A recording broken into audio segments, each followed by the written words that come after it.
Welcome back, my family. Before we dive into tonight's creepy little journey, make sure to like the video, subscribe to the channel, and share this with someone who loves a good scare before bed. I would love to know where you are watching from and what time it is for you right now. So drop it down in the comments and hype me up a little on YouTube. Now, get comfortable, dim the lights, and let us step into tonight's story. The crash did not haunt me. The bodies did not. I need you to understand that before you listen to the rest of this. People think what keeps us up at night in this job is the blood, the way a skull looks when it has gone through a windshield, the way a chest caves in around your hands while you are trying to push life back into it. I have seen spines folded the wrong direction, faces missing pieces, eyes that never close all the way again. Those things stick with you, sure, but they fade. They blur at the edges. Your brain files them away under job. What it will not file away is the sound. Because ever since I brought that blood-stained photo home, every time I hear 3 slow taps on my fridge door, there is one more finger in her picture. I am an EMT. I work nights in a nowhere town off the interstate. My apartment is small. My fridge is old. And if you were standing in my kitchen right now, you would hear exactly what I hear. That uneven hum, that little rattling in the back of the compressor, and every once in a while a sound that does not belong to any appliance in this world. Tap, tap, tap. At first I told myself it was the ice maker, or the pipes, or my upstairs neighbor dropping something heavy 3 times in a row at 2 in the morning. Then I looked at the photo. When I pulled it out of a dead kid's car, she was just a girl in a red hoodie, holding up a peace sign, 2 fingers in front of a brick wall. Cute in that bored, half-smiling way teenagers do for the camera. By the time I pinned her to my fridge and heard those 3 taps for the first time, she was still holding up 2. The second time I heard them, she was holding up 3. So before this story goes any further, I want you to pay attention to whatever is behind you right now. Your kitchen, your hallway, your car door. Listen to the sounds your own house makes when you are not thinking about them. And if while you listen to me, you hear 3 slow taps from anywhere near your fridge, just remember I did not start seeing things. I started counting fingers. 1.1. My route, my night shift, my normal. I am writing this as an email to a stranger whose voice I have only heard through my phone speaker. You tell other people's horror stories on your channel. I listen to them on the drive home when I am too wired to go straight to bed and too tired to think my own thoughts. That is why I picked you, not the police, not a therapist. You and the people who sit in the dark with your videos playing in the background while their houses make little noises. Right now, it is 2:47 in the morning. I am at a cheap kitchen table with a burn mark in one corner in an apartment across the parking lot from a Walmart that never really goes to sleep. The laptop I am typing on is old enough that the fan whines when I hit more than 2 keys at once. The TV is off. The only light is the overhead in the kitchen and the blue glow of the screen. Behind me, my fridge is humming like it always does. The noise is uneven. It cycles, dips, rattles, then settles. The sound is so constant that you do not notice it until it stops, and then the silence feels like someone has just stepped into the room and held their breath. I am an EMT night shift, mid-30s. I work out of one of those towns you pass, without learning the name, sitting just off the interstate like a stain on a map. We have a Walmart, 3 chain restaurants, 3 churches, a high school football field that thinks it is a stadium, and more motels than we have reasons to visit them. I have been running nights for almost 10 years. That means my normal is not your normal.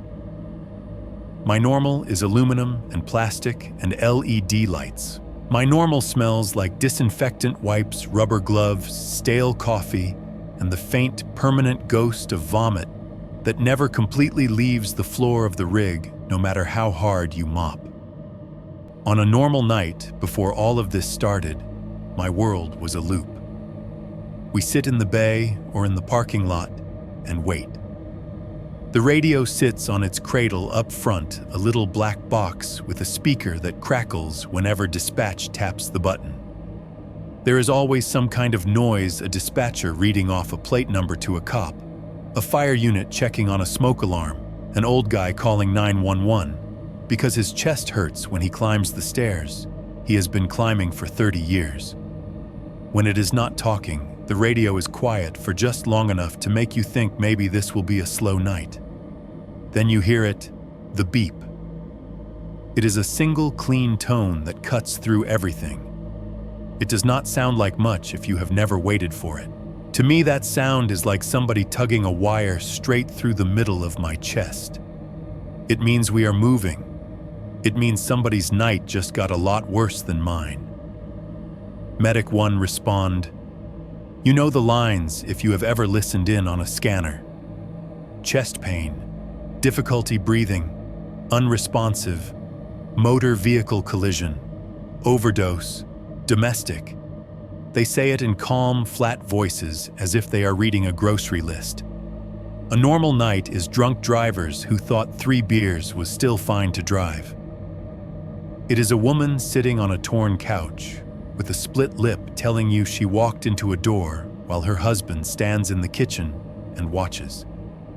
It is a 20-year-old on a bathroom floor, pupils like pinholes, lips blue needle still in the carpet. It is an 82-year-old who clutches my wrist and apologizes for bothering us while we try to figure out if the pain in his arm is indigestion or the beginning of the end.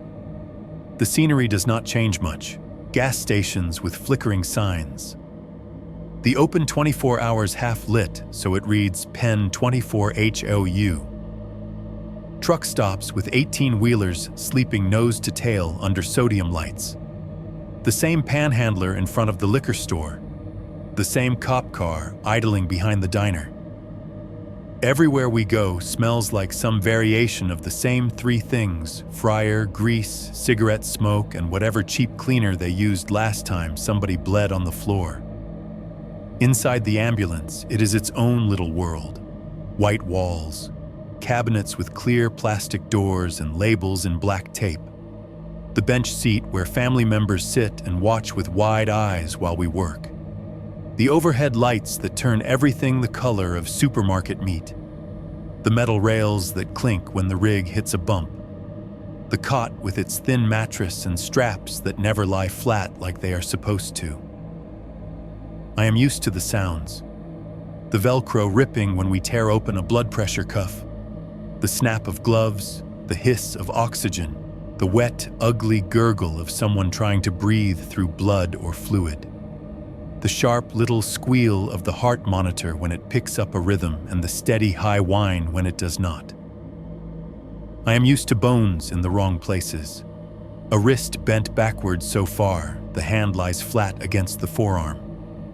A leg that should have 1 knee suddenly looks like it has 2, a hard lump under the skin where bone pushed through and then slid back. I am used to checking for a carotid pulse and feeling nothing but the slick warmth of fresh blood under my fingers. All of that my brain has a drawer for. You open it, you take what you need to do the job, and you close it again. You put a label on the front work. You go get coffee. I am not used to whatever I am trying to describe to you now. I do not have a drawer for this. If I did, it would not stay shut. The night this started did not feel special at first. That is the part that gets me when I think back on it. There was no sign, no weird feeling, no music stinging like in a movie. It was late in the year, one of those nights where winter has not fully committed yet. The whole town was slick with a thin layer of something between rain and sleet. You know that sound your tires make when you roll over slush that is just about to freeze. That was under everything. The streetlights had halos around them. The air tasted like metal. We were parked in our usual spot near the edge of town, where we can hit the freeway in under a minute if we have to. Out the windshield, I could see the glowing Walmart sign reflecting on the wet asphalt, the silhouettes of shopping carts abandoned against the curb, a stray plastic bag skating across the lot like it was alive.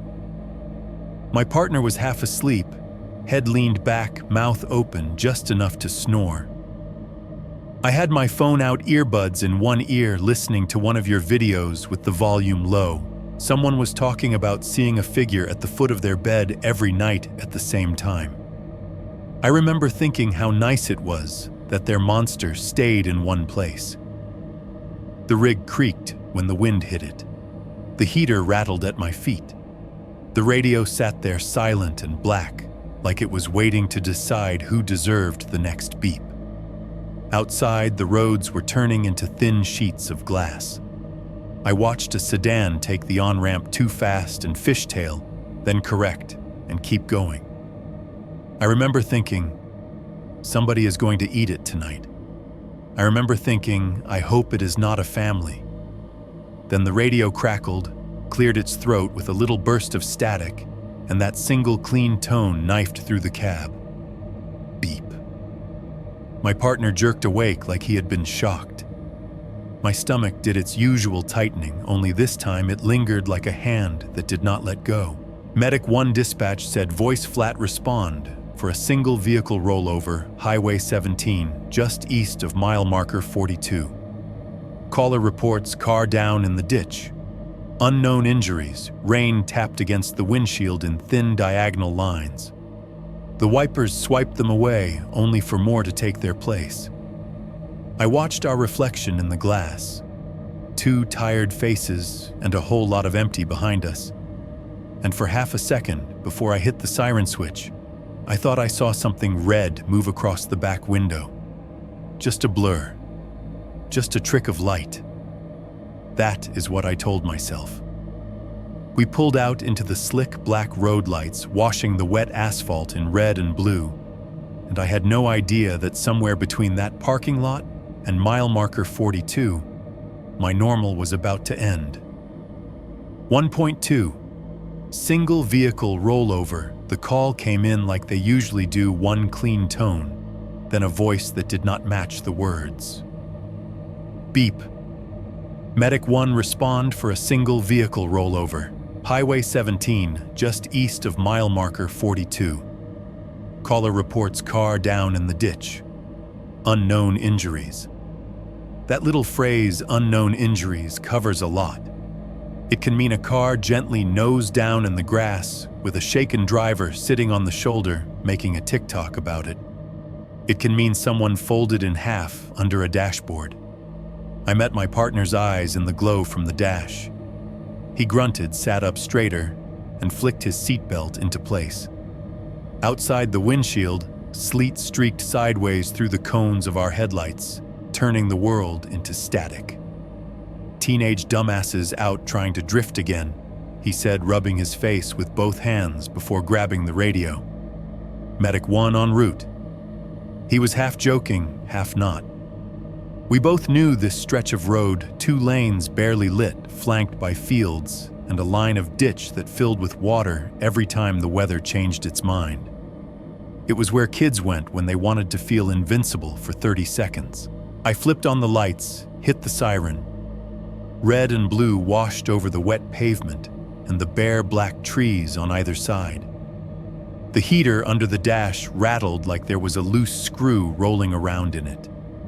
The inside of the rig smelled like exhaust coffee and the faint ammonia bite of the disinfectant we used after the last call.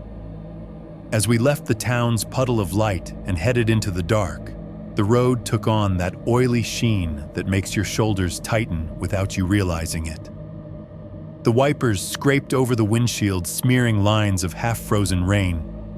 Every now and then, the tires would hiss over a patch of slush that had not decided whether it wanted to be water or ice. We killed the siren as we got close. No other flashing lights yet, No cops, no fire, just the narrow beam of our high beams and the mile marker numbers reflecting back at us like tiny accusing eyes. Then our headlights swung right, and there it was. The sedan was not where a car should be.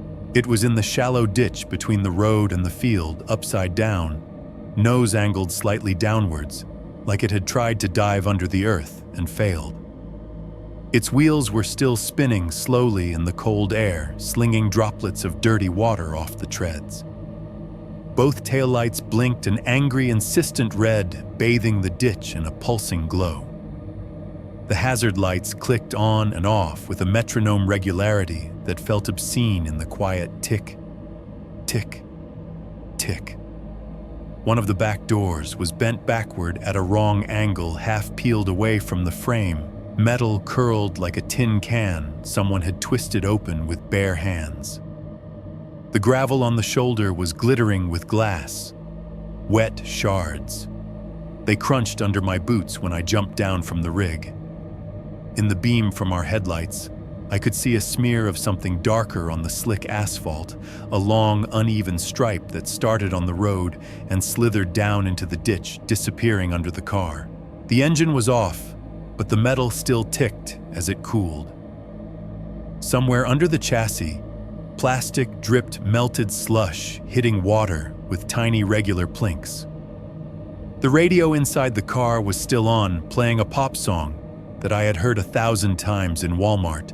The singer's voice warbled and glitched as the speakers cut in and out like she was being drowned mid-chorus. We grabbed the gear trauma bag C-collar backboard. I slid down the embankment, first mud and melting snow soaking through the knees of my pants as I went. The world narrowed to the patch of air and steel under the car's roofline. There is a particular smell to a fresh crash. It is different from the smell of blood in a hospital. There is gasoline, a sharp, sweet fume that makes the back of your throat sting. There is hot antifreeze, bitter and sweet. There is burned rubber. Underneath all of it is the iron smell of blood, fresh enough that it has not started to dry, yet just warmed up by whatever heat is left in the body it belongs to. "Hello, EMS," I yelled as I dropped to my knees and peered through the shattered side window. "Can you hear me?" The interior was upside-down chaos.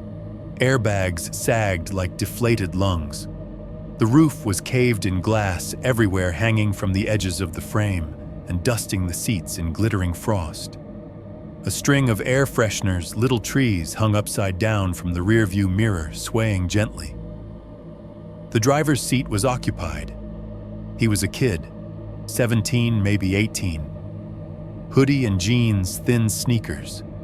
He was pinned between the seat and the mangled steering wheel, hanging upside down in his seatbelt. The belt had cut deep across his chest and shoulder, biting into the fabric. His hair hung straight down, clotted dark in places where it stuck to his face. The left side of his face was wrong, flattened as if something massive had pressed it in and then walked away. That eye was swollen shut, skin stretched, and discolored a swollen purple balloon under the harsh white of our scene lights. The other eye was half open, staring at the floor that used to be the roof. Blood had matted his hair to his scalp. It dripped slow and steady down his forehead and over his nose, collecting at what was now the highest point of his cheekbone before sliding off onto the headliner. His teeth were scattered across the dashboard, and the ceiling in front of him, small white pebbles stuck in sticky red. His chest, what I could see of it, looked wrong too. The hoodie was torn high on one side, and through the rip I saw the clean white edge of bone. A rib. It jutted through the muscle and skin like the edge of a broken plate, glistening under the thin wash of our light. The steering wheel had gone down and back into him, converting his chest into something that was no longer the shape a chest should be. He was breathing. That was the first shock. It came out of him in short, wet bursts. Each inhale made a sound I hate, a low, bubbling hiss somewhere between a snore and a gurgle. Fluid in the lungs. Blood or air in the places they were not supposed to be. The kind of sound that made the hair stand up on the back of my neck because I could already picture the inside of his chest. "Hey, buddy," I said, voice louder than I meant it to be in the cramped space. I'm with EMS. We're gonna get you out, okay? You stay with me." His good eye rolled toward my voice, unfocused. His lips moved sticky with blood. When he tried to speak, foam bubbled out, instead tinted pink. I leaned closer, ignoring the glass grinding into my knees, the cold seeping up through my pants. "What was that?" I put one gloved hand on the side of his neck, feeling for the pulse in the messy landscape there. "Say that again." "Her," he rasped. It was barely a sound, more of a shape his mouth made. Her. "Hurts, I know," I said automatically. "I know, just hang on." "Her," he said again, a little more force behind it, and his fingers twitched around something pressed against his chest, caught between his hoodie and the belt. Behind me, I heard my partner up on the road talking into the radio, calling for fire to help with extrication. I blocked it out and focused on the kid. His pulse under my fingers was rapid, thready. His pupils were blown wide in the shadows.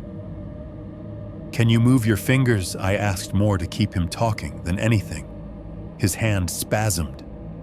Whatever was in it slipped, slid across his chest and dropped. Because of the way the car was oriented, up was down and down was up. The thing fell onto what used to be the roof and was now the floor by my knees with a soft, wet slap. In the glare from my headlamp, I saw it a small rectangle, glossy, already soaking up the blood that had pooled there. A photograph, 4 by 6. Someone's face and the suggestion of a red shape, a hoodie, maybe a wall of bricks behind. It registered as personal item in my brain and nothing more in that moment. I grabbed it without thinking, 2 fingers pinching the edge that was not already smeared dark, and stuffed it into the chest pocket of my jacket. Evidence, I told myself automatically. Belongings. Something to give back to his family when they arrived at the hospital. Okay, I said, more to myself than to him. "We're gonna get you out of here." Fire showed up in a rush of engine noise and boots on gravel. The ditch filled with harsh white and yellow light shadows jumping. Someone handed me a C-collar through the window. Someone else started working on the door with a tool that screamed as metal began to give way. We worked fast. I held his head steady while we tried to get the collar around his neck. The angle was bad. Everything was cramped. The seatbelt had to be cut. When they finally freed him, his body sagged down in a way that made all my instincts scream no. Still, we got the backboard under him as best we could, glass grinding like sand under it. Gasoline fumes made my eyes water. As we pulled him out through the shattered window, his arms flopped loosely, controlled by gravity instead of muscle. One hand brushed my forearm. It was cold and slick. On the way up the embankment, my boots slipped in the mud. The backboard tilted. I smelled the unmistakable deep animal smell of opened-up chest cavity. Even through his hoodie, you could see the unnatural rise and fall of fabric with each breath, like something was ballooning inside where it should not. We loaded him into the ambulance doors, slamming shut, with a hollow boom that cut off the outside world. Inside, the rig was suddenly too bright, every surface too clean for what we were putting on the cot. The monitor leads went on his chest. The oxygen mask hissed. My hands moved fast, automatic. The numbers on the screen were not good. Heart rate racing, blood pressure dropping. The sound of his breathing was worse here in the confined box, amplified and wet. I started an IV. My partner drove like the devil was chasing us. the engine roar and bump of the road under our wheels mixing with the electronic beeps in the back. Every time we hit a pothole, his broken ribs shifted under my fingers. Doing compressions on a chest like that feels like trying to pump life into a bag of broken glass. Halfway to the hospital, the rhythm on the monitor stuttered, then flattened. The spikes turned into a straight green line cutting left to right. The beep we are all trained to fight against began high, thin, steady, the sound of nothing. "Shit," I muttered, already moving. "He's out, starting compressions." I climbed up onto the step, leaned over him, and locked my hands over the ruin of his sternum. The first push went down too easily. There was a crunch like snapping dry twigs under my palms. Broken ribs. Maybe all of them. "You do not stop. You cannot stop. That is the job." I pumped his chest while the ambulance swayed around us, counting under my breath, feeling his broken bones grind. Blood flecked the inside of the oxygen mask with pink foam. The monitor kept screaming that single note into the bright, cramped air. We did not get him back. By the time we hit the bay at the hospital, his skin had taken on that washed-out, waxy tone that never comes off no matter how much warm saline you run. They worked him anyway, because that is what you do. But I knew. I had felt the moment when whatever was tethering him here let go. When I stepped outside for a breath that did not taste like metal and plastic, I realized my hands were shaking. Not from the blood, not from the crunch of bone. I was used to that. It was the other thing. The small, stiff rectangle pressing against my chest, through the fabric of my jacket, soaking slowly through with the boy's cooling blood. 1.3. The girl in the bloody picture. They called the time in that flat, practiced voice that never quite gets softer no matter who is on the table. Time of death. 01:28. The doctor stepped back. The nurse at his elbow was already turning off the monitor, the green line on the screen freezing mid-beep before fading into a black rectangle. Someone pulled the sheet up to the boy's collarbones, careful like he could still feel it. That part always gets me that little bit of respect tacked onto the end of all that violence. I stood against the wall for a second longer than I needed to. My gloves were sticky. My shoulders ached from compressions. My ears still rang with the high, steady tone that had finally cut off when they killed the power to the machine. Then the room did what rooms do. It reset. The nurses started pulling used sharps, bloody gauze packaging all the debris of a failed resuscitation into the red biohazard bin. A tech brought in a mop. The doctor made a few notes, pulled his mask down, and walked out without looking back. They would come for the body, later roll him down to the cooler in the basement, tuck him in next to whoever else had run out of time tonight. The sheet still made a small tent over his distorted chest. From where I was, I could see the outline of 1 foot heel bone, prominent toes, relaxed. "Thanks, guys," one of the nurses said in that polite, weary way. "We'll take it from here." I nodded and pushed off the wall. My boots squeaked on the linoleum. When I stepped out into the hallway, the change in sound hit me first. The trauma room had been loud monitors, voices, the slap and clatter of people trying to make a dying body do the opposite. The hallway outside felt strangled. Fluorescent lights buzzed overhead in their plastic prisons, flickering just enough to make you think about them. The vending machines hummed refrigeration units cycling on and off, spilling soft blue light onto the scuffed floor. The air smelled like bleach and hand sanitizer, and overcooked coffee from the nurse's station. The hospital at this hour has its own kind of ghostliness. Not the haunted house kind, the bureaucratic kind.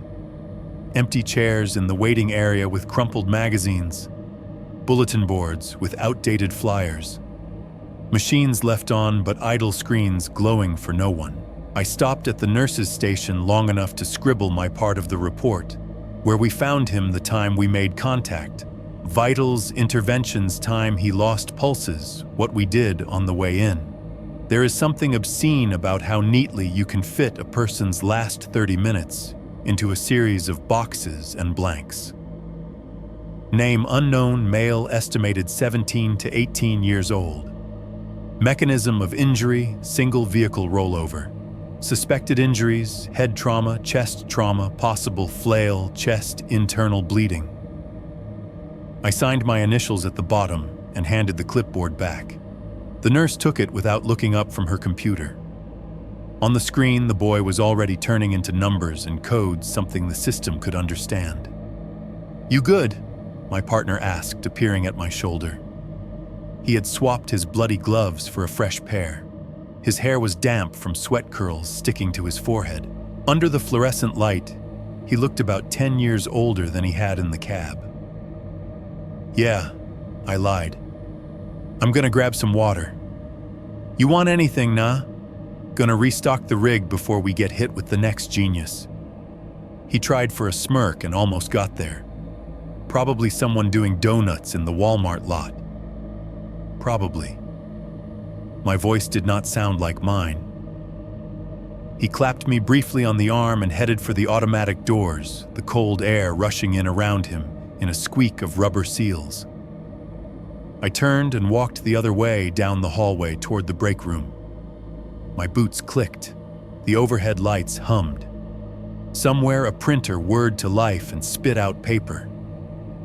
It was not until I pushed the door to the break room open, the one with the official use-only sign that nobody takes seriously, that I remembered the weight in my chest pocket. The room was empty. It always looks the same, no matter what is happening. 10 feet away, round table with mismatched chairs, bulletin board with safety posters. Nobody reads a little TV mounted high in the corner, playing a muted news channel. The brightness on the TV was turned up too high. Every anchor looked overexposed, like they had been cut out and pasted on. There was a pot of coffee on the warmer burned down to sludge. The vending machine in the corner blinked its prices at me. The humming of its compressor felt weirdly in sync with the humming in my own bones. I poured myself some water from the cooler and sat down at the table. The chair wobbled until I shifted my weight onto the one leg that still touched the floor properly. That is when my chest pocket tugged against my shirt. For a second, my brain tried to convince me it was my stethoscope or a pen I had forgotten. But stethoscopes do not feel like that. They are all soft tubing and metal. This was a hard, flat edge pressing into my sternum. I closed my eyes, exhaled, and reached into the pocket. The photograph came out stuck to my glove. The corner I had grabbed it by back at the scene was no longer just damp. It was fully soaked. The boy's blood had dried, in some places turned tacky in others, saturating the paper, giving it weight. I peeled it gently away from the latex and laid it flat on the table in front of me. For a second, all I saw was red. Not blood fabric. She stood dead center in the frame. Late teens like him. Long dark hair falling around her face and over her shoulders in that calculatedly messy way you only really see on people who have never been as tired as they think they are. She wore a red hoodie, the color deep enough that even under whatever cheap camera had taken the picture, it looked saturated. The hood was down, the sleeves shoved up to her elbows.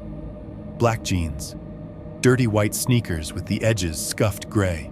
The toes of the shoes were pointed toward the camera at a slight angle, like she had just turned to face whoever was taking the picture and had not settled her stance yet. Behind her was a wall of old bricks, the kind you only see on buildings that have been there longer than anyone you know. Dark mortar, lighter bricks, some of them chipped. There was graffiti sprayed across part of it, loops of white and black and neon green that did not resolve into words, just tags layered on tags. Her right hand was up at shoulder level, 2 fingers extended in a casual, half-committed peace sign. Not the exaggerated V kids throw in front of bathroom mirrors. This was smaller, closer to her body. The angle of her wrist suggested she might have put it there mid-sentence as a joke, and the camera had caught it. Her smile was one of those almost smiles. No teeth. The corners of her mouth quirked like she had just heard something that she was not supposed to laugh at, but was going to anyway. There was a hint of dimples that did not fully appear. It gave her face a stillness that did not match the gesture of her hand. His blood had smeared across the bottom of the photo in a wide, uneven band. It had dried dark, almost black in some spots, but near the center, it was still tacky, glistening under the fluorescent light. The stain covered part of her hoodie around the pocket area, pooled under the hem, and then ran down in streaks. If you did not know what you were looking at, you could have believed it was part of the picture. Like she had just spilled something on herself, or like the hoodie had some edgy, fake blood design. But I knew what that color looked like when it was not pixels. As I stared at it, something about the way it had dried made my stomach twist. A particular streak had run in exactly the right direction from the bottom edge of her hoodie, so that from this angle, it looked like it was not just sitting on top of the paper. It looked like it was coming from her. Dripping down out of the cotton, down her legs, off the edge of the frame. I told myself I was tired, that I had not eaten anything except a gas station sandwich at the start of the shift, and my brain was looking for patterns it could control. So I focused on her face. Her eyes should have been the anchor. In most pictures like this, the subject is locked on the phone or the cheap digital camera, pouting or smirking into the lens. She was not. They were just slightly off. Not dramatically, not in a way you would notice at first glance. But when I leaned in elbows on the table and really looked, I saw it.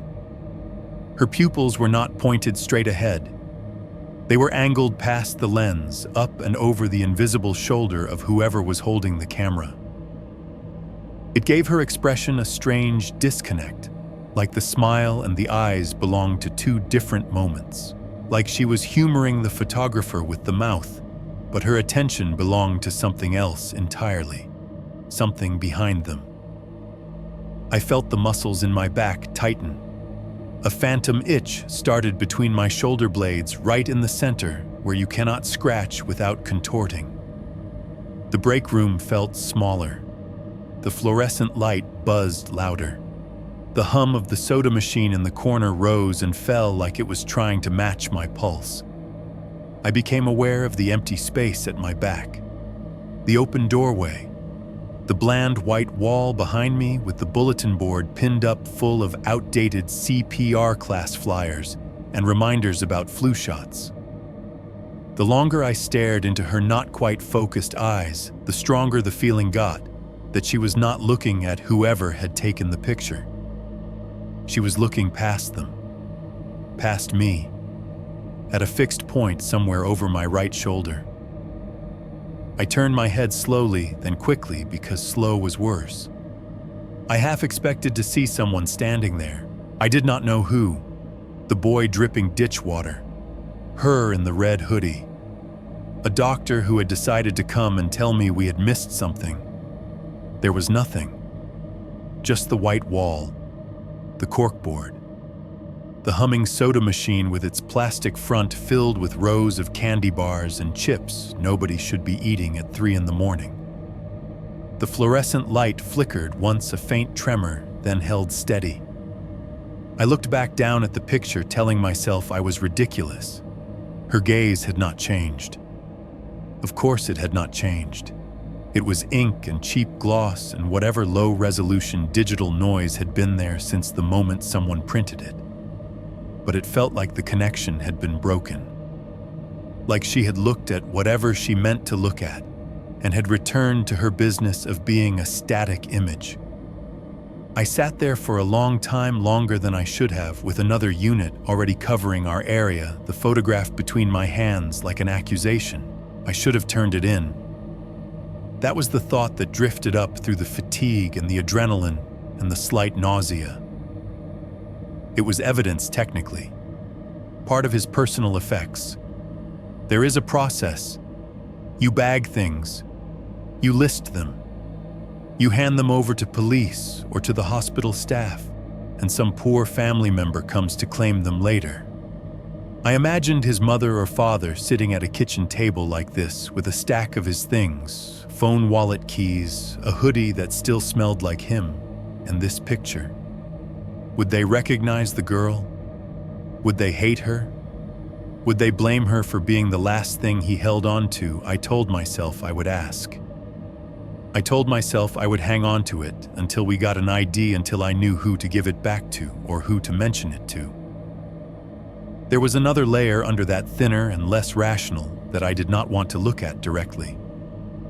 I wanted to know who she was. Not in a teenage crush way, not exactly. More like scratching at a scab. A face that had been the last thing in a dying boy's hand felt like an unfinished sentence.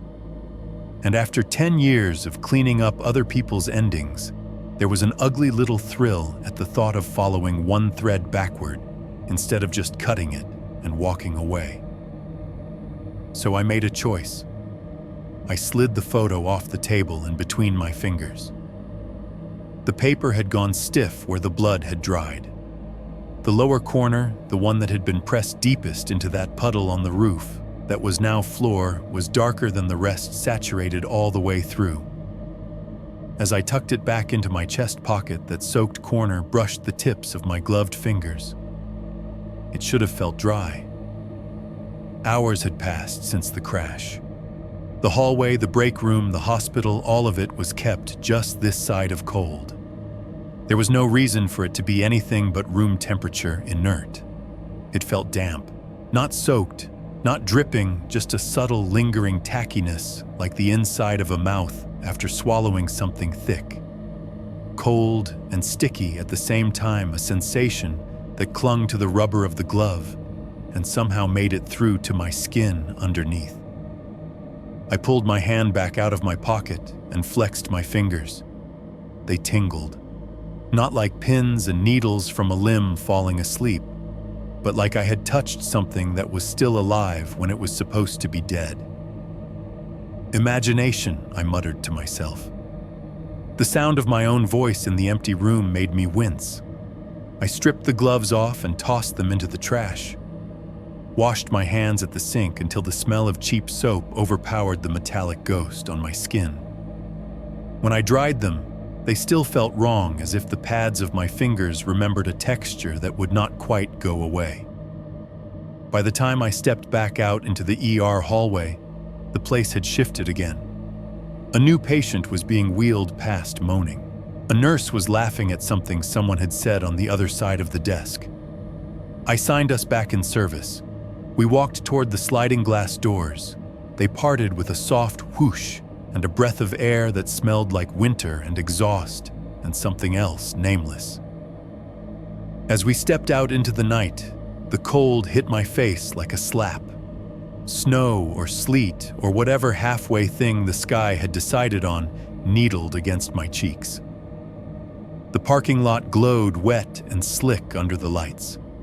I shoved my hands deep into my jacket pockets against the wind. The photo shifted against my chest, that blood-soaked corner brushing the inside of the fabric just over my heart. My fingertips, buried safe and dry in the pockets, tingled again for no good reason. I told myself it was nothing. I told myself I was tired. I told myself I would turn the damn thing in after my shift. Then I walked back toward the ambulance under the buzzing lamps, carrying a dead boy's picture, like a secret against my ribs. 2.1. Bringing her home. By the time I pointed the rig back toward the station, the night had slipped into that ugly hour between 3 and 4 a.m., when everything feels thinner and cheaper. We restocked what we had used, gauze IV sets, another O2 tank, and I did the mechanical walk-around of the ambulance, running my hand along cold metal checking doors I knew were already latched. The routine settled my hands, if not my head. Then we signed out, said the usual half-joking goodnights, and split off into the parking lot, two tired men heading back to two tired lives. The town looked different when I was not in the driver's seat of the ambulance. Smaller, duller. The Walmart sign that had been just another landmark from the rig now felt like a lighthouse for roaches, buzzing bright and a little depressing. The parking lot was half empty, a scatter of cars sleeping under a sky the color of old bruises. One sodium streetlight in the far corner was trying its best to die. It flickered on and off in irregular spasms, wheezing out light, then swallowing it back. Every time it blinked, the shadows in the lot shifted, stretching out, snapping back.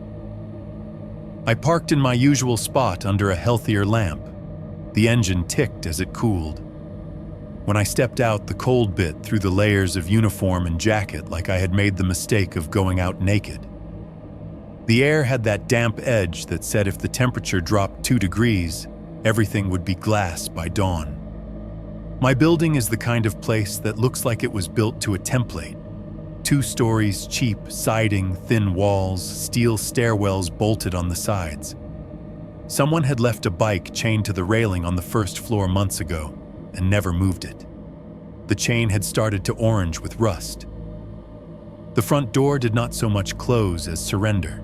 It thumped shut behind me with a hollow sound, and the lobby greeted me with stale, recirculated air and a faint cocktail of smells that never completely went away, fried something from apartment 1A cat, litter from 1C, some kind of incense from 2B that always made my nose itch. The stairwell concrete was cold under my boots. My legs felt heavier with each step up. The adrenaline from the call had burned off hours ago, leaving that particular EMT fatigue, a mix of mental static and physical ache that makes each stair feel taller than the last. As I climbed, other people's lives seeped under their doors in sound.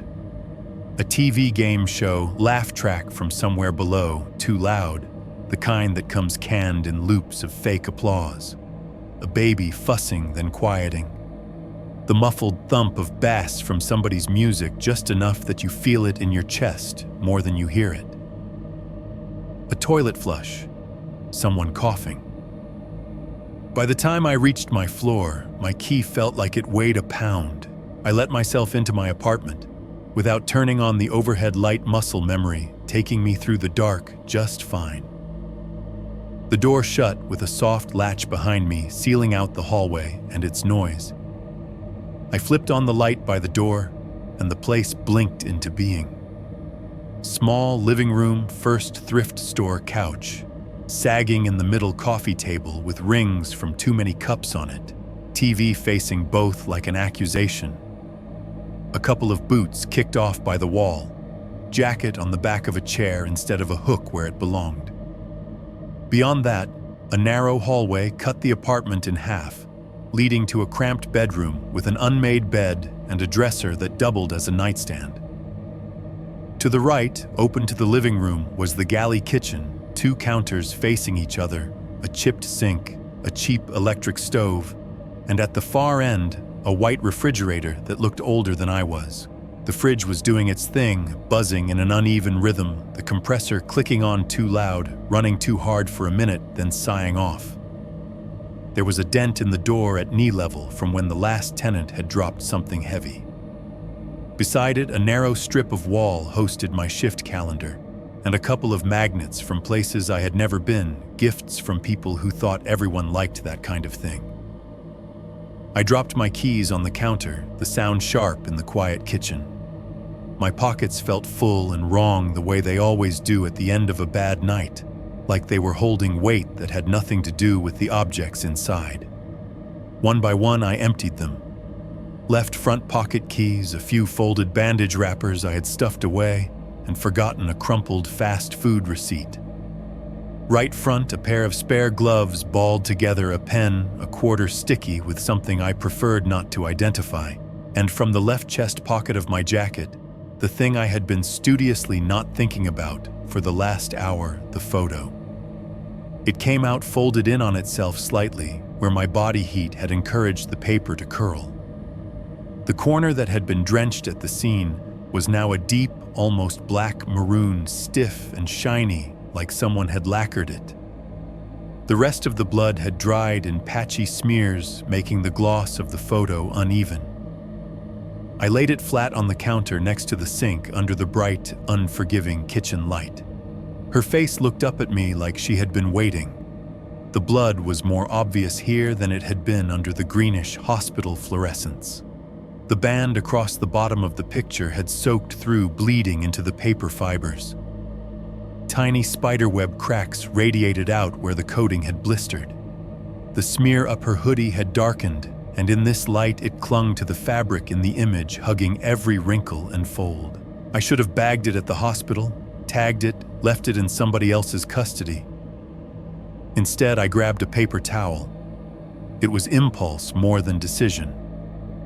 Something about having a dead boy's blood sitting there on my kitchen counter was suddenly unbearable even for me.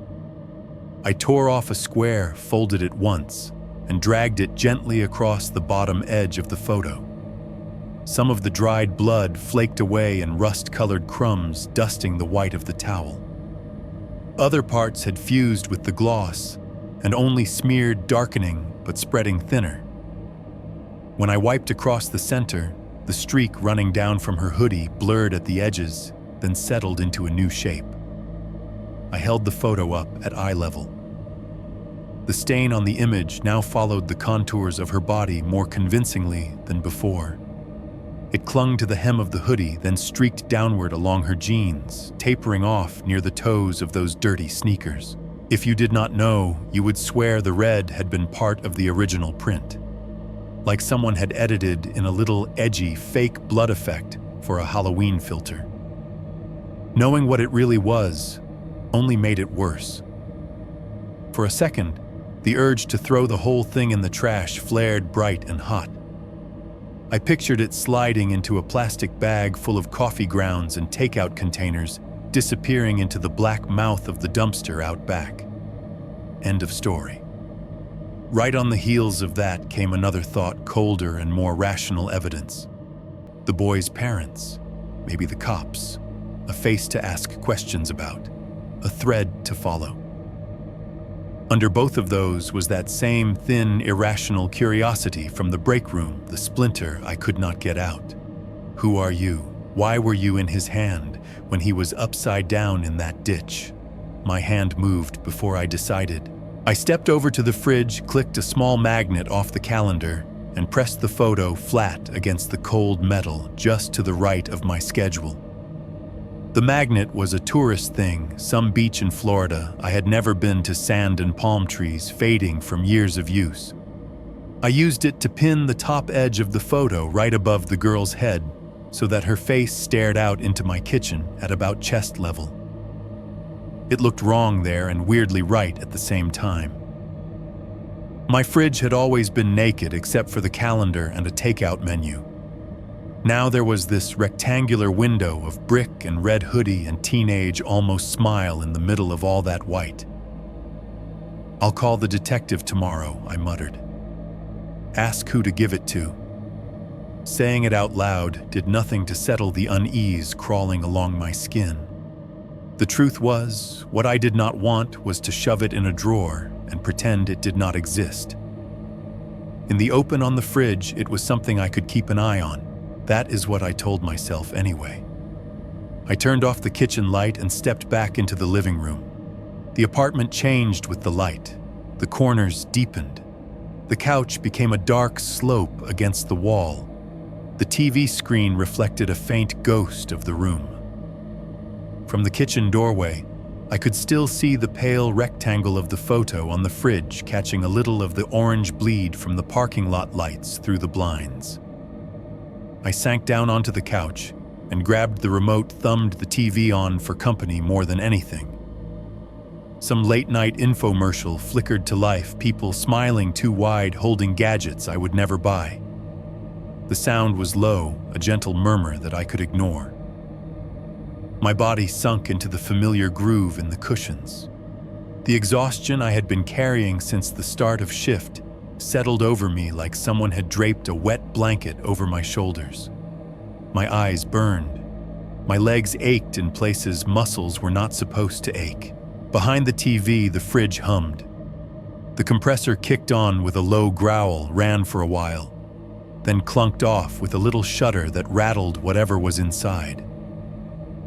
I let the sound wash over me, the fake laughter from the TV, the traffic hiss outside the steady mechanical breathing of the fridge. The last clear thought I remember was that I needed to set an alarm if I did not want to sleep through the entire morning and screw up my rhythm. Somewhere between that thought and reaching for my phone, I drifted. Sleep on that couch is never clean. It comes in shallow passes like waves that never quite reach the shore. Images from the shift flickered behind my eyes. Headlights on wet asphalt, a boy's face half-crushed the inside of an ambulance painted in flashing red. At some point, the TV's voices blurred into noise. The fridge's hum faded into the background. The apartment dropped into that weird half-silence where you can hear your own breathing louder than anything else. That is when I heard it. Tap. It was soft. So soft that at first I thought it was part of a dream. My consciousness floated in that in-between place, not fully in the room, not fully out of it. Tap. Another one. Same sound. Same weight. Like a fingernail not too hard rapping lightly against glass. Not random. Not the clatter of pipes or the expansion pop of heating ducts. There was spacing between them. Purpose. Tap. My eyes snapped open. The TV was still throwing moving light across the room, volume low. My neck hurt from the angle I had landed in. For a second, I lay there, heart beating too fast, trying to decide if I had really heard anything. The apartment seemed to hold its breath. Then, from the direction of the kitchen, the sound came again. Tap. Tap. Tap. 3 in a row this time, each one spaced just far enough apart that my brain could climb onto them, ride the pattern. The hairs on my arms stood up, a rational explanation, lined up dutifully. At the front of my mind, ice dropping in the freezer, old pipes knocking in the walls, the building settling, all the greatest hits. I told myself it was one of those. It had to be one of those. I also knew that if I stayed on the couch and pretended I had not heard it, I would not sleep at all. Probably the damn ice maker, I muttered, voice rasping in my dry throat. Half annoyed, half with a weight sitting low and cold in my stomach, I pushed myself upright. The room swayed for a second. My feet found the floor, bare soles on rough carpet. I scrubbed a hand over my face, cleared my throat, and turned toward the dark rectangle of the kitchen doorway. The fridge hummed once, as if in answer, then fell silent as I took my first step. 2.2. The first night's knocking. The carpet ended at the mouth of the kitchen, and the first step onto the linoleum sent a little shock up through my feet. The floor was cold enough that it felt wet, even though it was dry. I paused there, hand on the doorframe, listening. Silence. The kind that is not really silence, just all the small noises suddenly deciding to sync up into a background you cannot separate out. The TV murmured to itself in the living room behind me, some late-night host selling something. The fridge was humming again, a low, steady drone. The cheap wall clock over the sink ticked each second, a tiny, precise knife. No tapping. Of course, I muttered, because that is how it always works. You move, and whatever it was stops, like it had only wanted to remind you it was there, not actually be caught. I stepped fully into the kitchen, bare feet sticking a little to the linoleum. The overhead light buzzed faintly, a fluorescence in cheap fixtures kind of noise. The air felt cooler in here, the way it always did. The fridge and the window made their own weather. The window above the sink faced the parking lot, A thin sheet of condensation fogged the lower half of the glass, breathing in the orange city glow from the sodium lamps outside and turning it into a sick, jaundiced smear. Frost had started to form around the edges, delicate white ferns growing inward from the frame. They were pretty in a way that did not belong in this kitchen. There were no branches outside that window, no tree to scrape against the glass, just empty air, a rusted metal railing, and 20 feet down to patchy grass and asphalt. I put my hand flat on the counter and leaned in close enough that my breath added a fresh oval to the condensation. No cracks, no obvious source for the sound. Just my own reflection staring back at me in the faint shine eyes darker than they should have been at that hour. The fridge hummed behind me, the vibration faintly buzzing through the cabinet doors. I turned and my eyes went straight to the picture. Pinned there under the Florida magnet just off to the right of my shift calendar, she looked even more out of place than she had earlier. Brick wall, red hoodie, black jeans, fake casual peace sign. The photo was crooked. It was a small thing. The bottom edge had shifted maybe half an inch, but the corner nearest the freezer had dropped just enough that the line of the bricks no longer sat level. It looked like a tilted door, now a slightly opened hatch. I told myself I must have brushed it earlier, maybe when I turned off the kitchen light before crashing on the couch. Maybe the vibration from the fridge's compressor had shaken it down. Paper and magnets are not an exact science. I stepped closer anyway. Up close, I could see the tiny fibers of the photo paper where the blood had dried unevenly. The stain had gone duller, but it still clung to the bottom of the hoodie in the image like a shadow. Her eyes were aimed just off-center like always. The smirk had not gotten any kinder. Without really thinking about it, I reached up to straighten the photo. My fingers found the edge of the magnet, pinching it between thumb and forefinger. The little plastic rectangle had a picture of palm trees on it, faded and chipped at one corner. I had held it 100 times before, every time the calendar slid or my rent notice threatened to escape from under it. For the first time since I'd owned it, it felt warm. Not room temperature, actually warm. It was subtle, but it was there, a tiny pocket of heat pressed into the cold face of the fridge door. Warm and a little slick, as if someone else's fingertips had just been there holding it in place. My brain scrambled for an explanation. The magnet had been over the light fixture in the kitchen earlier. Maybe the fridge motor had heated the metal behind it. Maybe my hands were colder than I realized, and the contrast made everything feel off. I did not like any of those answers, but they were better than the alternative that I was noticing it, because I wanted to be scared. I straightened the photo, squared the magnet, and pulled my hand back faster than I meant to. The skin on my fingers tingled ghost warmth, lingering in the grooves of my prints. Old building, I said under my breath. Old appliances, old EMT losing it. The fridge droned on, indifferent. On the way out of the kitchen, I flicked the light off. For a half second, the room existed in blackout light, gone before my pupils could adjust. Then the dull orange glow from the parking lot seeped in through the blinds, and the world reshaped itself in silhouettes. In that pause, my eyes slid to the left, caught by a panel of darker glass. The microwave sat on the counter opposite the fridge, its digital clock blank, because I had never bothered to reset it after the last power blip. Its door was glossy black, reflective enough to show a hazy version of the room behind me. In the reflection, I saw myself a tired man in a dark uniform, shoulders, a little slumped hair, a mess, one hand on the doorframe. And behind me, for the span of a heartbeat, I saw someone else. Smaller, standing near the fridge.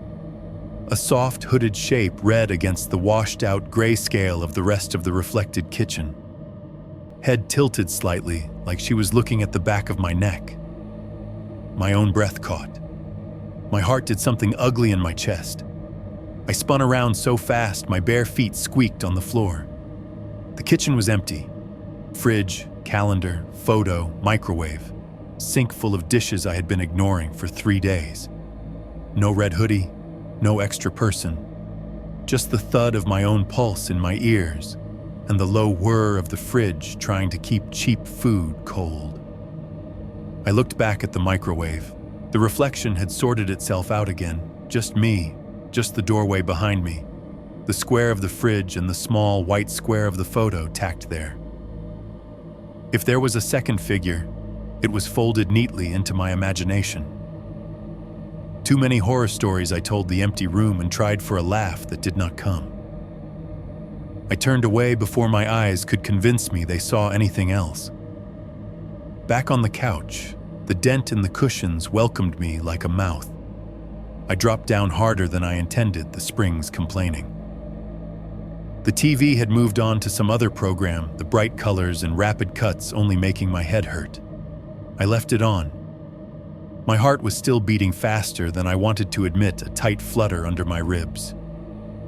I told myself it was the adrenaline hangover from the call, that the image in the microwave had been the red hoodie burned onto my retinas from the photo, that the warm magnet had been, what exactly, static electricity heat from the kitchen light, my own skin reflecting back at me. It did not matter. The story I was telling myself was simple. There was nothing in my kitchen but a fridge, a window, and a piece of paper I should have given to someone else. I stretched out on the couch facing the back instead of the TV. The upholstery smelled like stale, sweat, cheap detergent and something faintly chemical from the carpet cleaner the landlord had used before I moved in. I folded one arm under my head, the other draped across my chest palm, pressed over the spot where the photo had rested earlier in my pocket. For a while I lay there and listened. The building talked to itself in small noises. A pipe somewhere in the wall pinged as hot water ran through it. The upstairs neighbor's toilet flushed a hollow rush that faded into a gurgle. The wind pushed against the windows, making them rattle a little in their frames. The fridge cycled off, leaving a sudden hollow quiet in its wake. That was when I heard it again. Tap. It was different this time. Softer. Less like someone outside the kitchen tapping on the window, more like something tapping from inside a box. The sound was duller, as if it had traveled through something before reaching me. Tap. Tap. I opened my eyes. The couch cushion was inches from my face, the fabric pattern suddenly too detailed. Tap. Tap. Tap. The sound slid in under the rest of the noise, threading its way through the distant plumbing, the TV's murmur, the whisper of the heater vent. It was coming from the direction of the kitchen. It felt like it was coming from the fridge itself, like something knocking on the inside of the door. Every tap was tiny, no louder than a fingernail against plastic, but in the stillness of that hour, it might as well have been a hammer. The compressor groaned back to life a second later, a low whoosh that almost smothered the tapping. Almost. Under it, I could still pick out the tiny impacts, irregular but insistent, like someone testing a surface. My ears strained after them whether I wanted them to or not. The more I tried to ignore the sound, the more my brain isolated it for me. The tapping linked itself to the creaks in the wall, synced up with the upstairs neighbor's footsteps, folded itself into the clink of pipes. I lay there, every muscle telling me to get up and look, and every other part of me refusing. There is a particular kind of cowardice you develop in this line of work. You will walk into a burning house if someone is screaming, but you will not roll off the couch to chase a noise in your own kitchen. At 3:30 a.m., I squeezed my eyes shut and told myself out loud this time. It's the ice maker. It's the goddamn ice maker. The fridge did not care what I called it. It hummed, ticked, and just under my words, tapped. At some point, exhaustion finally outweighed nerves. The noises flattened into a blanket of sound. They stopped being individual things and turned back into the static of the building. My thoughts frayed at the edges, came apart, reassembled themselves into half-dreams. When I woke up properly, it was because of light and smell. A hard band of sunlight was sneaking through the blinds, slicing across the living room, and landing directly in my eyes. I squinted, blinked, tried to roll away, and was reminded that the couch only allowed so much rolling before you hit the back. My mouth tasted like stale beer, even though I had not had any. My tongue felt like it was wearing its own sweater. The air smelled like old coffee and the faint sour tang of a room someone had been sleeping in too long. My spine protested when I sat up. A knot of pain settled between my shoulder blades. My left arm had pins and needles running up from where I had crushed it under my body. The TV was off now, the screen black. I had no memory of turning it off. The apartment was quieter in the daylight, but not less empty. I shuffled into the kitchen on stiff legs, blinking against the brightness. The fridge stood where it always stood, big white box magnet and calendar in place. The photo was still pinned there under the little Florida beach, perfectly straight. She looked the same. Brick wall, red hoodie, black jeans, sneakers, 2 fingers up in that lazy peace sign, the smirk that never quite became a smile.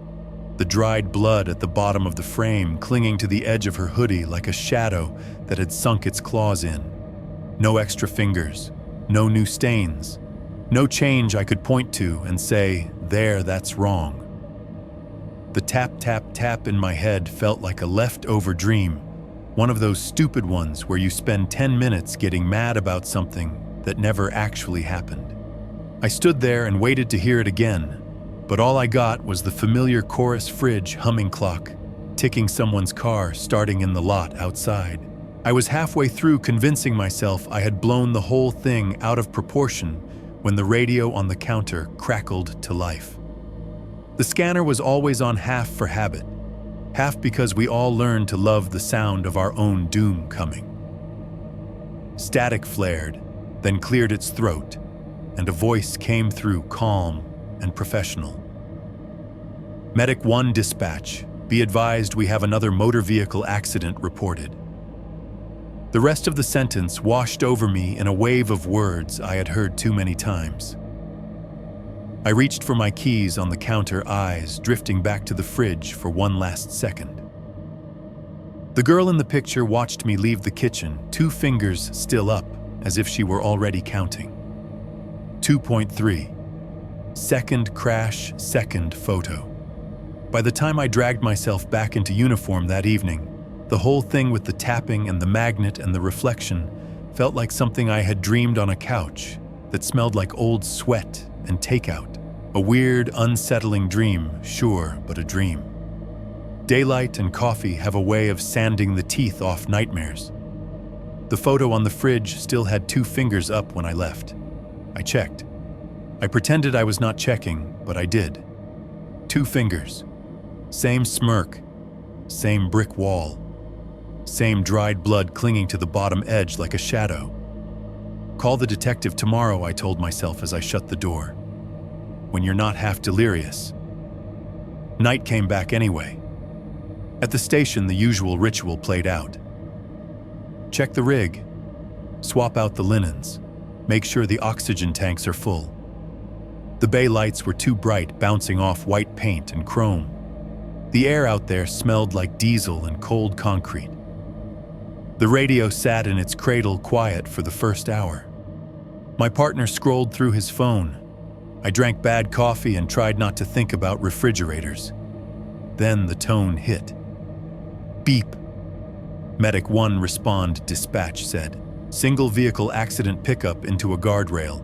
Highway 17 mile marker 39. Caller reports driver conscious, bleeding heavily. Copy, my partner replied, already sliding into the driver's seat. Medic 1 en route. The heater in the cab had not had time to warm up yet. The cold came up through the floorboards into my boots, into my bones.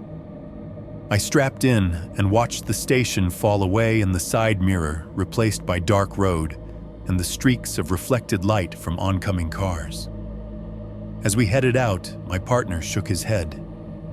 "Second one on that stretch in less than 24 hours, he said. "Kids don't learn." Could be anything I said. Drunk, deer, black ice. He snorted.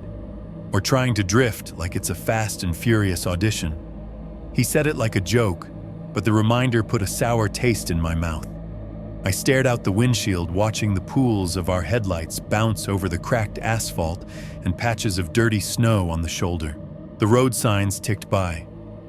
36, 37, 38. When we crested a small rise, I saw the first point of flashing color ahead.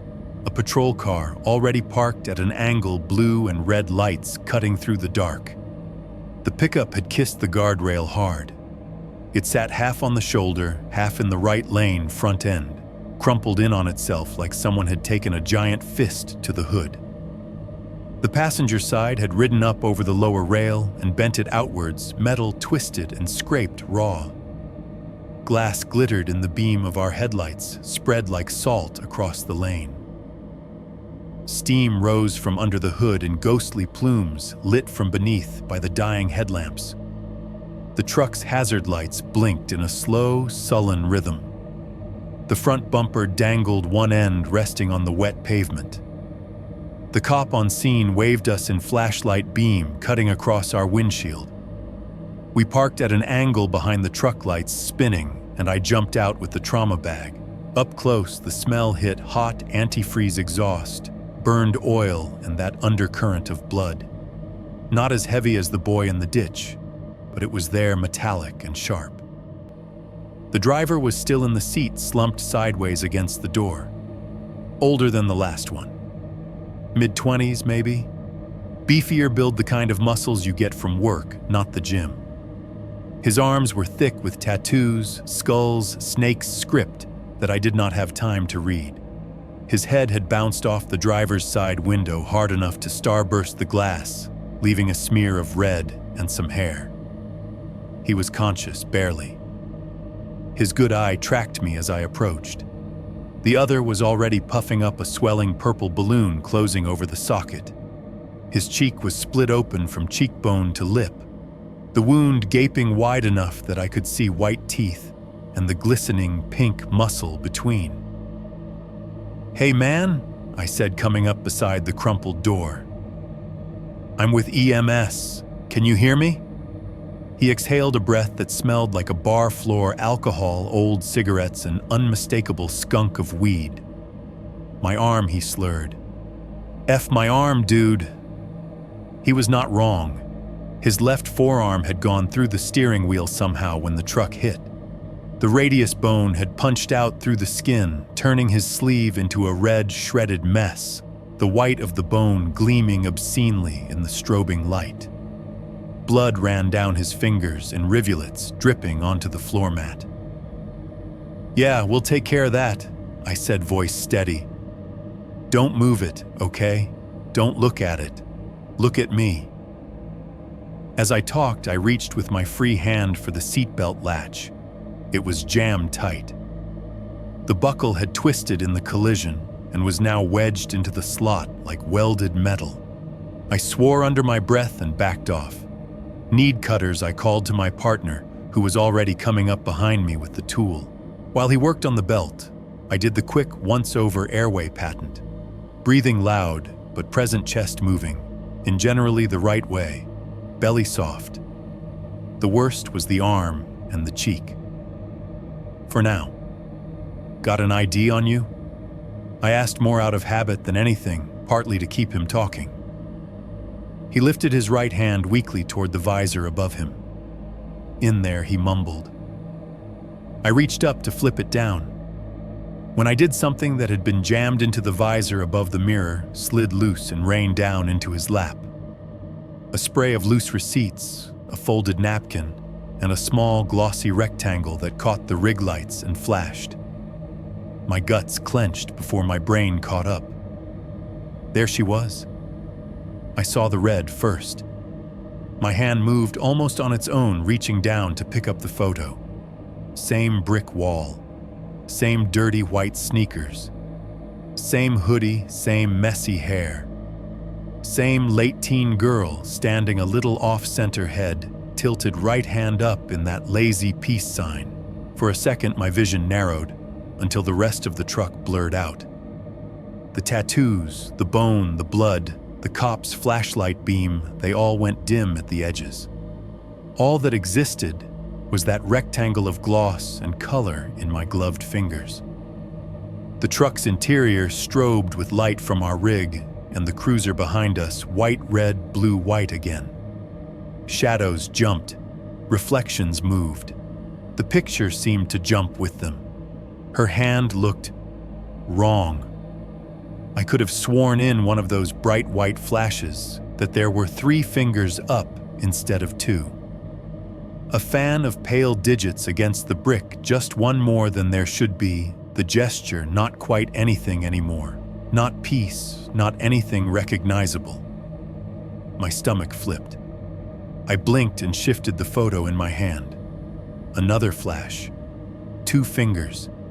Same as the one on my fridge. Same as the one that had been on the table under hospital lights. I told myself the 3rd finger I thought I had seen was a trick of glare, a slice of reflection from the cruiser's bar, a line of mortar between bricks lining up just wrong. "Dude, my arm," the driver groaned, jolting me back into the moment. "It's gonna fall off, man, I got you," I said and tucked the photo back into the visor for the moment, pushing it deep enough that it would not fall again. "Just breathe for me. In through your nose, out through your mouth." The rest was muscle memory. Cut the belt. Apply pressure bandage around the exposed bone enough to slow the bleeding without grinding the fracture. C-collar. Move him carefully to the backboard, ignoring his swearing and groans. Load him into the rig. Hang a bag, start an IV, tape it down. The whole time, the weight of that coincidence sat in the back of my mind like a hot stone. When we rolled through the ER doors with him 30 minutes later, his arm wrapped in a thick cast of blood-soaked gauze, I could still feel the texture of the photo paper through my glove. It clung to my sense of touch more stubbornly than the slick wetness of his exposed bone. We handed him off. The trauma team swept him away in a flurry of scrubs and orders. I watched them go, then stepped back into the hallway. The hospital was busier than the night before. A cluster of people sat in the waiting room, hoodies, blankets, faces lit blue by their phones. A toddler cried somewhere behind a closed door. A janitor pushed a mop bucket past the wheels, squeaking. As I passed the doorway to the waiting room, something pulled my eye sideways. A girl sat hunched in one of the plastic chairs, thumb flicking rapidly across her phone screen, scrolling. Her hair was up in a messy bun. She wore pajama pants, flip-flops, a t-shirt from some concert. Her face was pinched with worry, but not panicked. She looked like she was waiting for a friend to come out of minor surgery, not for her world to end. Her thumb paused. She stopped on a photo. I did not mean to look, but there it was, bright and tiny on the screen. A brick wall, a crowd of laughing kids with red Solo cups, someone mid-sip, someone blowing smoke. And in the middle of them, like the center of gravity, red hoodie. Black jeans, dirty white sneakers. Arm up in that lazy peace sign. The girl from my fridge. The girl from the dead boy's hand. The girl from the visor. My chest tightened, a slow squeeze that had nothing to do with my heart, and everything to do with some deeper reflex, the one that knows when the universe is closing its hand around something. The waiting room girl glanced up, caught me looking, and her eyes narrowed. I tore my gaze away before she could decide whether to be annoyed or creeped out by the strangers staring at her phone. I kept walking toward the nurse's station, the phantom image burned onto the backs of my eyelids. 3 times in less than 24 hours. That is not a lot in the grand scheme of things. People share photos. They tag the same people. Viral images spread. But this was not a meme. It was a face I had never seen before yesterday, now popping up in places that all smelled like gasoline and blood. The rest of the shift passed in a blur. A diabetic who had let his sugar tank.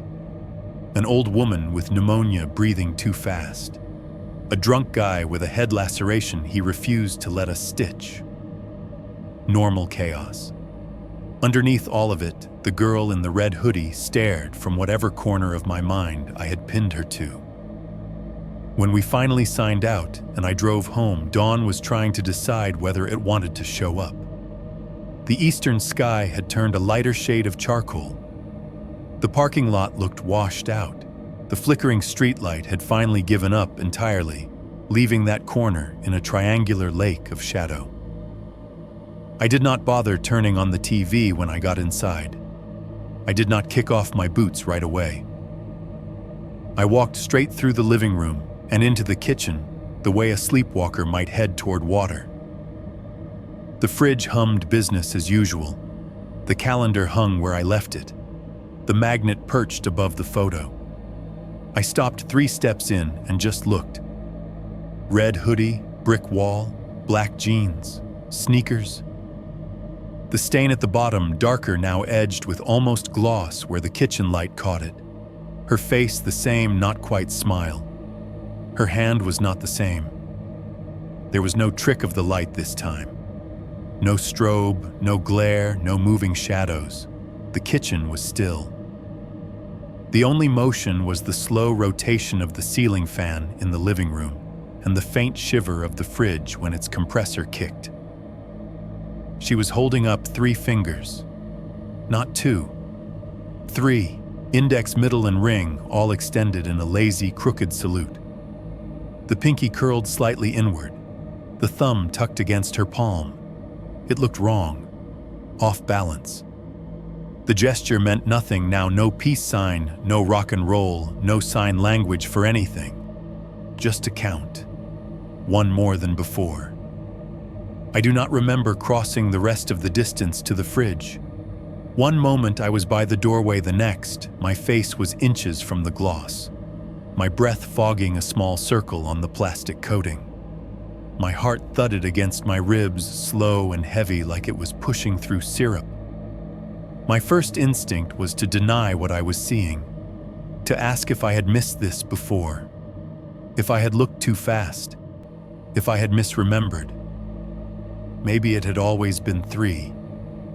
Maybe the photo from the boy, from the visor, from the girl's Instagram feed, maybe they were all slightly different shots. I fumbled for my phone with fingers that did not feel like they belonged to me. In the gallery, buried between a picture of a grocery receipt I took to argue with customer service and a photo of a funny bumper sticker, was the snapshot I had taken of the fridge the first night. Just a quick, stupid shot, something I had done without thinking, a way to remember to ask someone about it later. I opened it. There on the screen, in the small, backlit image, she stood in front of the bricks. Hoodie red, jeans black, sneakers dirty, streak of blood at the bottom, 2 fingers up. Not 3, 2. I zoomed in with my thumb and forefinger until the pixels blurred. It did not matter. No amount of magnification added a finger that was not there. My apartment had gone very quiet. Or maybe everything had gotten so loud, my brain had dropped it into silence. The ring of the highway, in the distance the faint hum of other people's TVs, the buzz of the overhead light. Under it all, my pulse hammered in my ears. Very slowly, I lowered the phone and looked back at the real thing. 3 fingers. My stomach turned over. A cold, greasy feeling slid down my spine. I stood there caught between the 2 images, digital and physical, and my brain did not have a file for that. Photos do not change. Not like that. Not between one look and the next. Not between fridge and screen. As I stared, something else caught the light at the bottom edge of the physical photo. Along the line where the boy's blood had smeared days ago, the stain was not uniformly dull. In the center, just under the hem of her hoodie, there was a patch no bigger than a thumbprint that shone wetly. A slightly glossier, darker oval, like a fresh lick of paint on an old wall. It looked exactly as if someone had dragged a fingertip slowly through wet blood a few hours ago. I lifted my own hand without meaning to fingers hovering just shy of that glistening patch. Warm skin over cold ink. I did not touch it. I did not have to. My fingertips tingled anyway, a phantom sensation of cold and sticky and wrong, as if they already knew exactly how it would feel. 3.1. The Week of the Girl. If you work nights long enough, the calls blur together. You remember flashes, a certain smell, a sound someone made the way a particular house looked from the driveway. The dates smear, the names fade. What sticks is the feeling. This week stuck in a different way. If you look at the run sheet, it is just another bad stretch. We all have them. A cluster of overdoses, a few too many wrecks, moon in some ugly phase, payday combined with a holiday. You can blame anything you want. I blame her. It started 3 days after the second crash, the one with the tattooed guy and the bone sticking out of his arm. By then, the girl on my fridge was up to 3 fingers, and I had stopped telling myself it was my imagination. I had not told anyone else, but the lie to myself had snapped. The first call of that week was an overdose. Dispatch sent us to a cheap apartment complex on the far side of town, the kind with numbers falling off the doors and kids' bikes left in the grass, like they had just evaporated out of them. It was one of those humid nights where the air feels like stale breath. The hallway reeked of weed cooking oil and the sour tang of old urine. We found him in a back bedroom, early 20s, shirt off, sweat shining on his chest, empty pill bottles scattered on the nightstand like orange plastic confetti. His lips were tinted blue at the center, as if someone had drawn there with a marker. Vomit streaked his chin, and the sheet under his head smelling of bile and half-digested instant noodles. His breathing was slow and noisy, each inhale a gross, wet snore. Pupils tiny, skin clammy. His girlfriend hovered in the corner in an oversized t-shirt, mascara smeared down her cheeks, hands over her mouth like that could keep the sound in. We went to work Narcan jaw thrust monitoring. My partner talked her down, asked about what he had taken when how much. I tuned her out and focused on the body in front of me. Airway breathing circulation. That should have been all. But my eyes drifted. On the wall above the dresser was a cheap corkboard thumbtacks, holding up flyers and bills and little pieces of a life and overdue electric notice. A faded concert ticket, a reminder card from a dentist appointment he obviously never kept. Pinned dead center among them was a photograph. Red hoodie, brick wall, black jeans, sneakers, peace sign. I stared at it for half a second too long enough that my heart did that weird little hitch in my chest. It was the same shot as my fridge photo, or close enough that my brain did not bother splitting hairs. Same angle, same tilt of the head, same not quite smile. If there were differences, I could not see them from across the room. "Hey, my partner snapped you with me."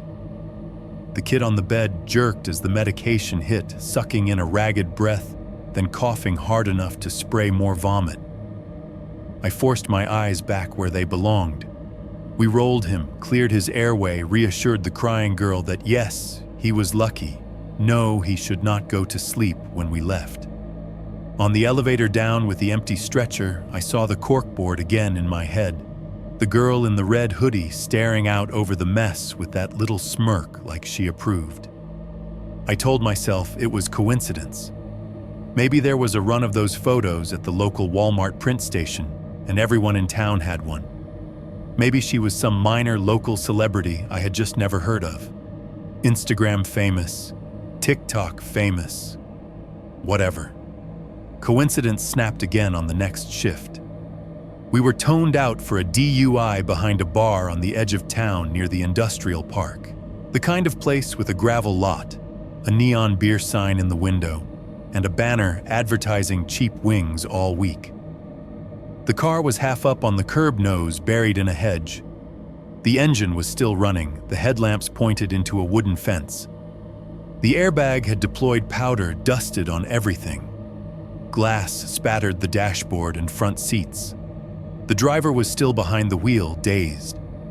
Early 30s, beard ball cap, the distinctive sag of a man who thought he was a better driver drunk than sober.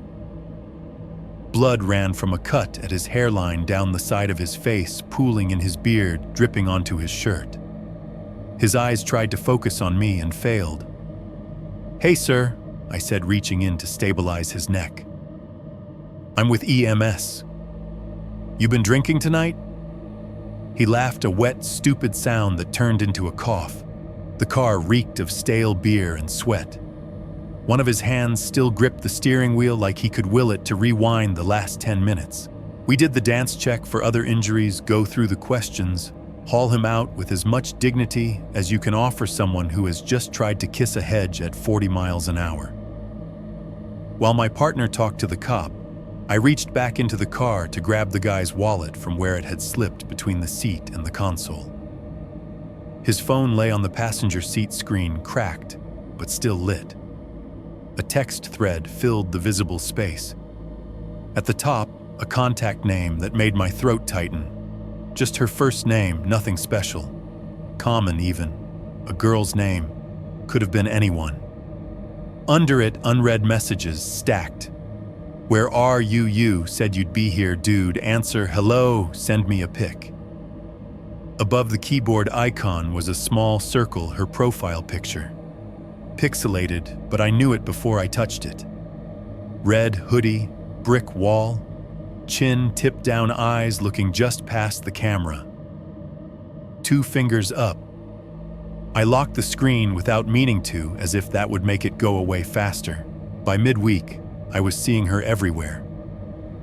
We rolled on a pedestrian struck at a crosswalk outside a strip mall. A kid who had stepped out in front of an SUV because he thought the walk signal meant the whole world would stop for him. He lay on the asphalt when we got there, one leg bent at an angle that should not be possible, sneaker flung 10 feet away.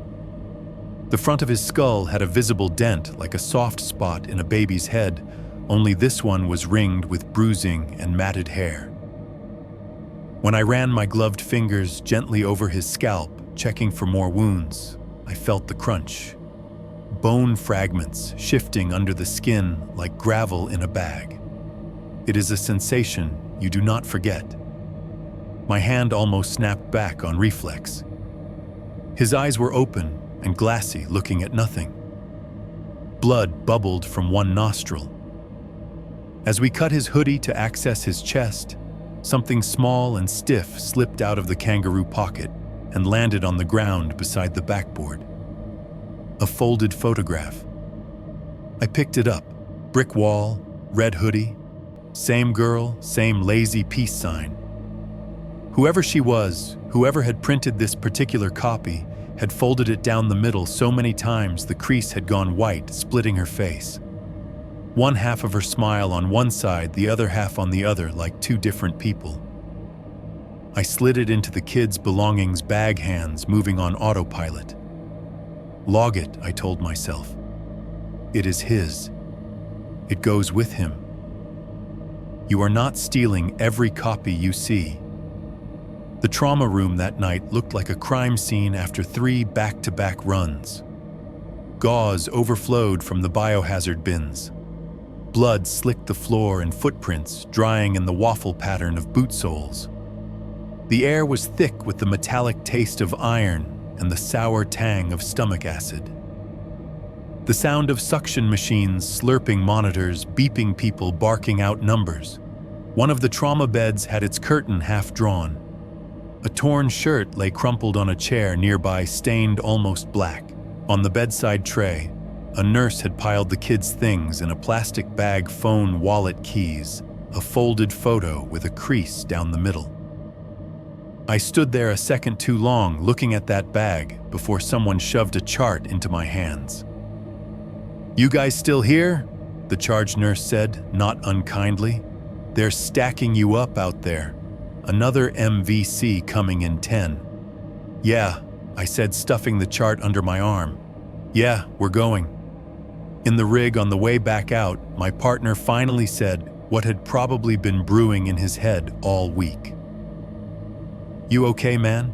he asked, eyes on the road, knuckles white on the wheel as we bounced over a pothole. "You've been off."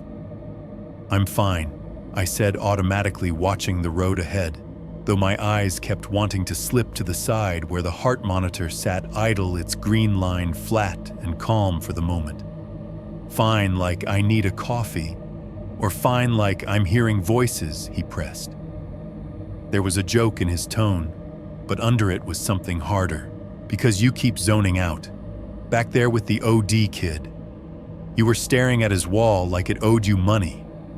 "It was cluttered," I said, trying to see if he had any info, medications, that kind of thing. He snorted. "What written on a flyer?" "By the way, I took 40 Xanax. People are weird," I said, shrugging one shoulder, eyes fixed on the red halo of a traffic light up ahead. "Leave notes about all kinds of things. Dude." He glanced over at me briefly, then back at the road. The wash of streetlights passed across his face, carving his features into sharp lines. "I've worked with you long enough to know when you're bullshitting. You've been going through pockets like you're on a scavenger hunt. Bags, wallets, junk drawers. You're gonna start creeping people out." The radio crackled to life, dispatch reading off another unit's status. In the back, the heart monitor let out a polite little beep to announce it was still on, still listening. I hesitated. There was no good version of the truth to give him. I could not say I keep seeing the same girl's face at scenes where people are bleeding out and expect anything but a recommendation that I take some forced time off. I could not say the photo on my fridge changed without hearing it out loud and realizing how insane it sounded. "I'm just tired," I said finally. It was even true as far as it went. Bad couple of nights. Feels like everybody chose this week to try and die on the same stretch of road. "Yeah, well," he said, easing us through the intersection as the light turned green, siren off this time, just lights painting the wet asphalt. "Sucks for everybody, but I need you here, not drifting off into space. You want to talk to someone? Talk to someone. Don't let it get in your head." Too late, I thought, but I did not say it. The radio muttered in the background. Somewhere inside the rig, something metal clinked softly with each bump. The empty monitor beside me sat there, green line flat, waiting for the next chance it would have to scream at us. I watched the road unwind under our headlights and thought about corkboards and visors and hoodie pockets and the way when I closed my eyes now, I did not see the faces of my patients first. I saw hers. 3.2. Social media and the brick wall. You would think after a week like that, the last thing I would want to do on my time off is look at more of their faces. Usually I try not to.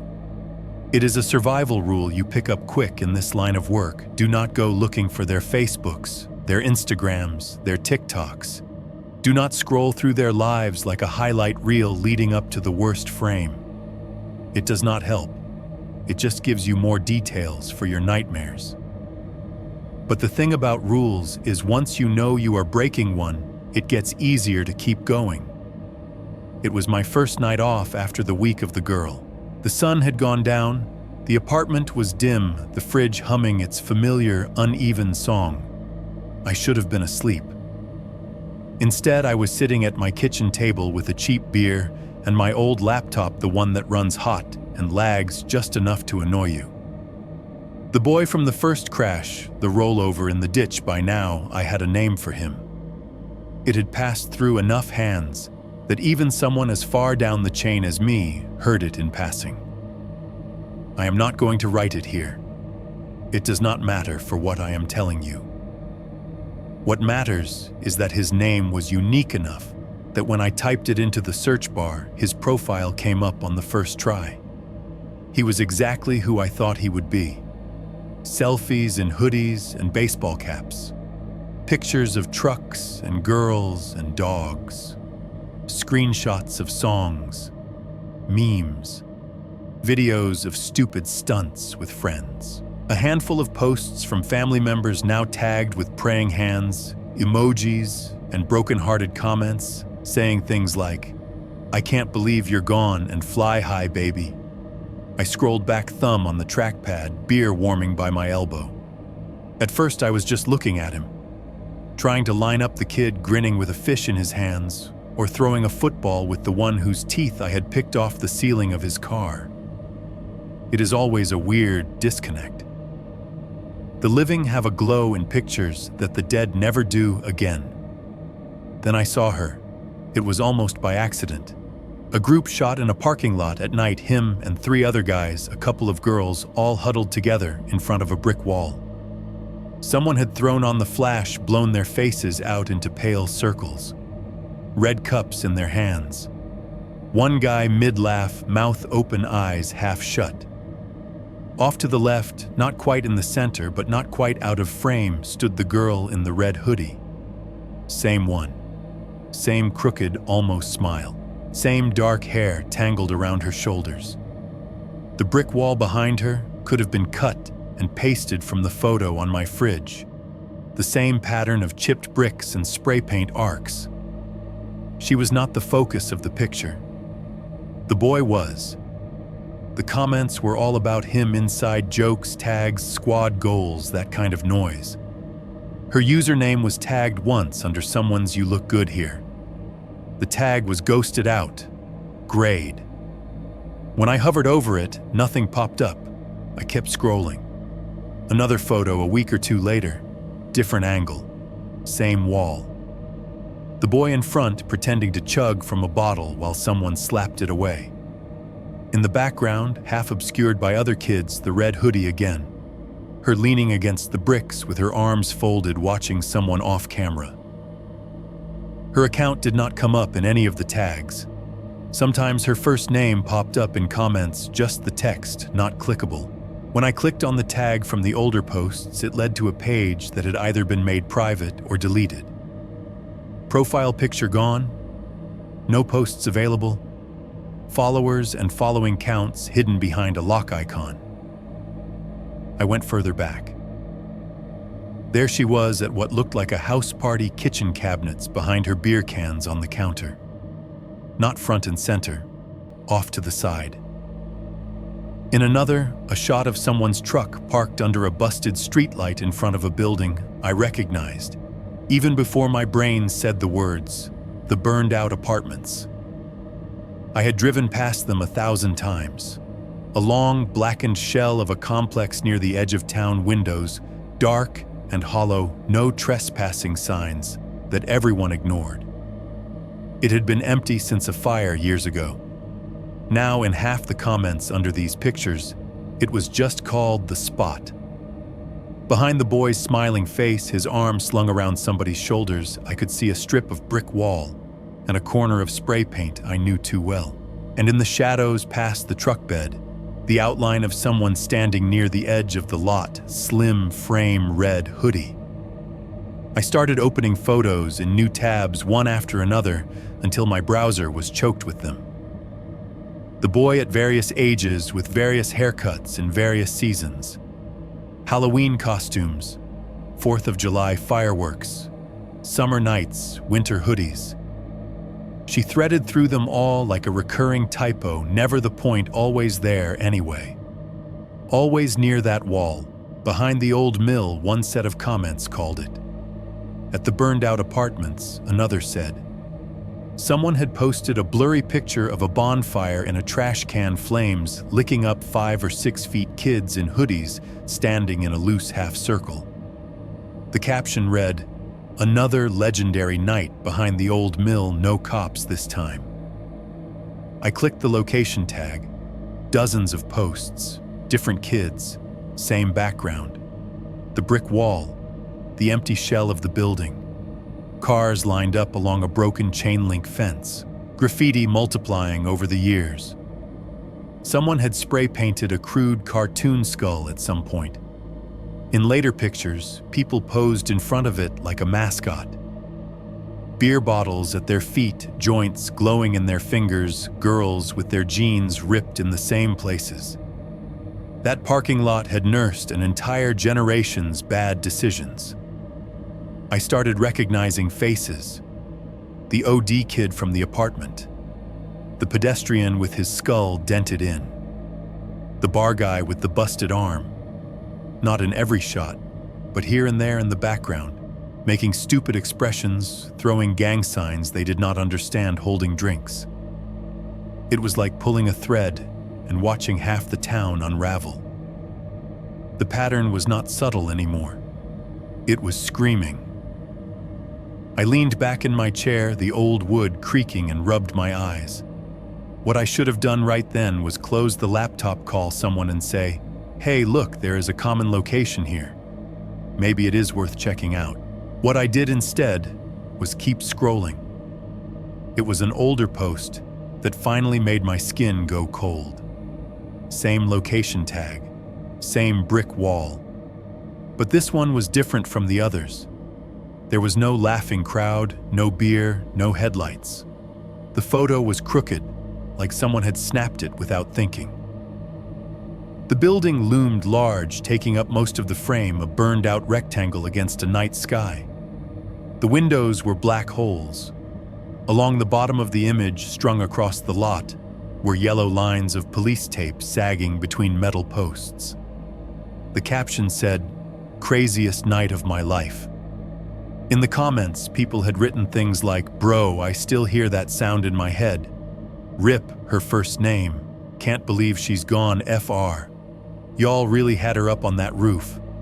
SMH, was it an accident though? She fell, she was pushed." They went back and forth, arguing in half sentences. Someone dropped a string of candle emojis. Someone else wrote "Fly high girl" with a heart. I scrolled back up to the picture and zoomed in on the upper right corner, where something dark jutted out from the roofline. It was grainy as hell, shot on a phone that should have been retired 5 years ago. The pixels broke apart when I tried to enlarge it, turning shapes into blocks. But I could see something there. A balcony maybe, or a section of roof with a partial railing still clinging to it. On that edge, a darker smudge against the darkness, was a human shape. Slight, upright. One arm extended out in a way that made my stomach turn, because I knew that posture from too many look at me moments on rooftops and ledges. Someone had taken a screenshot of that photo and posted it again months later. In this version, they had circled the shape in red and typed over the bottom, "This was taken right before she went over."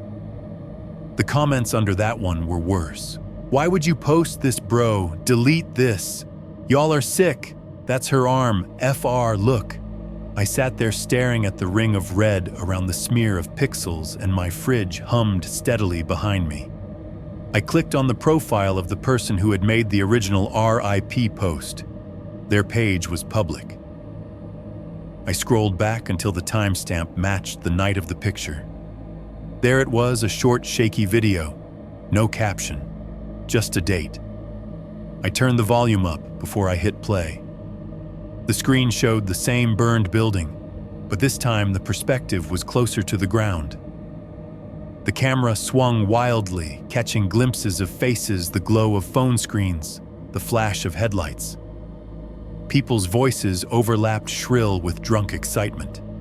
Someone said, "Do it. Do it, do it," like a chant.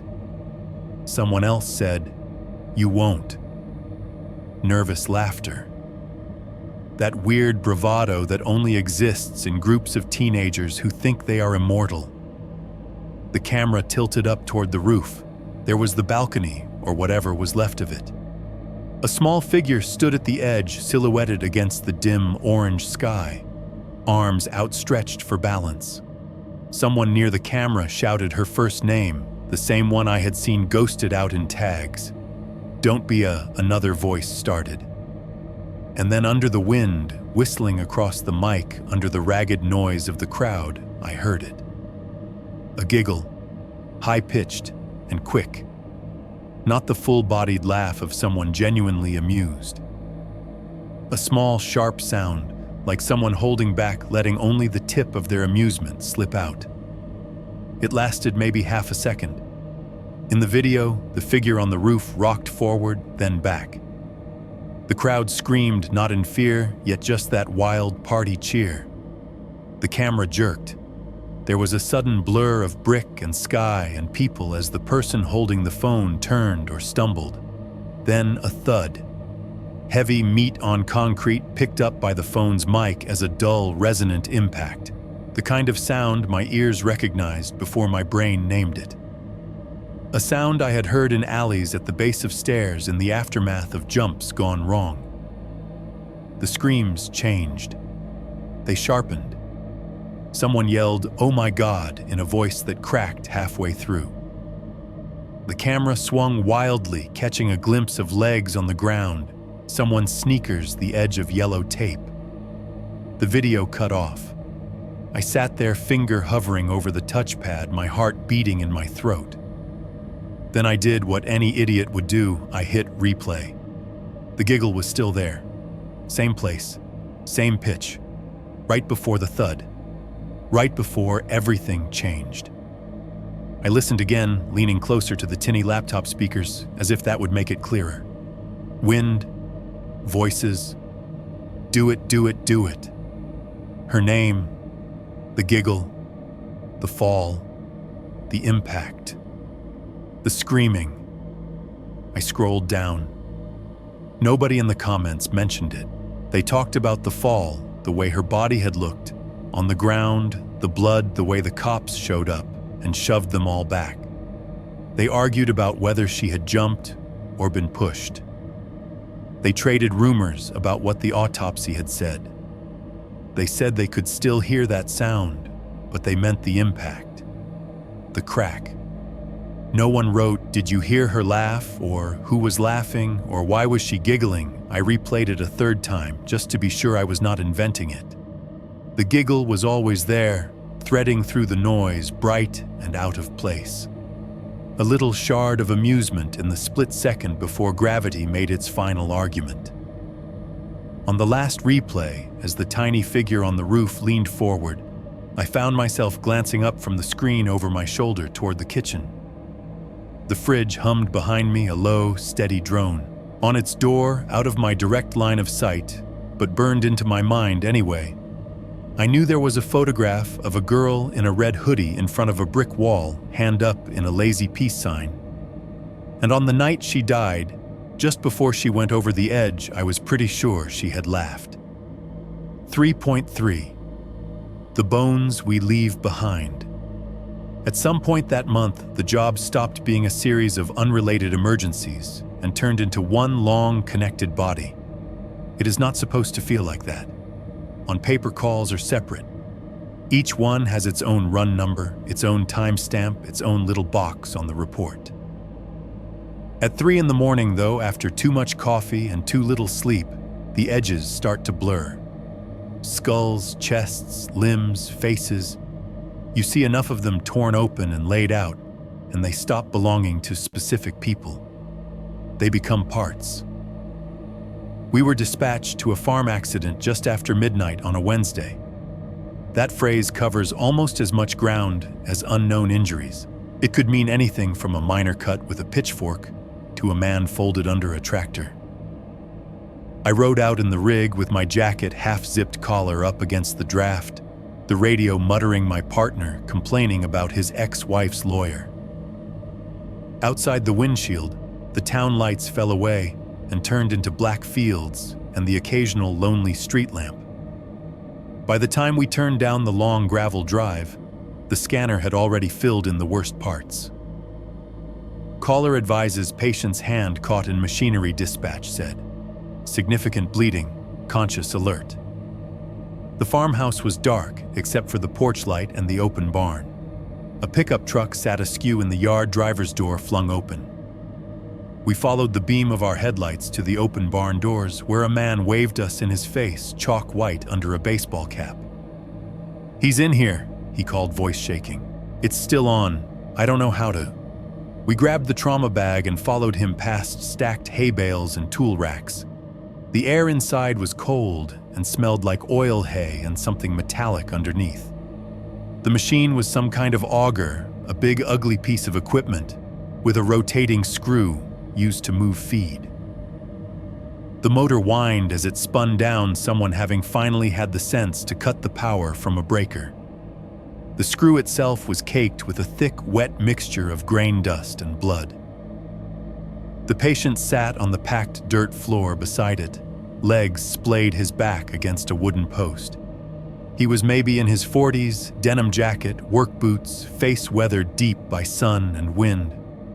Right now, all the lines in his face had collapsed into one expression: shock. His right arm was held tight against his chest, cradled in his left hand.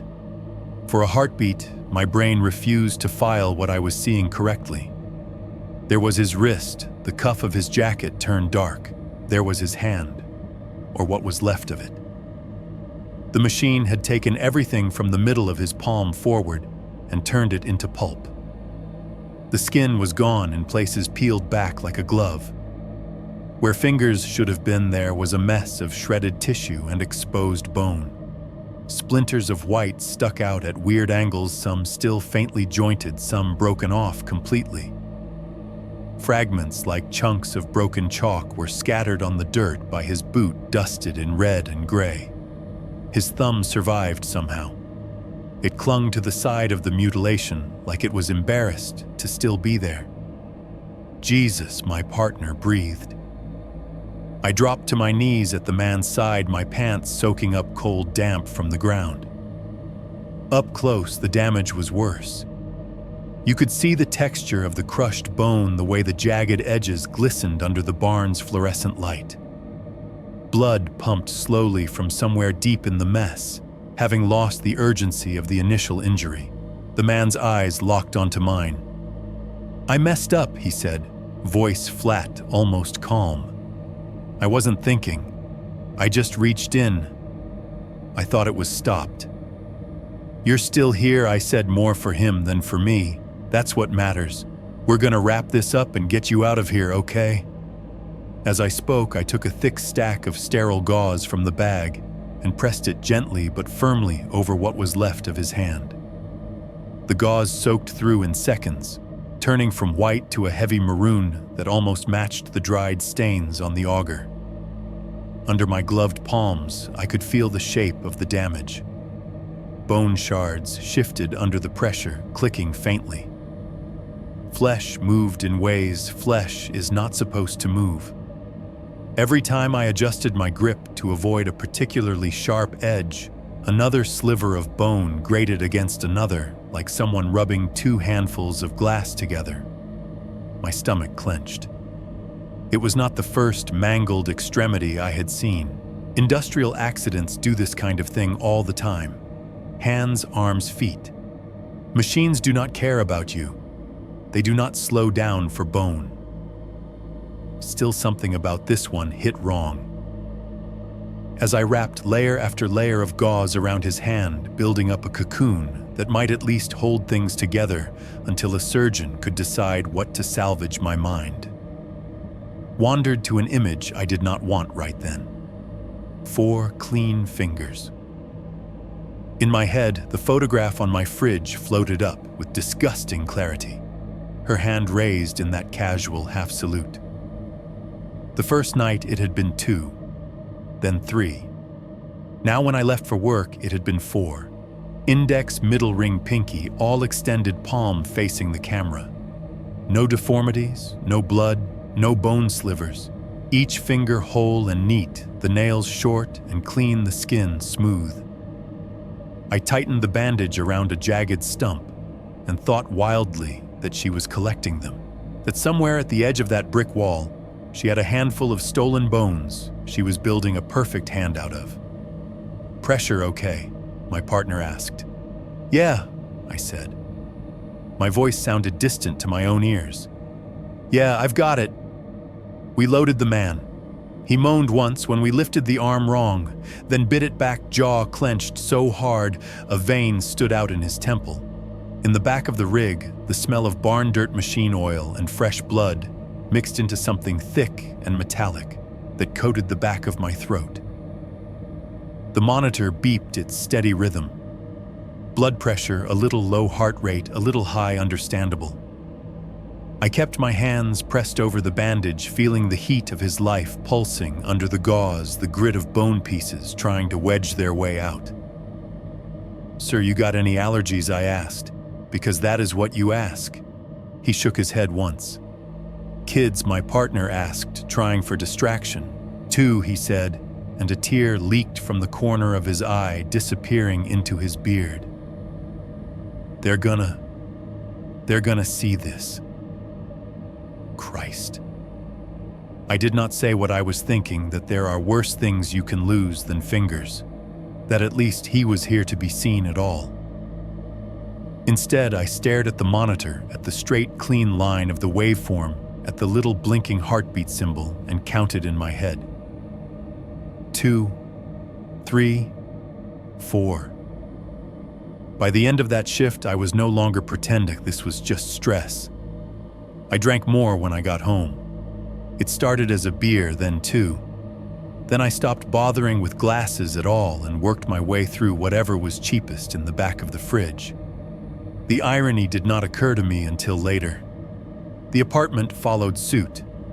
Trash piled up in the corners, pizza boxes folded but not taken out, fast food bags stacked on the coffee table, empty bottles under the couch, the sink filled with dishes until the smell reached a level I could no longer ignore. Then I'd run hot water and detergent over the worst of it and call that clean. The only thing that stayed in the same place night after night was the photo on the fridge. I tried not to look at it. I failed. Sometime between the farm guy and the end of the week, she went from 3 fingers to 4. It did not happen while I was watching. I did not see them grow, did not catch the moment the ring finger eased itself up off her palm. One night, after a 12-hour stretch of calls that left me numb, I stumbled into the kitchen for water, lifted my eyes, and there she was. 4 fingers. They were spread a little wider now, not bunched together in a peace sign or an awkward fan. Just held up casually, like someone counting off 1, 2, 3, 4. The thumb tucked in, the palm facing me. I closed my eyes, opened them again.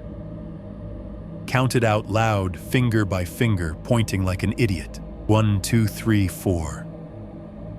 I took my phone out, opened the old picture again, the one I had snapped the first night.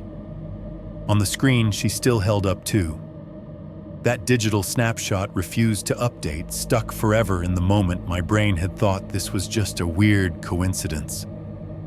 I glanced down at the phone. 2. I looked up at the fridge. 4. Somewhere along the way, the stain at the bottom had changed too. At first, it had just been a dark smear, a horizontal band of dried blood that made it look like the bottom of her hoodie was dirty. Then, as I wiped at it, and time did whatever time does to old blood, it had streaked downward, following the folds of the fabric in the image, giving the illusion that it was coming from her. Now, under the weak yellow kitchen light, those streaks seemed to have arranged themselves with intent. From the center of the stain, directly under where her hand hovered in the frame, thin tendrils of dried dark red radiated downward in a pattern that was too organic to be random. It was like the lines of a sketch, a shape only half there. If I softened my focus the way you do when you are trying to see a star out of the corner of your eye, the stain resolved into something like a forearm. Long, thin, angled slightly outward, as if it were reaching down and out of the picture. Reaching toward whatever or whoever might be standing in front of the fridge. I stopped drinking in the kitchen after that. I took my bottles to the couch and turned the TV up too loud, drowning out the fridge's uneven hum. It did not stop me from hearing it at night, though. That pop of the compressor kicking on, the low subterranean rumble as it worked, little ticks and creaks as plastic and metal expanded and cooled, and sometimes layered under all of it, the tap, tap, tap of something testing a barrier. Sleep turned into a negotiation I was losing. I would doze off on the couch, jerk awake from half-dreams, where I was back in the burned-out apartments or under the boy's car reaching for a hand that was not there. I stopped shaving regularly. My eyes looked wrong in the bathroom mirror pupils, a little blown whites, threaded pink. One night, too wired to sleep and too tired to move, I opened the laptop again. It started as a thought. Maybe there's official coverage. Maybe there's a name. Maybe someone else saw the same pattern and did something about it years ago. I typed apartment party death town name into the search bar. It did not even take that much. The autofill kicked in with the girl's first name before I finished typing. I clicked. The news article was old enough that the site's layout had changed since leaving it sitting in a little outdated box, ads broken around it. The headline was blunt in the way local news can be, when it does not know how to soften anything. Teen girl dies after fall from burned-out apartment balcony during party. The dateline hit me first. I did the math automatically, my brain still geared toward timestamps and incident reports. She had died years ago. Years. Long before the boy in the ditch had even started high school. Before the OD kids, the DUI, the crosswalk. Before half the faces I had seen under fluorescent light had been old enough to sneak out of their parents' houses. The article itself was thinner than it should have been for something that had clearly cratered a whole circle of kids. A few paragraphs. Party at condemned property. Alcohol involved.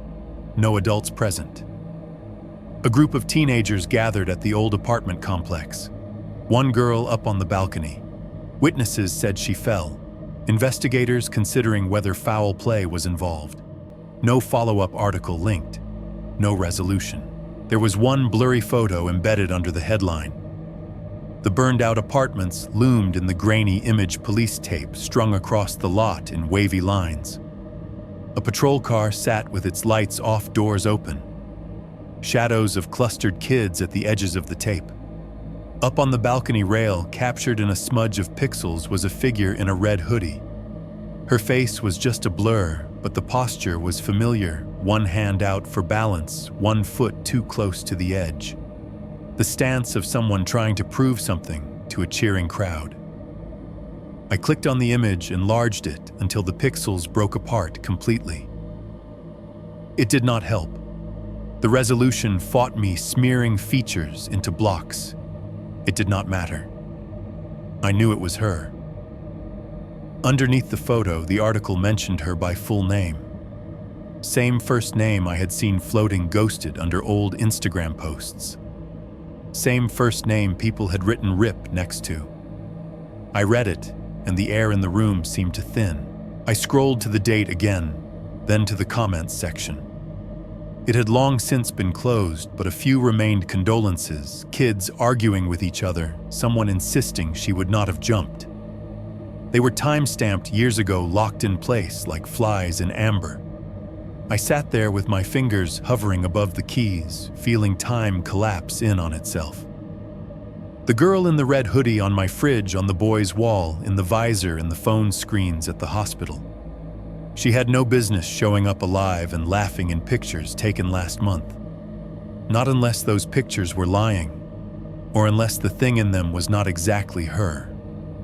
Behind me, the fridge popped. Sometimes appliances make a sound when the compressor kicks in, a little metallic thunk as pressure shifts. This was louder than usual, a hollow percussive pop that made the glasses in the cabinet click together. Then the hum started, a low, steady vibration through the wall, up through the floor. I felt it in the chair legs in my feet. I told myself it was just the fridge cycling on harder than normal. Old unit. Old building. everything complaining. And then underneath that hum from the direction of the kitchen window, I heard it. Tap. Long pause. Long enough for me to wonder if I had imagined it, if it was just some artifact in my ears from listening to so much wind and static on old videos. Tap. The sound was faint but clear like a fingernail on glass. Not from the fridge this time. From the window above the sink. 3 floors up, no balcony, no tree, no stupid vines to scrape against the pane. Tap. The third one was slower, dragged out like someone taking their time.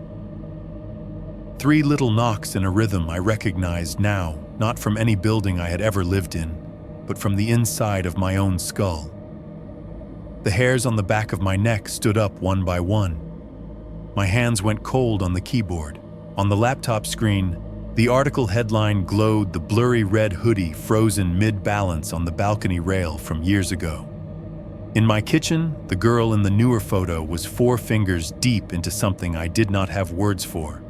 And whatever was wearing, her shape had just found a new surface to knock on. 4.1. Going to where she fell. At some point, the apartment stopped being just where I slept and started feeling like the waiting room for something else. I would get home from shift, drop my keys, and the fridge would pop or groan like it was reacting to me walking in. If I ignored the kitchen, the taps would start soft at first, then more insistent, like someone trying to get my attention without waking the neighbors. Sometimes late, when the whole building breathed in unison, I could swear I heard that quick, high-pitched giggle buried under the hum of the compressor. I stopped turning off the TV at night. I left lights on for no reason. I drank until the sounds blurred together into one continuous sick static. It did not help. Every time I closed my eyes, I saw the brick wall, the red hoodie, the dates on that news story, her name in the comments. R.I.P. And can't believe she's gone, and this was taken right before she went over. You would think that after everything I see at work, a haunted fridge and a dead girl in a photo would be where I draw the line. That I would chalk it up to stress, pour another drink, and let it ride until my brain shoved it into a corner with all the other bad images. But there is a different kind of horror that comes from not knowing. Not going out there felt worse than going. It was my day off. Gray afternoon, low ceiling of clouds pressing the town down. The kind of overcast that takes all the color out of things until every building looks like it is waiting for bad news. The forecast said chance of showers, which around here means the sky might spit on you, or it might open up and dump an entire lake. I got in my car anyway. The drive to the old complexes took me past all the usual landmarks. Walmart, the chain restaurants, the exit for the interstate, but stripped of their nighttime neon, they looked tired. The parking lots were half full. A stray plastic bag skittered across the asphalt of a shuttered strip mall, driven by gusts of wind that came out of nowhere and then disappeared. By the time I turned down the road that led toward the burned-out apartments, the traffic had thinned to nothing. Just me and the sound of my engine. I could feel my pulse in my throat, a steady, unpleasant thud. The place loomed up on the left before I was ready. The photos and videos had not done it justice. Up close, the burned-out complex was a black shell, a long row of brick husks with their insides scraped out. Every window was a missing tooth, jagged around the edges with char and crumbled mortar. Scars from the fire ran up the walls in vertical streaks, black against darker brick, like something had climbed the building over and over, wearing grooves into it. The parking lot in front was cracked and uneven grass and weeds pushing up through the fissures. Old glass glittered in patches, half buried in dirt. Rusted-out light poles leaned at tired angles. The wind had collected trash in the corners, crushed beer cans, plastic cups, a broken lawn chair, an abandoned mattress gone gray with weather. A chain-link fence ran along the front, a half-hearted attempt at keeping people out. Someone had pushed a section of it down and bent it back on itself, creating a crude step-over that was more invitation than barrier. The links there were shiny where hands had grabbed them again and again. Spray-painted across one section of wall in big block letters were the words, "No gods, no parents." Below that, in smaller script, someone had added, "Just us." I parked across the street and cut the engine. The sudden silence inside the car felt wrong. I could still hear the faint phantom hum of the fridge in my head, like my ears had decided it was the default background noise now. The wind pushed at the car, once a broad, lazy shove, then lost interest. For a few seconds, I just sat there, hands still on the wheel, staring at the building. It looked dead. Not abandoned dead. Like whatever it had been built to do had been ripped out of it the night of the fire, and the shell had just been left to rot. The brick had that old city hospital feel to it, permanent, institutional, designed by someone who thought ugliness was a sign of seriousness. I took a breath that did not go as deep as I wanted, got out, and crossed the street. Up close, the fence was dotted with little relics, a faded no trespassing sign, bolted crookedly to one post. An old lanyard with a plastic pass dangling half buried in mud. A scrap of red fabric caught in the wire near the bottom that my brain unhelpfully identified as hoodie before I saw the truth that it was just a cheap grocery bag sun-bleached into a weird color. The smell hit as I got closer. Old ash for sure, that cold, chalky scent of something that had burned completely and then sat in the rain for years. Mildew layered under it, the wet rot stench of drywall and insulation gone soft. There was stale piss too, from kids who could not be bothered to find a tree when they were drunk. And under it, all faint, but there the metallic tang of rusting metal and maybe something else. The ghost of smoke that had long since faded, but left a scar in the air. I climbed the fence where everyone else had. The top was bowed inward, links pulled and twisted. I put my hands where other hands had gone, palms scraping the wiry metal, biting into my skin through thin calluses. My foot found a dented bar at the bottom where people had stepped for leverage. When I swung my leg over, the fence shifted and creaked, a drawn-out metallic groan that scraped across my nerves. I dropped down on the other side into the lot. The sound of my boots hitting the broken asphalt echoed more than it should have, the noise bouncing off empty brick and hollow windows. A couple of birds startled up from somewhere inside, wings beating frantic air as they shot out through a second-floor gap. Every step I took, something crunched underfoot. Glass, gravel, bits of charred wood. The debris of a building that had been broken down as much by kids and time as by the fire. The wind moved through the ruins in weird ways. It found openings and turned them into instruments. As I walked, I heard it whistle down a collapsed stairwell, low and mournful. A loose piece of sheet metal somewhere clanged a lazy occasional beat. One interior door, still hanging on one hinge, and a blackened frame banged rhythmically in the distance, open slam in imperfect time. If you recorded the soundscape and played it for someone without context, they might call it spooky computer-generated ambience. Standing in it, knowing a real person had died here, it just felt wrong. Like the building was trying and failing to remember how to be alive. I moved in slow, deliberate lines, scanning the spray paint on the walls for anything that looked like the graffiti in the photos. It was all here. Tags in neon loops, obscene drawings, names stacked over names, overlapping in layers that no one but the original kids would recognize. Near one entrance, someone had drawn a big, cartoonish skull in black and white, its eye sockets dripping a cigarette hanging from its grin. That one I recognized from a dozen Instagram posts. People had used it as a backdrop, grinning in front of death like they were in on the joke. Beer cans were scattered everywhere, crushed, kicked aside, some rusting into the dirt. Cigarette butts formed little nests in the corners. An empty bottle of cheap vodka lay on its side near what had once been a flower bed label half peeled off. I walked along the front of the building until my brain lined the real place up with the pixelated images I had spent too many nights staring at. There, the section where the balcony jutted out above the lot, 2 stories up, railing half melted by heat and half bent by time. In the photos, there had always been a shadow there, a blur of a figure.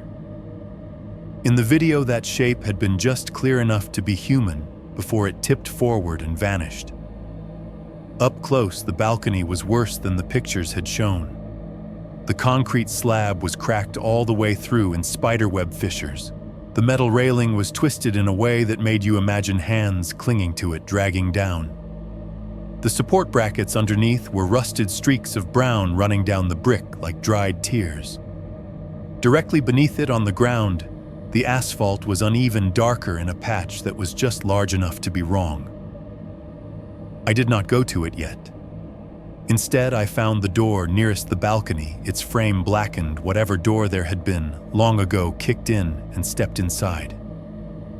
The temperature dropped a few degrees as soon as I crossed the threshold. It was like stepping into an unplugged refrigerator, same air, less warmth. The hallway beyond was a tunnel of scorched drywall and exposed studs. Someone's flashlight beam had once cut across these walls, leaving brighter streaks in the soot. Footprints layered over years tracked through the ash and dust, leading back and forth like animal paths. Glass crunched under my boots with every step, a high, brittle sound that bounced off the charred surfaces. Somewhere deeper in the building, that interior door kept slamming each bang, a dull, body-heavy thud. My breath sounded too loud in my own ears. I passed empty units on either side, rectangles of space where lives had once been. In some, the old layouts were still visible, a line where kitchen cabinets had been a rusted ring on the floor where a table had sat. In others, the fire had eaten everything down to raw material. Just brick and blackened beams, ceiling open in places to the gray sky above. There were signs kids had been here more recently than the fire. A circle of old lawn chairs with one missing a leg. A mattress dragged into a corner, stained and sagging. A spray-painted pentagram on the floor that looked like it had been drawn by someone who had never seen one outside of horror movie posters. The further in I went, the more the wind noise changed. It stopped being a general whoosh and turned into something more articulate. It slipped through cracks and holes in the walls, whistling high in some places, low in others, making dissonant chords you could almost mistake for voices if you were tired enough. I followed the building's bones up. The stairwell I needed was not hard to find. It was the one that still had half its steps intact, and the most trash at the bottom, a sign that kids had used it as a path to wherever they went, to pretend they were not scared. The stairs were concrete, chipped at the edges, blackened on one side where the fire had crawled up like something alive. Spray paint covered the walls around them, names and crude drawings, a couple of RIP tags for people who had not been as lucky as they thought. As I put my foot on the first step, the whole structure gave a tiny shudder, dust sifting down from above. The sound of my boot echoed up the shaft hollow and weirdly delayed, like the stairwell needed a second to decide how to answer. I paused, hand on the railing. The metal was cold and rough under my palm, rust biting at my skin. It felt solid enough that I could keep going and not have an excuse to turn back. I tilted my head and listened. The wind moaned up through the stairwell, scraping around corners, passing over long, cooled fire scars. Somewhere above, something light, maybe a can, maybe a piece of paper, skittered across the floor with a tiny metallic rattle.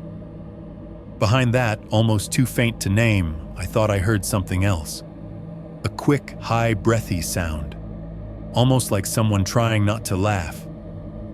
It could have been the wind slipping through a particular crack. It could have been memory. Either way, I put my weight on the next step and started up toward the balcony, where, according to the news article and 100 half-drunk posts, she had gone over the edge. 4.2.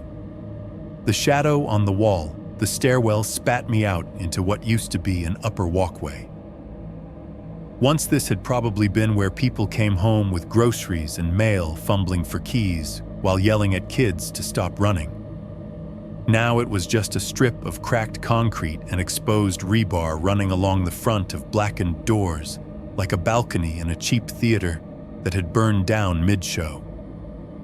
The rail along the edge was there, but barely. Twisted metal sagged outward in a few places, warped by heat and years of hands grabbing and climbing. In one section, the horizontal bar bowed down like something heavy had leaned there for a long time before letting go. I knew from the photos exactly where I was going. The brick wall here looked familiar even before I focused on it. Same pattern of chipped corners, same patch of graffiti half scrubbed off, same faint ghost of that cartoon skull's smoke trail. This was the backdrop from a dozen party pics, all taken from below. Now I was on the stage instead of in the audience. The balcony jut was smaller than it looked in the screenshots, just a slightly wider concrete pad where the walkway extended a few extra feet. Standing on it, I could feel the emptiness underneath. The edge had no mercy. When I looked down, there was only the hard ground below, no awning, no patch of grass to soften anything. Dry dirt, broken glass weeds the color of old rope. I stepped up to the edge, hands resting lightly on the railing. The metal under my palms was pitted and rough, the rust biting through my skin in tiny prickles. The rail itself was twisted, bent outward in one section, like a giant hand had grabbed it and wrenched it down.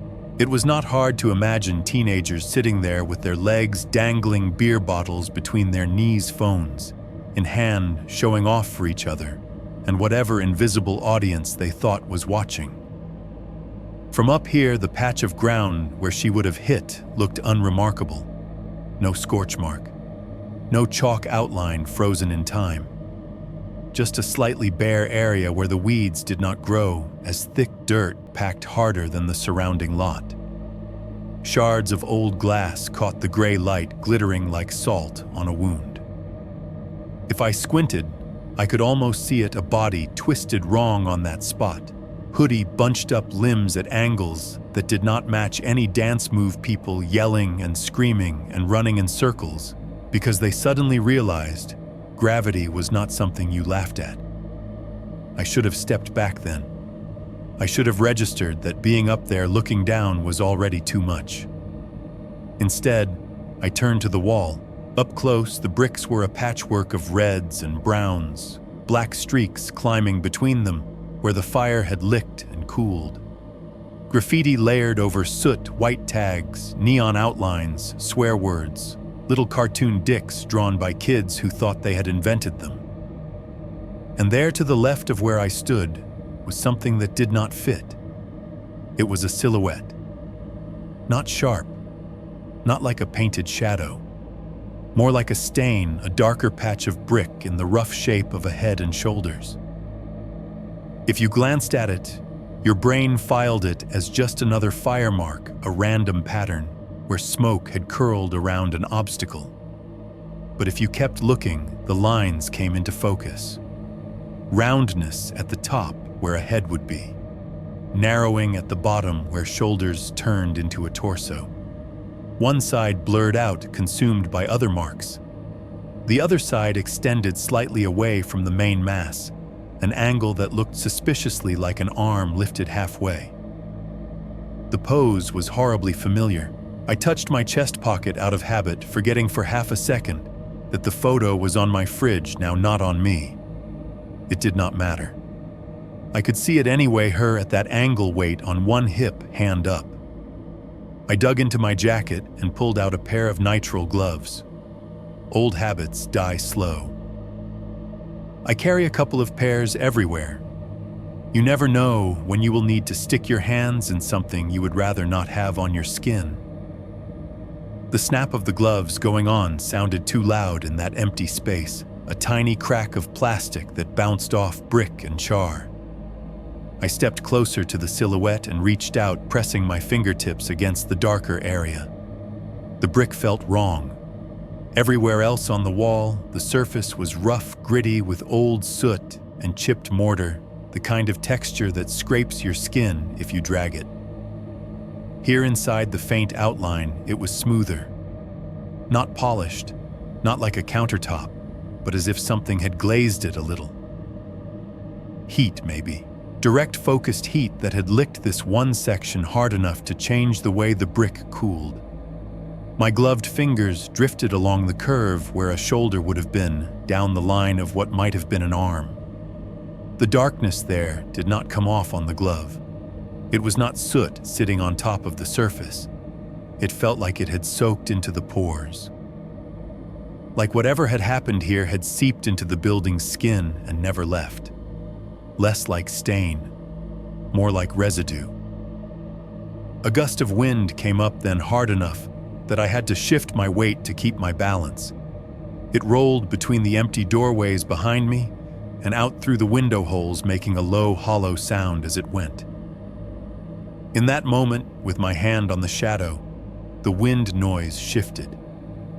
It opened its throat and made something that was almost a voice. I heard my name. Not clearly, not in full, like a friend calling you from down a long hallway. More like the suggestion of it, syllables thinned out by distance and air, vowels stretched by the shape of the ruins. But it was there, a rasping whisper threaded through the moan of air, the familiar shape of my name pulled apart, and then sewn back together by the building. The little hairs on my arms rose inside the sleeves of my jacket.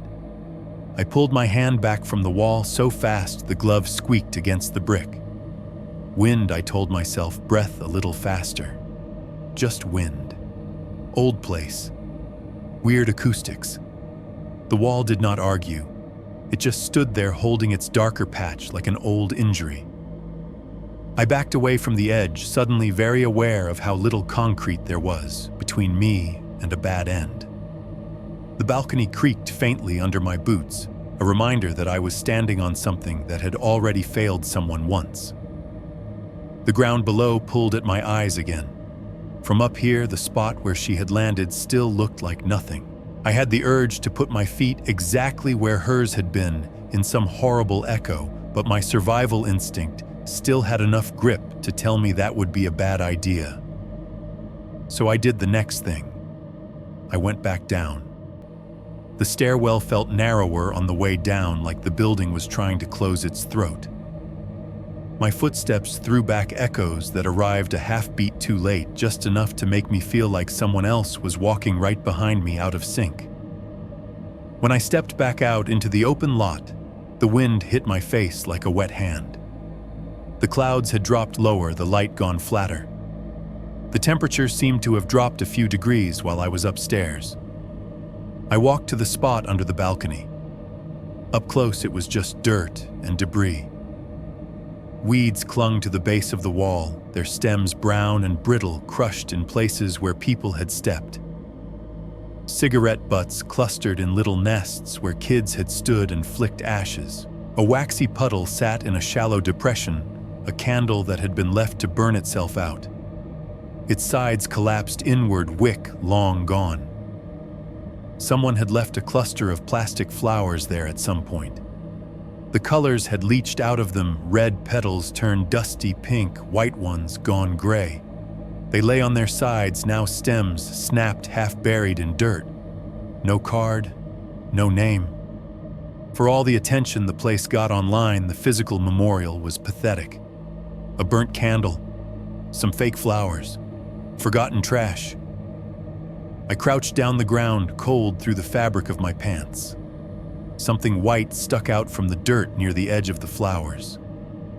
At first I thought it was a piece of plastic. The wind had blown a lot of trash here. Bits of cup lids and straw wrappers were everywhere. But this was different.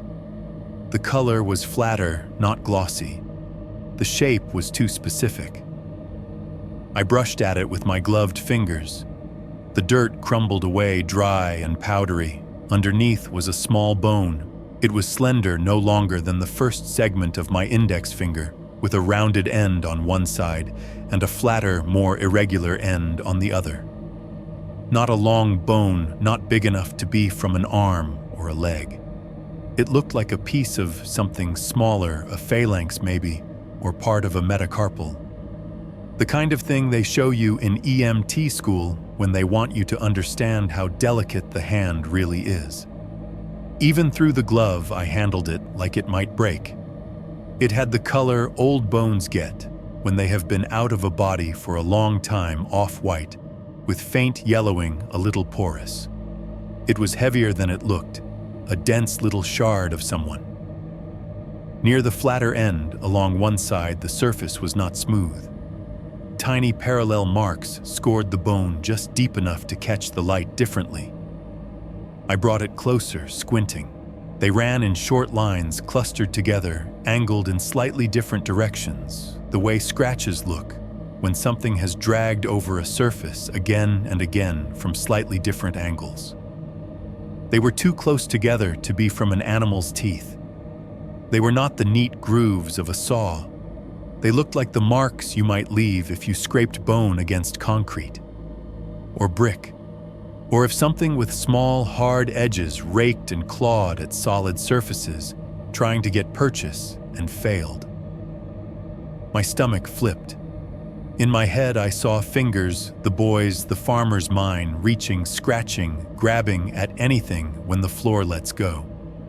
I imagined a hand slamming into the brick wall on the way down, skin tearing, bone catching for a fraction of a second before snapping free. I realized I was holding my breath. Around me, the world had gone quiet.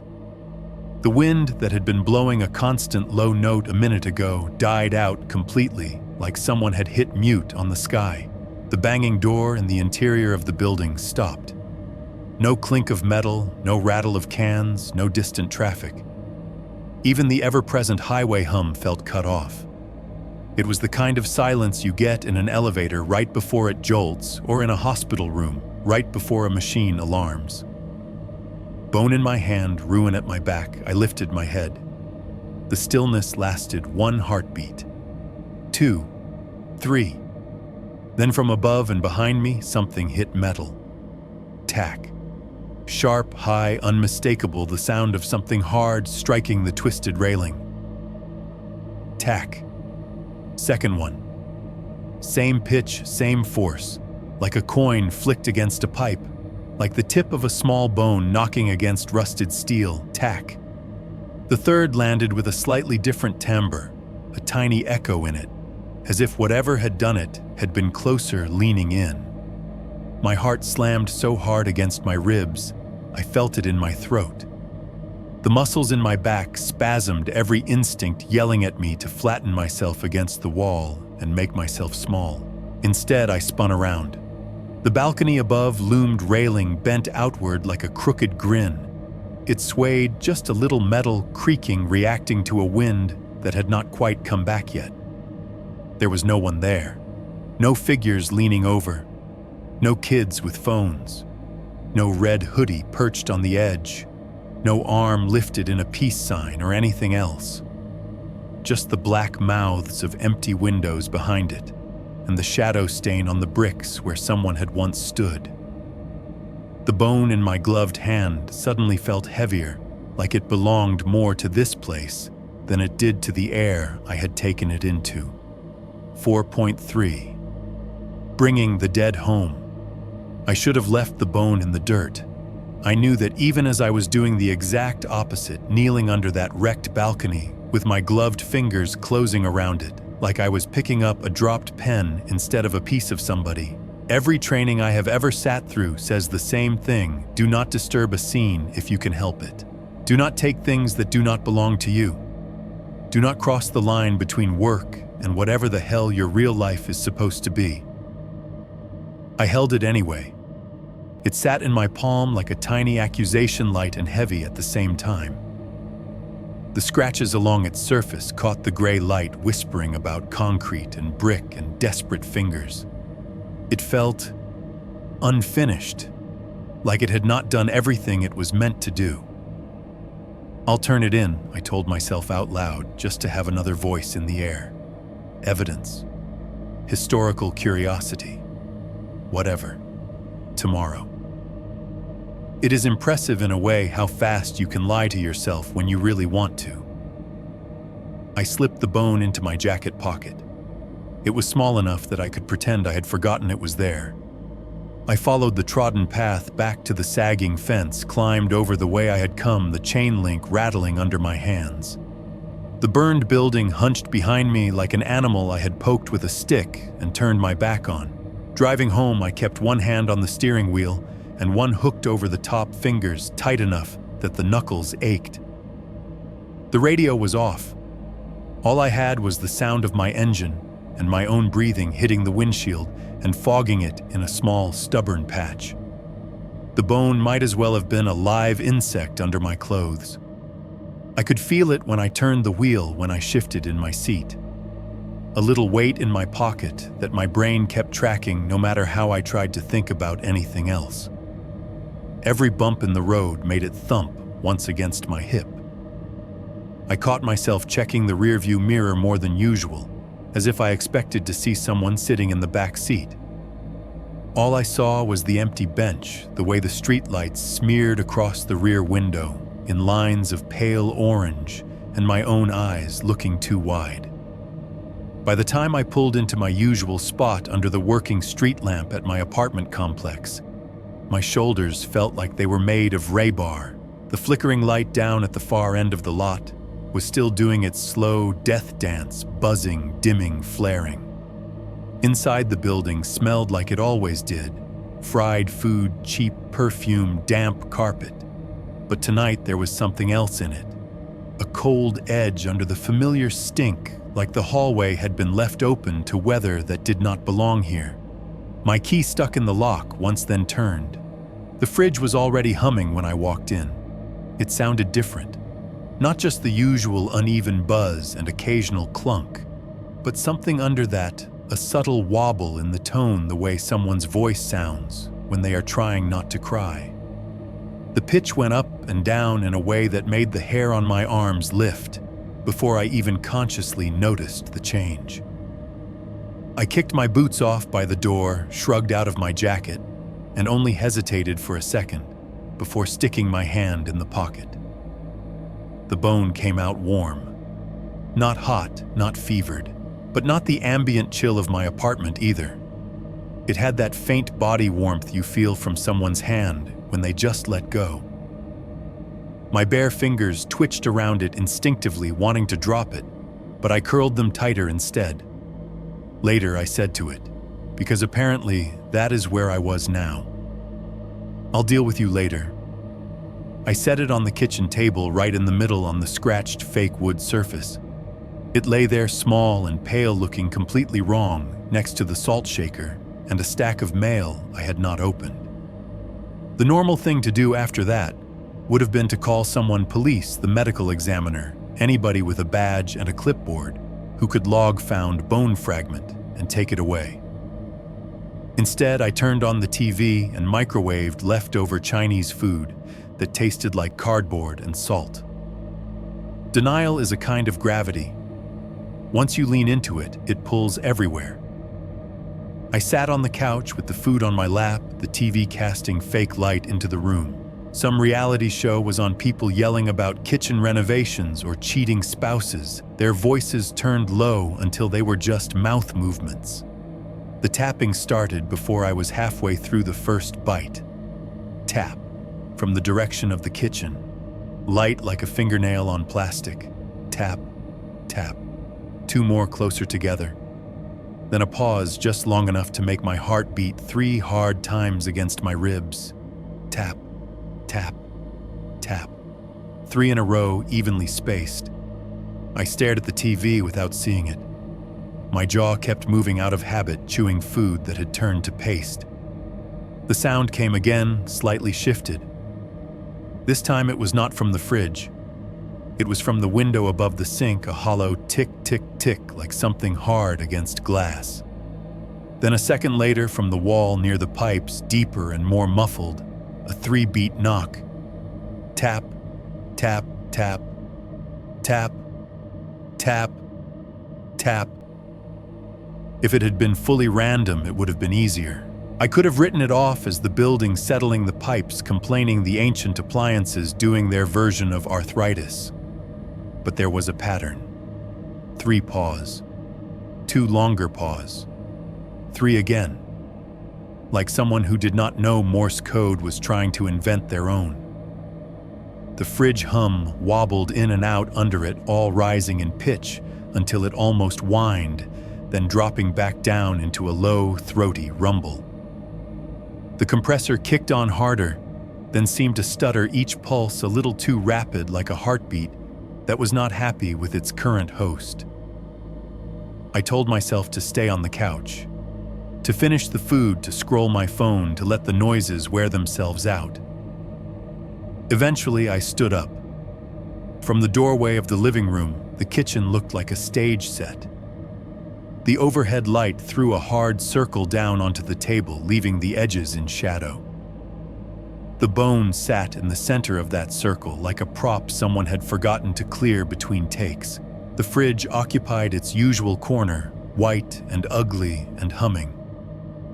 The magnet was still on the door.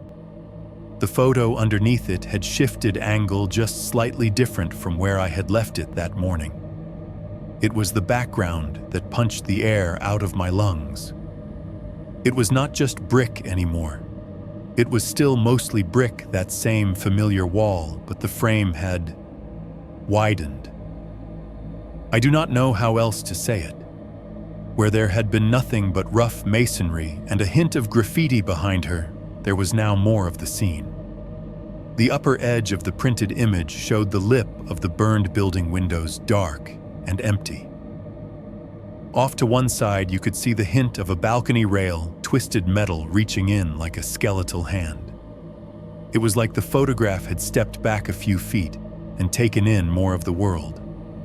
She stood dead center, the girl in the red hoodie. Except the hoodie did not look as red as it used to. The color had deepened, darkened, edging toward the color of dried blood instead of bright, cheap cotton. The fabric around the front pocket was darker, as if something had soaked into it from the inside. Her smile had stretched. The first version of her smirk had been small, almost private, the joke half kept behind her teeth. Now her mouth was open, wider teeth showing. Too many of them. Not literally more than a human mouth can have, but the way they were all there, each one sharp and perfectly defined, made it feel like that.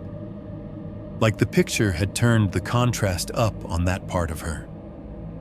Her eyes had changed too. Still aimed just past the camera, not quite looking at whoever was taking the shot, but bigger.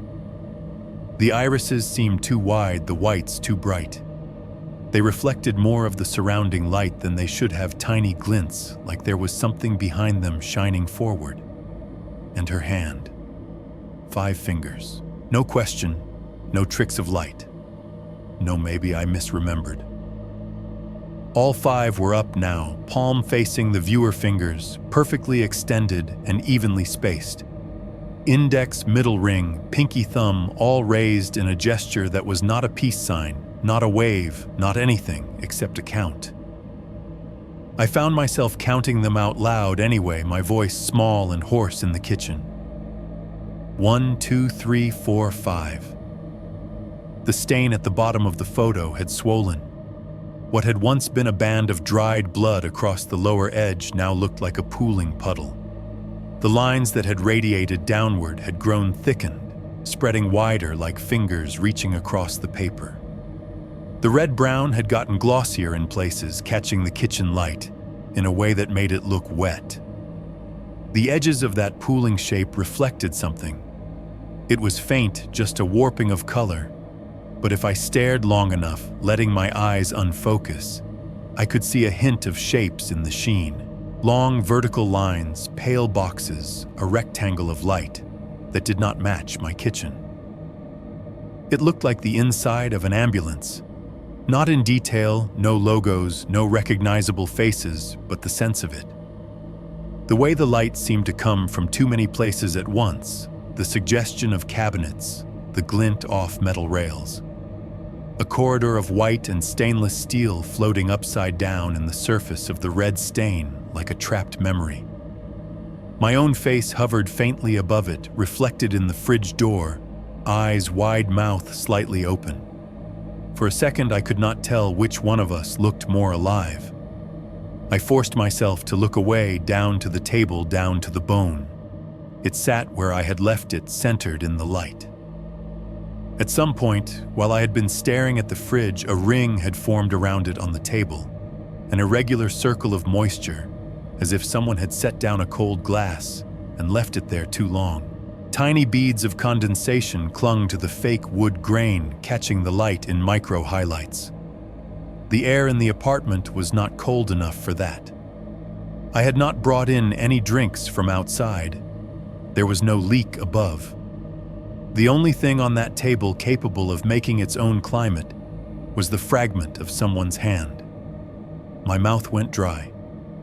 I leaned in slowly, the way you do when you are afraid something will move if you go too fast, and watched the damp ring. It was not melting from underneath, not spreading fast enough to see, but it was there, fresh. If I listened hard enough, I could hear the fridge behind me pushing its compressor past comfortable speeds, the hum broken into short, uneven bursts. The tapping in the walls had dialed back from constant to occasional, like whoever was doing it was holding their breath to see what I would do next. I reached out and picked up the bone. It was warmer than before. Not burning, not painful, but undeniably warm. The kind of warmth that does not come from a radiator or a lamp.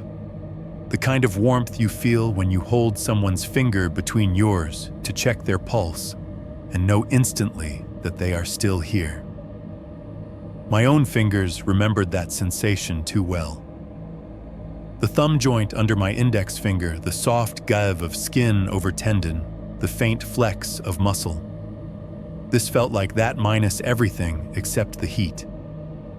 For a second, I swear, I felt a ghost of movement.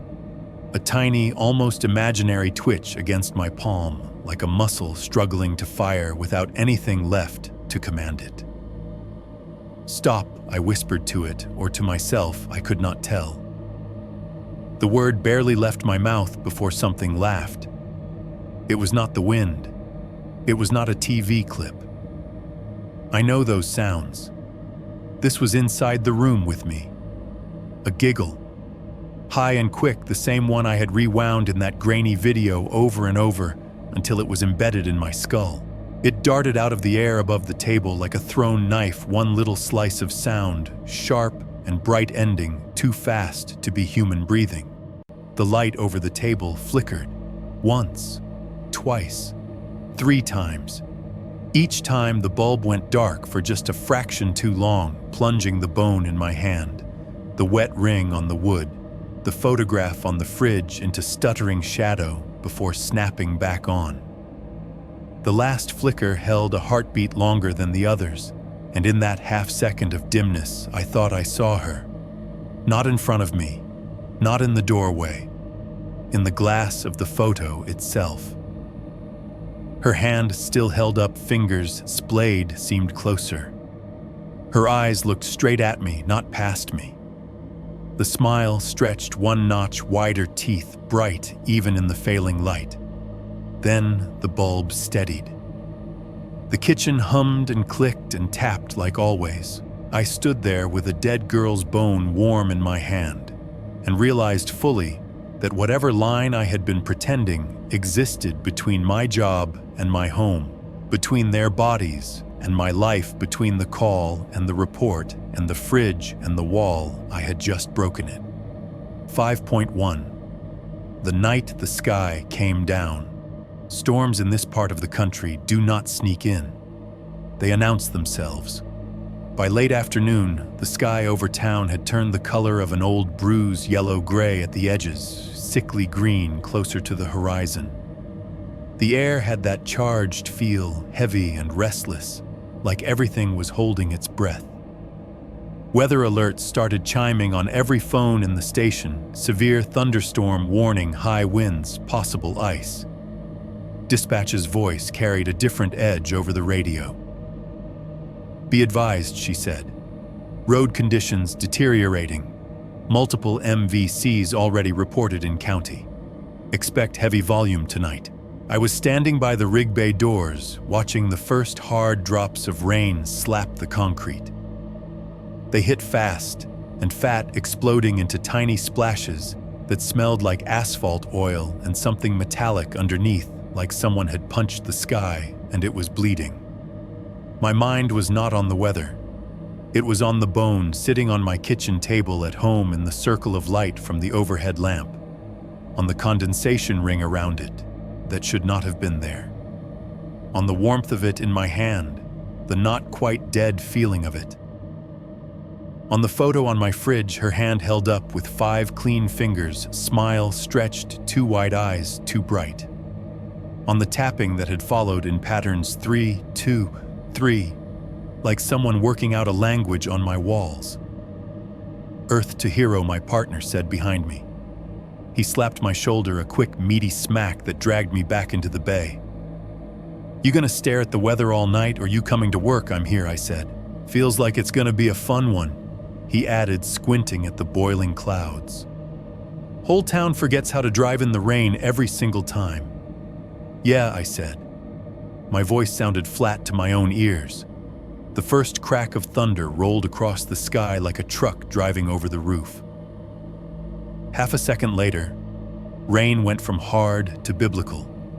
It hammered the pavement, turned the gutters into rivers, smeared the world outside the bay doors into streaks of gray. The tones dropped before the storm had even found its rhythm. "Beep. Medic 1, respond," dispatch said, calm and steady. 2 vehicle MVC, possible injuries, Highway 17 near exit ramp 12. Caller reports 1 vehicle in ditch, another blocking lane. Medic 1 en route. My partner replied, already climbing into the driver's seat. I slid into mine, the familiar click of the seatbelt somehow louder under the pounding rain. The doors shut, cutting the bay noise off in favor of a different chaos. The drumming of water on the rig's roof and hood wipers squeaking hard across the windshield, radio chatter overlapping itself. The storm hit us like a wall. Once we pulled out of the station and onto the road, it was like driving through a car wash at 70 miles an hour with the lights off. The wipers could not keep up. The headlights painted the rain in sheets of white drops slamming into the glass in 1,000 tiny impacts. It sounded exactly like tapping.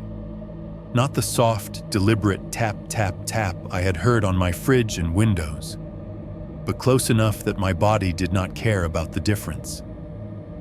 Every time the rain hammered down in a particularly heavy burst, my shoulders tightened, waiting for a different rhythm to emerge. Thunder rumbled overhead, low and long, the sound rolling over us, like something big turning in its sleep. Lightning flashed somewhere behind the clouds, brightening the world for a second, and then dropping it back into wet gloom. We hit the first accident within 10 minutes. Hydroplane. Sedan spun out on the exit ramp, nose buried in the guardrail, rear end jutting into the lane. Another car behind it had swerved and clipped the median. Airbags deployed, hoods crumpled, hazard lights blinking their frantic orange. Our boots hit puddles as we got out, water immediately soaking through where it splashed up under our pants. The rain slapped my face cold and hard, needling into every exposed bit of skin. Siren cut, the only sounds were thunder traffic hissing by in the other lane and the patter of water hitting metal and flesh. The first car's driver was dazed but mostly intact, whiplash, a bloody nose shock. The second car's passengers were shaken, complaining of pain but walking. We slapped sea collars on loaded transported. It felt almost routine, except for the way my eyes kept flicking to their dashboards, their visors, their phone mounts. No red hoodie, no brick wall, no lazy peace sign. Not here, not yet. Back at the hospital, we offloaded, did the handoff, and were halfway through wiping down the cot when dispatch cut in again. Medic 1 report of a T-bone collision intersection of Route 9 and County Road 18. Multiple callers, possible entrapment airbags deployed. Copy, my partner said. To me, told you. Storm night. We're not sitting down till sunup. The storm did not let up. If anything, it seemed angrier. On the way to the next call, the wind started to muscle in, shoving at the side of the rig hard enough that we felt the weight shift. Gusts grabbed at the big box like a kid trying to tip a toy. Wipers squealed on high. The sound of rain on the roof doubled, then tripled until it was a constant roar overhead, 1,000 little fists pounding in a frenzy. I tried to focus on the road ahead, the glow of our own lights on the wet asphalt, the blurred shapes of other vehicles pulling over. But my brain kept trying to map the random taps into patterns. 3 pause, 2, 3. My chest tightened with every lump of the rig's tires over standing water. We came up on the intersection and saw the wreck in the crosshatch of flashing lights from the cruiser already there. Pickup truck versus compact sedan. The sedan had taken the hit on the driver's side. The whole left portion of the car looked caved in metal, folded over itself. Glass shattered and sprayed across the road. The driver's door was barely recognizable, as a door more like a crushed can pressed into the body. The pickup sat a few yards away, nose-crumpled steam billowing from under the hood. Its driver was outstanding in the rain hands on his head, yelling something at the cop that the storm swallowed. "Take the truck guy," my partner said. "I'll get a read on him." You assess the sedan. Up close, the T-bone looked worse. The sedan's driver was pinned, torso twisted, slightly, seatbelt cutting diagonally across their chest. The steering wheel had buckled inward in the impact, the center column shoved back toward the seat. The upper part of the chest had taken the brunt of it. Their ribs were a shattered cage. I saw it in the shape, the way the chest wall moved wrong with each labored breath too much. Give where there should have been structure, the whole front collapsing a little, and then springing back in a way that made my own sternum ache. It was like someone had kicked in a door but not finished the job. Their face was a mask of blood and airbag powder. One eye swollen, shut the other fluttering. Each inhale came with a wet crackle, the sound of air forcing its way past broken bone and bruised lung. The car smelled like deployed airbag, burnt plastic and chemicals, and the thick, iron-heavy scent of fresh blood. "Hey," I said, leaning in through the busted side window, rain soaking my sleeves. "Can you hear me?" A weak blink. A sound that might have been yeah or might have been pain. "Good. I'm with EMS. We're gonna get you out of here, okay? Just try to stay still." As I spoke, my eyes did what they do now when I am in any wreck. They scanned. Visor, dashboard, cup holders, the center console, the floor, the white tangle of airbag, the cracked windshield, spider-webbed but intact except for one hole in the lower corner where something small had punched through. On the passenger seat, a phone lay face-up, screen spidered with cracks, but still partially lit in the rain-smeared reflection of my flashlight. The case was one of those clear ones meant to show off the phone's color. Between the case and the phone, tucked in so that only the bottom half was visible, was a tiny printout. I knew it before I even leaned closer. The shot was small, about the size of a postage stamp. Cheap printer ink, faded from time and light. Red hoodie, brick wall, 2 fingers up. In the tiny frame, her features were blurred, too small to make out individually, but the shape was there. My heart rate spiked hard enough that I felt it in my throat. I must have gone quiet for a second because the driver groaned. My chest, they gasped. Feels like it's breaking. It is, I said before my brain could slap a filter on it. We're working on it. I tore my gaze away from the case, from the tiny slice of her face, and went back to the checklist. Airway, breathing, circulation. I called for the Halligan and spreaders for more hands. We stabilized the neck setup. The monitor started working on extrication. The monitor beeped in the back flat tone first, then the little spikes of recognition as leads picked up a rhythm. The rain pounded the rig, a drum line on the metal roof. The storm's roar seeped into the patient's gasps and my own breath, until everything was one big, wet sound.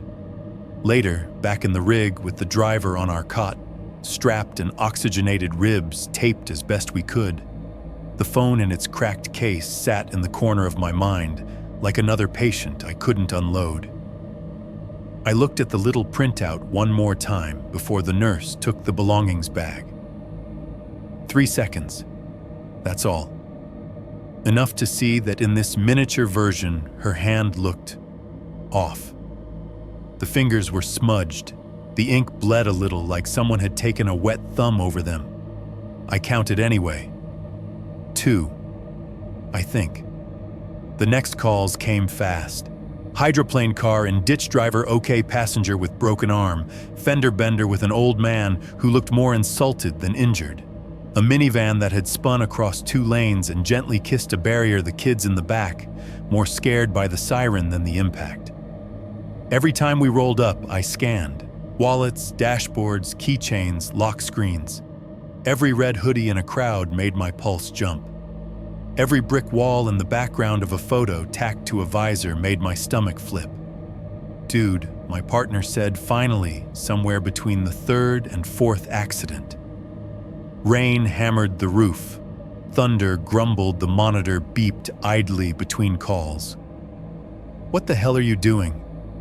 We were parked in the ambulance bay, making ourselves available while the ER swallowed our last patient. The storm had gotten loud enough that even inside the bay, with the big doors half down, we had to raise our voices. What I said. You know what he shot back. You've been tearing through people's crap like you're looking for something. Visors, phone cases, glove boxes. You forgot to give that last guy his wallet back, by the way. I had to run it in. I'm checking for IDs, I said. Medications. Alerts. Bullshit. He leaned back against the console, eyes narrowed. The green glow from the monitor painted his face sickly. You're looking for something specific. I've seen you do it too many times this week. You gonna tell me what it is? The radio crackled with another unit's traffic filling the silence for a second. The rain pounded harder, a staccato barrage that sounded like 1,000 fingernails raking the roof. I could have lied again. I almost did. But the storm had scraped something raw in me the same way the burned building had. I was tired. I was scared. I was out of easy explanations. You ever notice, I said slowly, how many of our patients know the same girl? He frowned. What the red hoodie, I said. My voice felt thin in my own ears. Brick wall, peace sign, that picture? It's been on 3 calls in the last week at least. Probably more. He stared at me for a beat, then huffed a laugh that had no humor in it. So, small town, he said. Kids all go to the same spots, follow the same Instagram trash. Of course they share photos. Why do you care? Because she's dead, I said. I had not planned to say it that bluntly. The words just fell out. He went still. What, she died, I said, looking past him at the rain-streaked bay door. Years ago. Fell from those burned-out apartments. There are articles, posts, RIP and all that. But she's still showing up. On walls, in wallets, in phone cases, in every wreck we roll on lately. Thunder cracked directly overhead, loud enough that the rig vibrated. The monitor beeped in protest, picking up artifact noise. My partner shook his head. "You're spiraling, man," he said. "You went down an internet hole and now you're seeing her everywhere." It happens. Ask any cop they catch a case and suddenly every guy on the street looks like they're perp.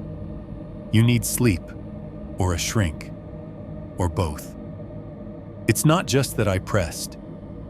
I could hear the edge in my voice and hated it. The picture on my fridge. "On your what? Forget it," I snapped too fast. The last thing I was going to do was tell him about the way that photo had changed fingers, or the bone on my table, or the giggle in my kitchen. The point is, this isn't normal. It's not just stress. It's something. He looked at me for a long moment, the storm's noise filling the rig around us, dispatch faint in the background, other units checking in, making traffic stops, calling out mile markers. Finally, he sighed. "Look," he said, "we see messed up shit all the time. Sometimes the patterns mean something. Sometimes they're just patterns. You start thinking every crash has some ghost girl behind it, you're gonna get someone hurt because you're digging for clues instead of checking their airway." He leaned forward, tapped the monitor screen with one knuckle. It gave a little chirp, offended. "This is your job," he said. "This and that." He nodded toward the radio. "Beep goes off, we go. We fix what we can, we haul what we can't. We don't chase high school urban legends. That's for bored kids and YouTube, not us." Before I could answer, the tones dropped again. "Beep," Medic 1 dispatch said. "Multiple vehicle accident reported on Interstate 17 near mile marker 42. Caller states at least 3 cars involved, possible rollover, unknown number of injuries." The rig felt smaller all of a sudden. Rain hammered the roof in 100 frantic hands. The thunder rolled. The wipers waited. My partner met my eyes. "Storm pileup," he said. "Here we go." He grabbed the radio. Medic 1 en route. As we pulled out into the dark, into the watery blur of the freeway, into the noise, I caught myself staring at my own reflection in the passenger window. For a second, in the smear of the glass and the flash of the lights, I thought I saw another shape behind me, smaller hood, up hand, raised in an all too familiar count. When lightning flashed and the world lit up, it was just my face. The sound of the rain on the roof, though, that did not change. It kept tapping, random and relentless, like the sky had decided to knock on every car in the county at once. 5.2. The pileup. We saw it before we got close enough to help. Even through the sheet of rain, the interstate ahead did not look right. Headlights were pointed in the wrong directions, shining at angles no engineer had ever intended. Red taillights glowed from places they had no business being, sideways, upside down, half buried in darkness. Lightning flashed, and for a second the whole mess was lit up in stark white like a crime scene photo. "Holy shit," my partner muttered. The jackknifed semi was the anchor point. It lay across 3 lanes like a dead animal cab twisted trailer folded in on itself, its reflective striping catching every flash of our lights. Cars had plowed into it, into each other, into the guardrail. Some had spun out and stopped facing oncoming traffic. Others were turned completely around, hoods crumpled, trunks blown open like busted chests. Steam and smoke rose from the wrecked engines, white and gray columns that mixed with the rain into a low-hanging fog. The smell hit as we pulled onto the shoulder and angled the rig to block as much as we could, gasoline sharp and oily, burned rubber, hot metal, and something else underneath that I knew too well, the copper salt of fresh blood. We killed the siren, but left the lights spinning. They painted everything in red and blue, chopping the chaos into frames. Sound came from every direction. Horns blared where steering wheels had locked, or bodies rested against them, stuck on one long, endless note. People were screaming, some with words, some with just raw noise. Somewhere a child cried in short, hiccuping sobs. Radios squawked from cruisers and trucks, dispatch voices overlapping different agencies stepping on each other. Distant sirens drew closer, a rising chorus of wails threading through the storm. Under all that glass crunched under our boots, as we stepped out, that brittle, delicate sound that always feels too small for what it comes from. Mass casualty. This was not patch up and go. This was triage. Grab the triage tags, I yelled over the storm. My partner already had them in hand, the roll hanging from his belt, Sharpie in his teeth. The rain hit like shotgun pellets bouncing off my helmet, soaking through the gaps in my jacket. My pants clung cold and heavy to my legs. Water ran down the inside of my collar, a thin, miserable trickle. "Start left, I'll start right," I shouted. He nodded, broke off. I went to the nearest scream. A small sedan front end, crumpled rear end, punched in by the car behind it. All 4 doors had buckled. The roof had caved slightly over the front seats, creating a compressed pocket of survival space. The woman in the driver's seat hardly looked like a person at first glance. The impact had thrown her forward and then whipped her back against the headrest in a way that peeled the skin on her scalp up like a cheap wig. The top half of her face was still covered in skin and hair. The bottom half was a grotesque red mask. Where her forehead should have been, pale bone gleamed in the rain, the scalp hanging back like a curtain. Blood poured down over her eyes and cheeks, filling the hollows, making it hard to tell where her real features ended and the damage began. She was conscious. Her mouth moved words, mixing with blood and airbag powder. "It hurts," she kept saying, voice thick. It hurts, it, I know," I said, leaning in, forcing my focus away from the gleam of exposed skull. "Stay with me. Can you move your legs?" Her hands twitched on the steering wheel, skins slicked it. I checked her breathing, her pulses, the way her chest moved under the seatbelt, tagged her immediate, and yelled for another unit to take her as soon as they hit the scene. There was no time to do more than that right then. Next car. A mid-sized sedan crushed nearly in half around the steering column. The front end had accordioned into the driver's seat. Glass sparkled everywhere. The driver was still belted torso upright, but from the waist down, there was nothing left you could honestly call legs. The metal had folded inward, compressing his lower body into a bulge of denim and fabric that had no shape of limbs left in it. Blood soaked his jeans from hip to knee, but when I pressed my fingers against his thigh, there was no firm resistance of bone, only shifting mush. It was like someone had filled his pants with warm gravel and broken jelly. His eyes were glassy, rolling. He wheezed more than breathed. "Can you feel your feet?" I asked, even though I knew the answer. He stared at me, confusion flickering through the shock. My what right? Tag expectant. Focus on keeping him as comfortable as possible, then move on. The teen girl was half out of her car. Her small compact had hit the semi's trailer and ridden up under it. The windshield was a gaping hole, glass teeth around the edges.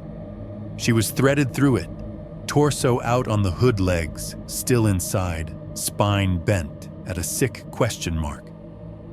Her hair was plastered to her face with rain and blood. Her eyes were wide and glassy, staring up at the churning sky. Her mouth hung open, a string of saliva and pink foam stretching from her lips to the glass under her chin. Her neck angle told me everything. I put my hand on her shoulder anyway, more out of habit than hope. The skin was cooling. The rain made it hard to tell, but I knew that feel, too heat, leaving muscle slackening. I checked for a carotid pulse. Nothing. Dead. Tag black. Move. Everywhere I turned, there was another body, another twisted metal cage, another little pocket of someone's worst second. Other units showed up, engines, cops, another medic crew. We shouted over each other, over the storm, over the constant scream of stuck horns. We slid on slick asphalt, our boots leaving red and oily smears. And she was there. Not in the flesh, never in the flesh. In ink and pixels. The first one that caught my eye was in a small hatchback, turned sideways across 2 lanes, its rear end crumpled where a pickup had plowed into it. The back window had blown out. Glass glittered inside like a second storm. The driver, a young guy with a beard and a piercing through one eyebrow, sat stunned in the seat airbag, limp in his lap. Blood trickled from a cut on his scalp down into his beard. He clutched the steering wheel with white knuckles, breathing too fast, but otherwise intact. "I'm okay." He kept insisting words, spraying spit. "I'm okay. I can get out. You're gonna stay put for a minute," I said, hand on his shoulder. I glanced at his chest, checked for air movement, scanned him quick. Adrenaline trauma, probably. Maybe a fracture or 2, but nothing like the carnage 10 feet away. As I leaned in, something on his dashboard flashed with my flashlight. His phone was mounted there, cracked but still kicking. The lock screen was a photo. Red hoodie, brick wall. Her. I froze for half a second, then forced myself to lean closer to make sure I was not hallucinating. The image was sharper here than in some of the printed ones. Newer phone, better camera. She stood in front of the wall, same spot as always. Graffiti arced behind her in familiar strokes. The hoodie looked darker now, almost maroon in the lightning flashes. Her hand was up. I started counting eyes, moving from finger to finger. 1, 2, 3, 4, 5, 6. The thumb was out, and so were all 4 fingers, and at the edge of her hand, where there should have been nothing, another digit had sprouted.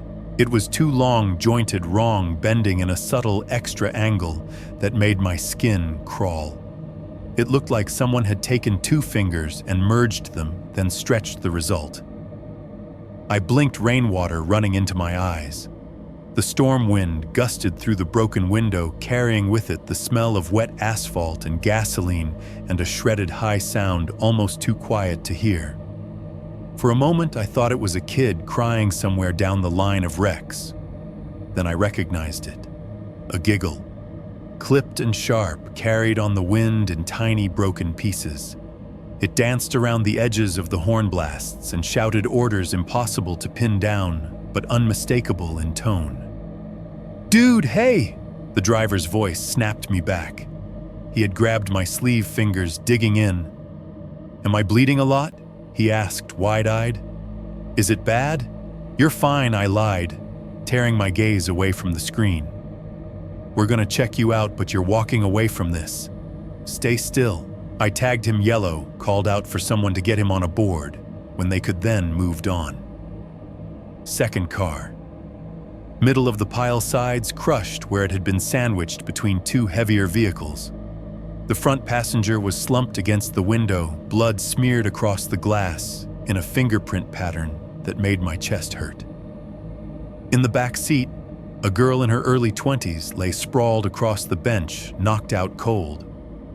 Her head had bounced off the side window hard enough to crack it. A goose egg already swelled on her temple. I checked her airway, her breathing, her neck. Pupils equal response, sluggish but there. I slid a C-collar on as carefully as I could in the cramped space. On the seat beside her, a Polaroid had slid out of somebody's pocket. It lay face up on the upholstery, half soaked by rain, blowing in through a shattered window. Her again. Different setting this time. She sat on a couch. One of those cheap, sagging things every college apartment has, fabric patterned in some ugly, busy design meant to hide stains. Red hoodie jeans, bare feet on the cushions. People were around her, blurred by motion, holding red cups mid-laugh or mid-shout. The background was wrong. It should have been a living room wall, some bland off-white with maybe a poster or two. Instead, behind the couch, stretching from one side of the frame to the other, was that same burned brick, the same streaks of soot, the same spray-painted skull, its lazy cigarette grin now hovering over her head like a cheap saint's halo. Her hand was mid-motion in this shot, reaching up or out. The shutter had caught it as a smear, a pale blur with too many joints, as if the camera could not quite track where her fingers began and ended. I reached for the photo before I could stop myself. As soon as my glove brushed the wet edge, the storm's noise seemed to pull back for a heartbeat. The horns, the shouts, the rain, all of it dropped a notch, like someone had adjusted a volume dial. Through that sudden gap slid a sound like someone laughing behind their hand. Just a sliver of a giggle. High breathy, clipped off fast. It seemed to come from right next to my ear and far away at the same time. I snatched my hand back, skin crawling under the glove. Focus, I told myself out loud. The unconscious girl on the seat moaned softly, dragging me back to the job. I tagged her, called her out as priority, and kept moving. The third one almost broke me. It was in the back of an SUV that had rolled at least once, judging by the pattern of dents and scrapes along its roof. The vehicle lay on its side now, wheels still spinning slowly. We had to climb up onto the undercarriage and look down through the shattered side windows to see inside. Kids' toys floated in a mixture of water and spilled soda on the ceiling, which was now the low wall we were leaning over. A child's seat hung from its straps, mercifully empty. A duffel bag had burst open, clothes spilling out in a tangle. Pinned awkwardly against what used to be the floor was a woman in her 30s, maybe hair matted, one arm twisted behind her at an angle that said dislocation, at best. Her eyes were open, but unfocused lips moving soundlessly. We got a backboard to her, started the delicate process of figuring out how to get her out without making anything worse. While my partner strategized with the engine crew, I scanned for kids, for other bodies. A small, cheap photo album had burst open near her hand, trapped in the corner where the roof and windshield met. Little 4x6 prints floated in the muck faces, smearing as the ink ran. One had snagged against a seatbelt, held out of the worst of the water. Her, but not at the wall, not on the couch. She stood in a narrow space flanked by white walls and stainless steel cabinets. Above her, oblong overhead lights blared down, turning her hoodie almost black in the photo. Behind her, clear front cabinets were filled with neatly organized medical supplies, IV bags, gauze packs, plastic-wrapped airway kits. It was the inside of an ambulance. Not an abstract vehicle, not some random van. I recognized the layout instantly: cot rails, bench seat, the little lip of the counter where we toss our gloves after a call. The space behind her was arranged exactly like my Riggs box. Exactly. She stood in my world now. Her hand was raised again, fingers splayed or blurred, I could not tell. The photo had that same motion smear as the couch shot, as if the camera had tried and failed to freeze her gesture. As I reached down, rain pounding on the SUV's exposed underside like frantic hands, my fingers brushed the corner of the print. The giggle came in 3 pieces this time. One cut short, another overlapping, a third that almost turned into a breathy sigh. They slipped through the storm, threaded through the wail of another siren, joining the pile, crawled up the back of my neck, and settled there. For a split second, in the reflection on the glossy photo surface, I thought I saw not just my own face looking down, but the interior of my ambulance. I mean my ambulance, the one parked up the road, lights still spinning, stretched and warped in the sheen of water and ink. "Hey!" someone shouted right behind me. "We got another one pinned over here." The moment snapped. I jerked my hand back like the photo had burned me. My boot slipped on the wet metal. I windmilled once before catching myself on the edge of the doorframe. The album, freed from the little tension my fingers had put on it, slid further into the cabin out of easy reach. On it, I yelled back, voice rough. I backed off, the SUV, heart hammering against my ribs in a rhythm that had nothing to do with exertion and everything to do with the sense that the girl in red had finally stepped into my workspace completely. The pileup roared around me, horns, rain shouts, the crunch of glass, the hiss of flares being lit on wet asphalt. Over all of it, whenever my hand brushed a photo or a phone or anything that had ever held her image, I could hear it, that little delighted giggle, sounding less and less like a recording on some dead kid's phone, and more like something riding the storm, laughing every time metal met bone. 5.3. The scream in the radio. At some point in a scene like that, you stop thinking in words. You just move. Tag, call, drag, lift, tape, cut, push. Your world shrinks to the radius of your outstretched arms and the next body in front of you. Everything else, storm horns, traffic, even your own fear, becomes background noise, a wall of sound you work inside. We loaded as many survivors as we could. The back of the rig turned into a wet red box. My gloves were soaked through so badly, I could not tell anymore what was rain and what was blood. Tiny shards of glass had worked their way into the cuffs, scratching my wrists every time I flexed. The metallic scent filled my nose so completely, it was like I was breathing pennies. I could taste it on the back of my tongue, a bitter copper film that would not wash away. We had 2 patients on board, one on the cot, one on the bench, both strapped down, both attached to more plastic and tubing than felt fair. The cot patient was the woman from the crushed sedan, the one whose ribs had turned into a broken cage. We had managed to pry her out with help from the engine crew chest, wrapped as tight as we dared, without suffocating her. Every breath she took sounded like she was dragging air through broken glass. The monitor above her showed her heart trying to keep up, jagged little peaks running too fast. On the bench, we had the guy from the sandwiched midsize, the one whose lower half had turned to mush. He was shock-pale, lips gray, sweating through the blanket we had thrown over him. A pressure bag pumped fluids into his arm, trying to fill a system that had turned into a sieve. The rig bounced as we hit another patch of bad pavement. The storm had not let up. Rain still hammered the roof like it was trying to punch through and join us. BP, my partner shouted from the front. Dropping, I yelled back, eyes on the monitor. The numbers on the screen slid down with an ugly inevitability, like someone had tipped them and let gravity take over. I had one gloved hand on the cot patient's chest, feeling the fragile rise and fall under the bandages, counting her respirations. My other hand kept straying back to the bench guy's wrist fingers, checking a pulse that felt more like a rumor than a heartbeat. The monitor's beeping started to space out. Each tone came a little later than the last, the rhythm losing confidence. The waveform jittered, dipped, climbed, then stuttered.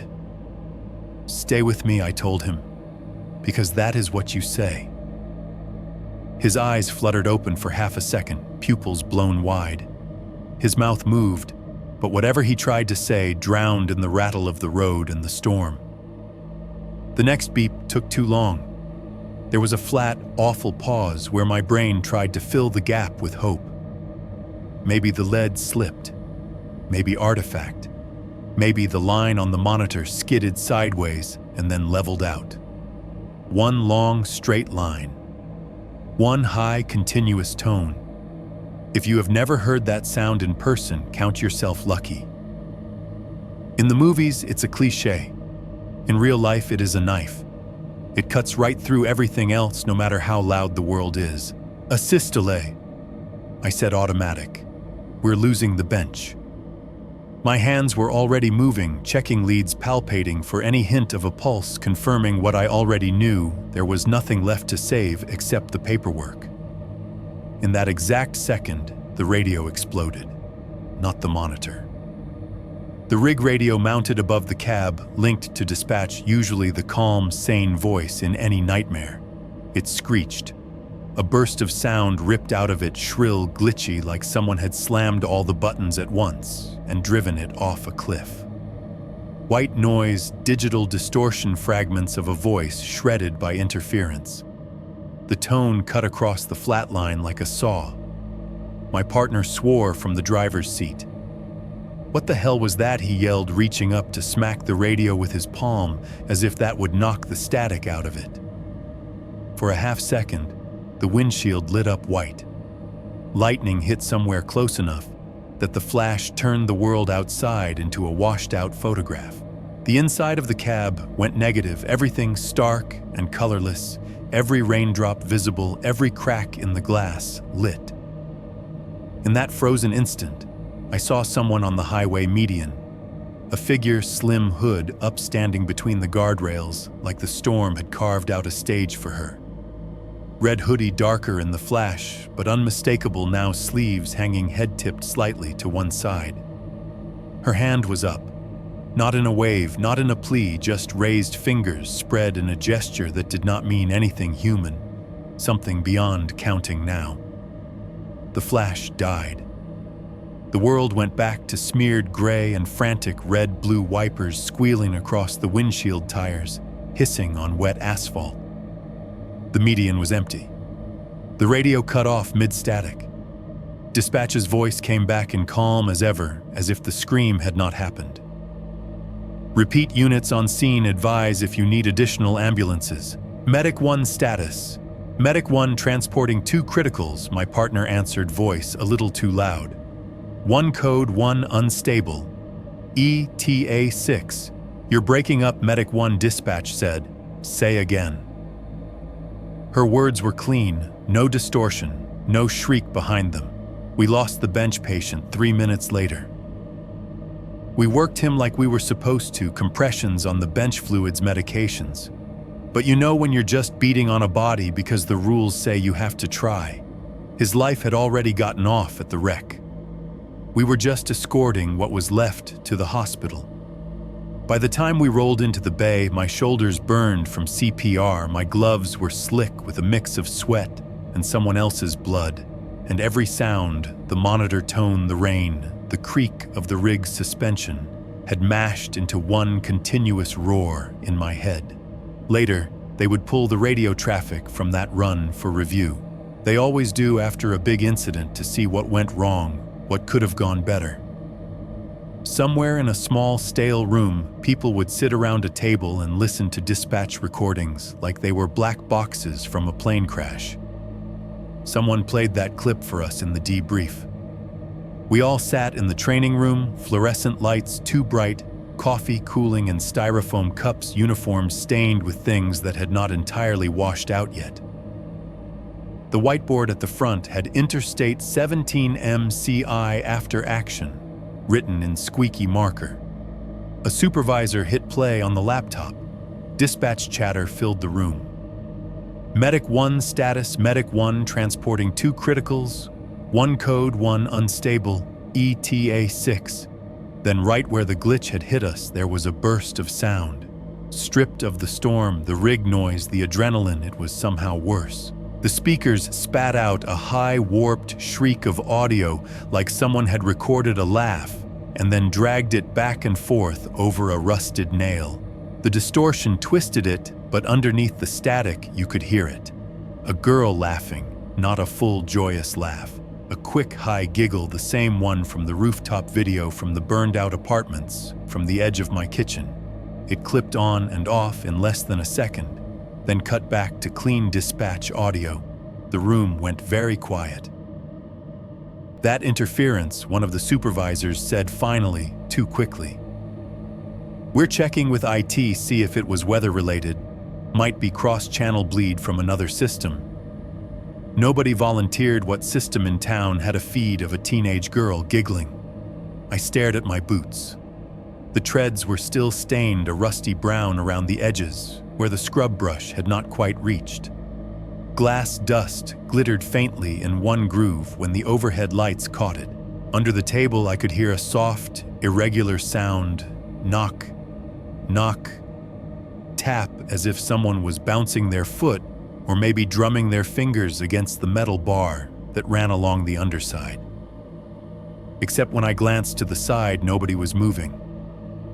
The sound stopped. People talked about the pileup, protocols, response times, resource allocation, how long it took the first engine to get there, how many ambulances they should have called sooner. Someone praised a cop for shutting down the off-ramp quickly. Someone else mentioned the number of fatalities in a voice that tried to be clinical and didn't quite pull it off. Next to me, one of the other EMTs, the quiet guy from B shift I had floated with a few times, leaned in a little. "You notice that girl?" He whispered, eyes still fixed on the supervisor, as if he was asking about triage tags. My throat tightened. "What girl?" I asked, playing dumb, because admitting you've been seeing a dead teenager in every wreck all week is not the kind of thing that makes you sound stable.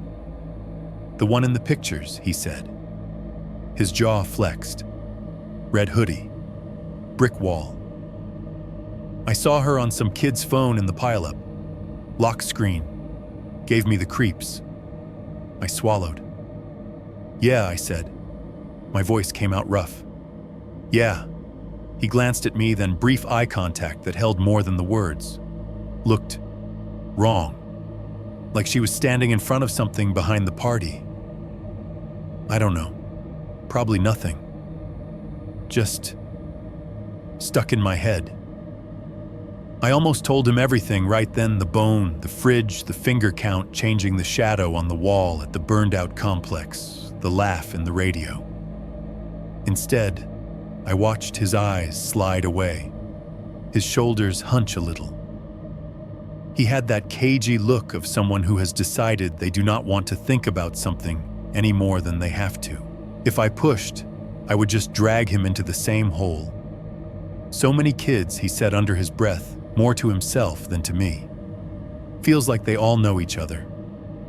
The debrief ended eventually. They always do. Someone thanked us for our hard work. Someone else reminded us about the employee assistance program, the counselors available if you need to talk to someone. We nodded in all the right places like good soldiers and filed out. Night fell again while I was filling out the last of the paperwork. By the time I walked back through the bay, the station had gone quiet.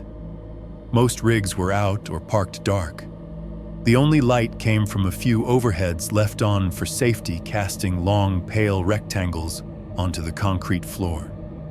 The rain had thinned to a drizzle, ticking softly on the bay doors. One of the wrecked cars from the pileup had been towed to our lot, parked off to the side until the insurance companies and investigators finished their dance.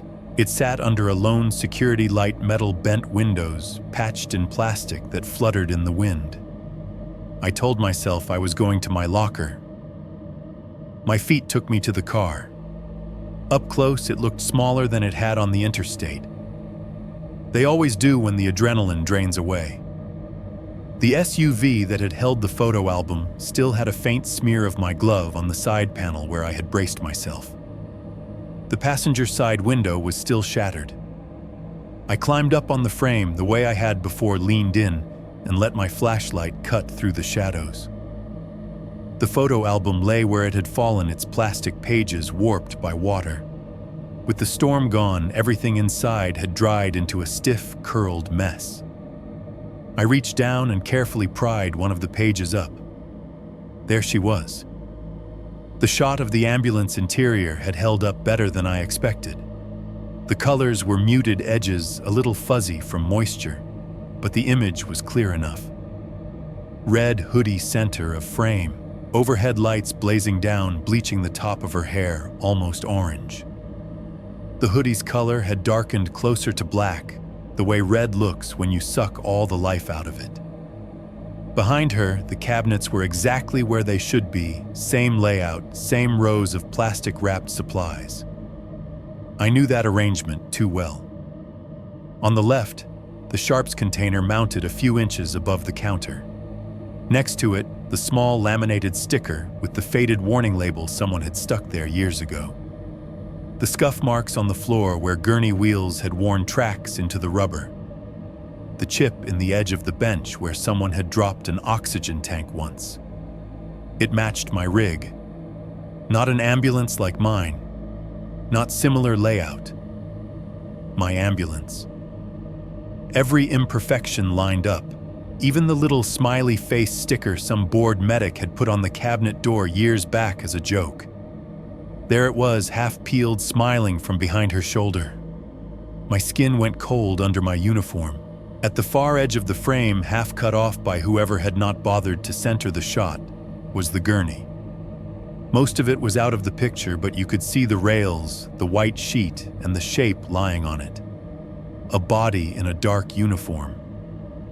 Boots like mine, same brand, same worn patch on the toe where the leather always scuffs on the stretcher latch. Pant leg bunched slightly where it met the cuff. One arm lay along the side wrist, turned just enough that the skin showed between glove and sleeve. On that wrist was a tattoo. Small black ink faded around the edges, the outline of a cheap heart with a jagged line through it. The stupid mark I had let a friend give me in the back room of a party when we were 19 and too drunk to care about infection control. The one I still see every time I scrub in, every time I pull a glove on. It looked exactly like mine because it was mine. I stared at the picture until my vision blurred. The girl in the red hoodie stood in the center of my rig in front of my cabinets, with my boots and my wrist, and whatever version of me they were attached to, cut off at the edge of the frame like I did not matter. I did not remember anyone ever taking that photo. I did not remember her ever being in my ambulance. Behind me, the bay was quiet. The occasional drip from a leaky pipe, the faint tick of the big doors settling in their tracks, the far-off hum of the highway. My heart pounded loud enough that it could have been a separate sound. Then something hit the back of my rig. One single bang. Not a soft tap, not the creak of cooling metal. A flat, heavy impact like someone had slammed the heel of their hand against the inside door. It echoed in the empty bay, bounced off concrete, and steel went straight up my spine. The photo in my hand rattled. The hair on my arms stood up. For a long, stupid moment, I stood frozen halfway out of a wrecked SUV. My flashlight beam shaking on a picture of a dead girl in my ambulance, listening to the silence after that bang like it was going to tell me what was waiting on the other side of that door. 6.1 Cracks in my reality. Sleep stopped being the dividing line. It used to be simple nightmares belonged to the dark day, belonged to calls and paperwork and the numb grind of routine. Now, whatever wall used to separate those worlds had hairline fractures running through it, and things were starting to leak. The first time I saw her while the sun was up, I was standing in the grocery store parking lot, holding a plastic bag of microwave dinners in one hand and my keys in the other, trying to remember where I had parked. It was one of those big lots with fading white lines and a row of scraggly trees that did nothing for the heat. The sky was flat and pale, the kind of overcast that makes everything look like a washed-out photograph. Carts clanged together somewhere behind me. A kid was crying near the entrance, the sound thin and nasal. I clicked my fob. My car answered with a half-hearted chirp, lights blinking. As I turned toward it, my eyes skimmed across the line of cars and caught my own reflection on the nearest window, distorted, stretched walking when I was still.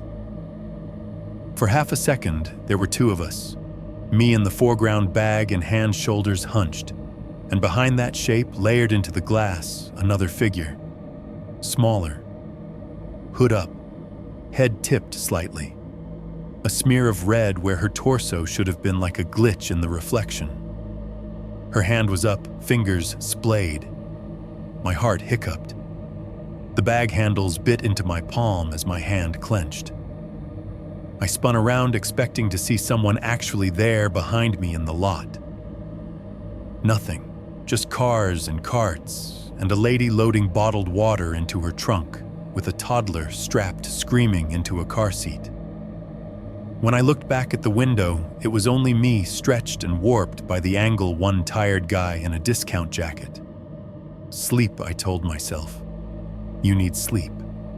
Sleep did not help. At home, the TV off became another problem.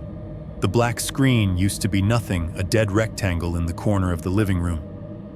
Now every time I walked past it, I caught the sense of depth in the dark glass, like it was not reflecting the room correctly. Like someone had propped a hallway up behind it. Once late, I shuffled past in boxers and t-shirt on my way from the kitchen sink to the couch with a glass of water.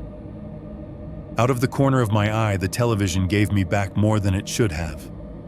My living room, sure. The shape of the couch, the low table, the clutter. My own body a pale blur moving across the bottom edge. And at the far corner of the frame near the hallway that led to my bedroom, a figure standing where no one should have been. Red hoodie, head slightly bowed, the impression of hair of shadow over a face. I snapped my head toward the hallway so fast something popped in my neck. Empty. Just the half-open bathroom door, the cheap rug, the light switch. No one standing there, no red, no weight at the end of the hall. When I turned back to the TV, the glass showed only me wide-eyed breathing too fast, clutching my water glass like a weapon. The hallway itself started playing tricks on me after that. I would be halfway through brushing my teeth, foam in my mouth, electric toothbrush buzzing, and feel eyes on my back. The mirror over the sink reflected my face, and the doorway behind me the slice of dark where the hallway began. In that dark, sometimes a vertical shape would register just before the froth in my mouth forced me to spit or swallow. The impression of someone at the far end, just outside the reach of the bathroom light, where the carpet turns to shadow.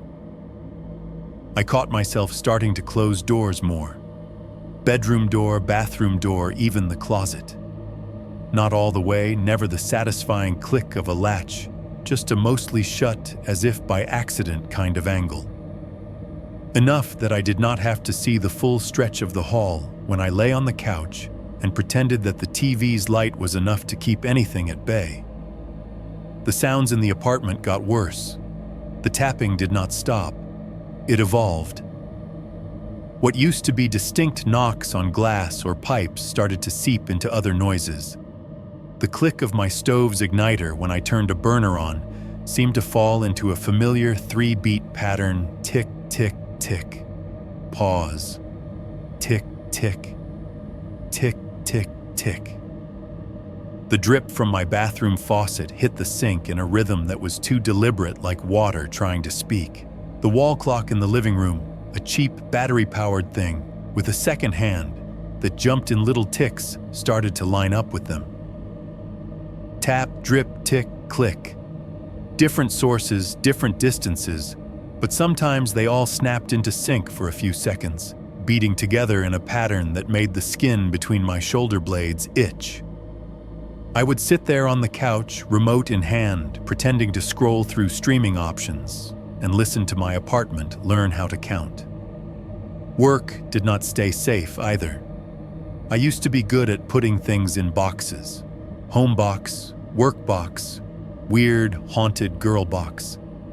That trick stopped working about the time I found my own tattoo in a picture I do not remember posing for. The night after the pileup, we got a call for a chest pain routine as it gets in our world, middle-aged guy at home clutching his sternum, sweating, swearing it's just heartburn because he does not want to go to the hospital. Textbook. Easy. Autopilot. I almost screwed it up. We were in the back of the rig bouncing over a pothole when my partner's voice cut through the noise like a knife. "What the hell are you doing?" he snapped. I blinked down at the medication in my hand. The vial's label swam into focus: wrong dose. Not enough for the guy's weight. I had drawn it up like we were treating someone half his size. I started.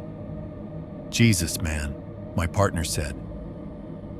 You want to actually read the protocol for once instead of playing ghost hunter in your head.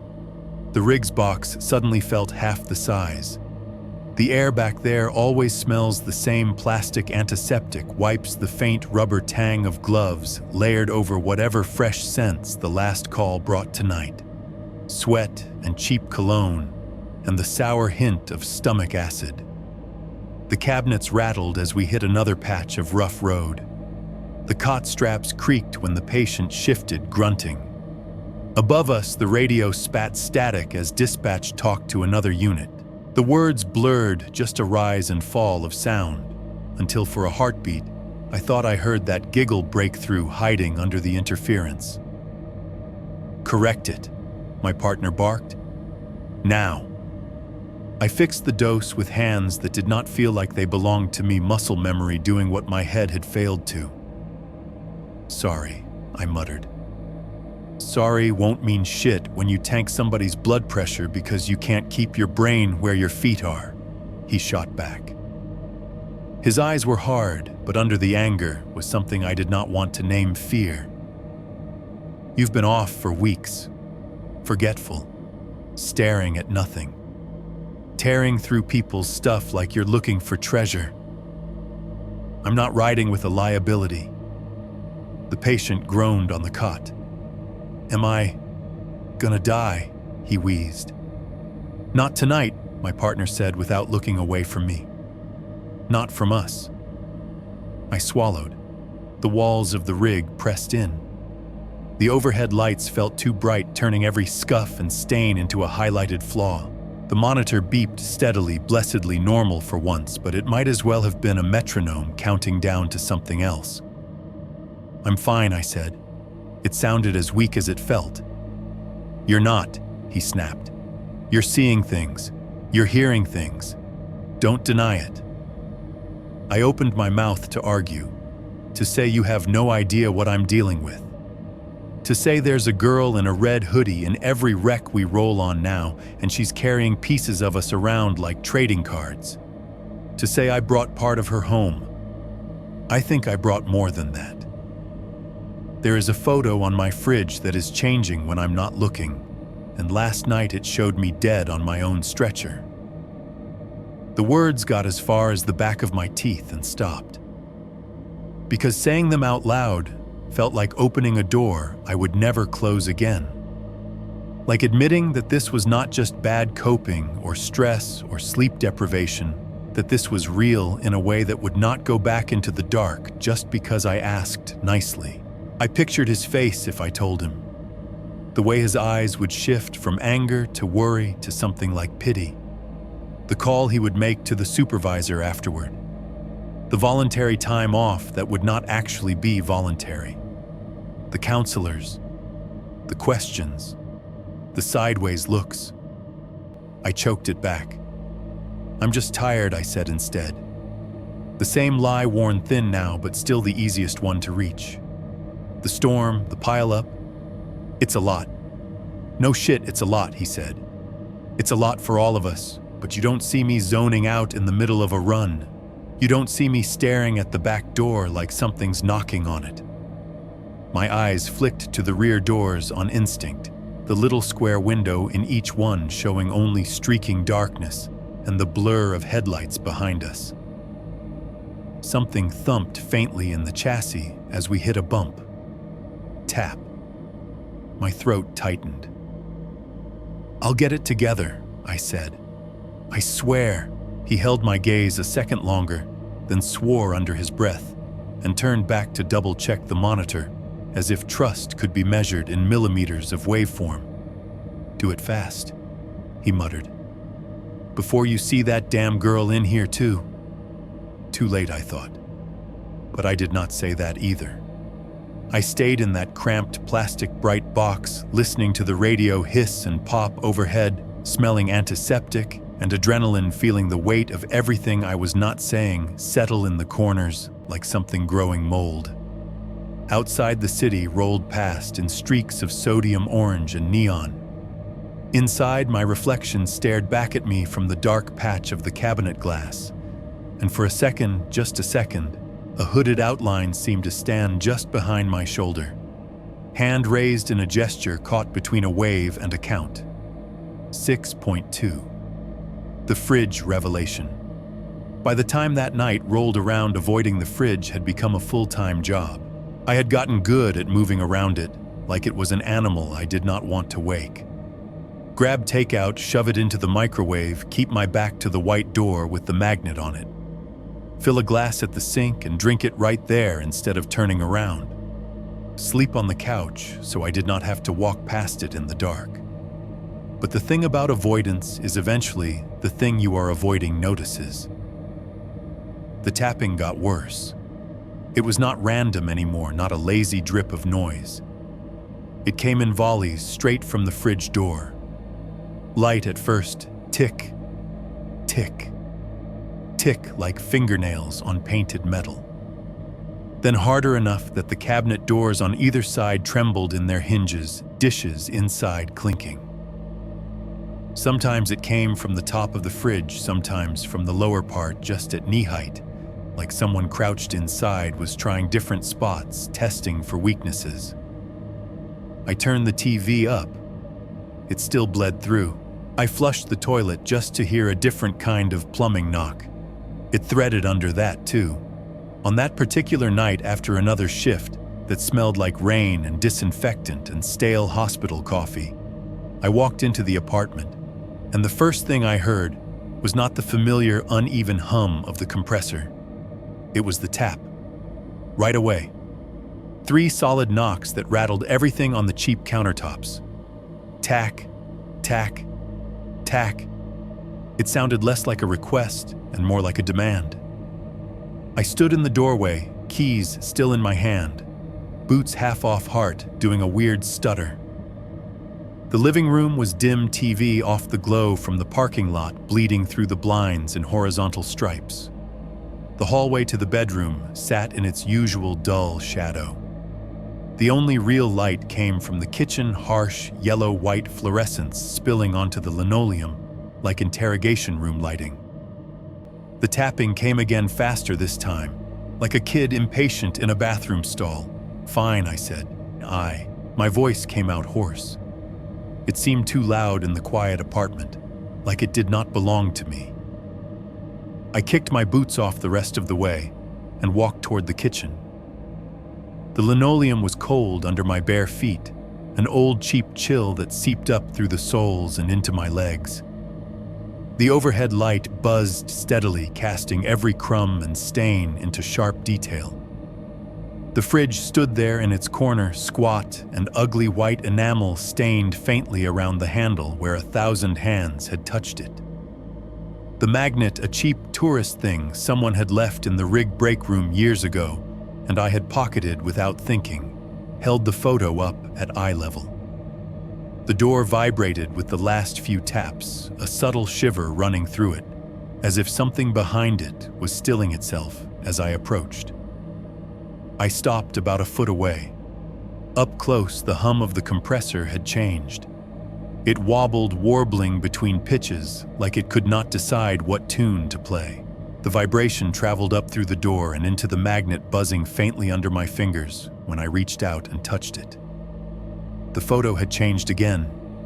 Every time before this, the change had been incremental. More fingers, a wider frame, a darker stain. The kind of difference you could almost talk yourself out of if you wanted to. Maybe you had remembered it wrong. Maybe the light was different. Maybe the printer had bled. This was not incremental. This was like someone had swapped out the entire picture while I was gone. The brick wall was gone. No graffiti, no burned-out apartment face, no smoke stains. The background now was claustrophobic and too familiar. White walls, thin metal rail cabinets with clear fronts, a narrow aisle, overhead lights burning down with that clinical, too bright intensity that flattens everything. My ambulance, not a generic box, mine. I knew the layout like I knew the bones in my own hands, the cabinet on the left with the gauze and dressings. The row of IV bags hung neatly in their clips. The small laminated sticker near the sharps container that we were supposed to replace 3 years ago and never did.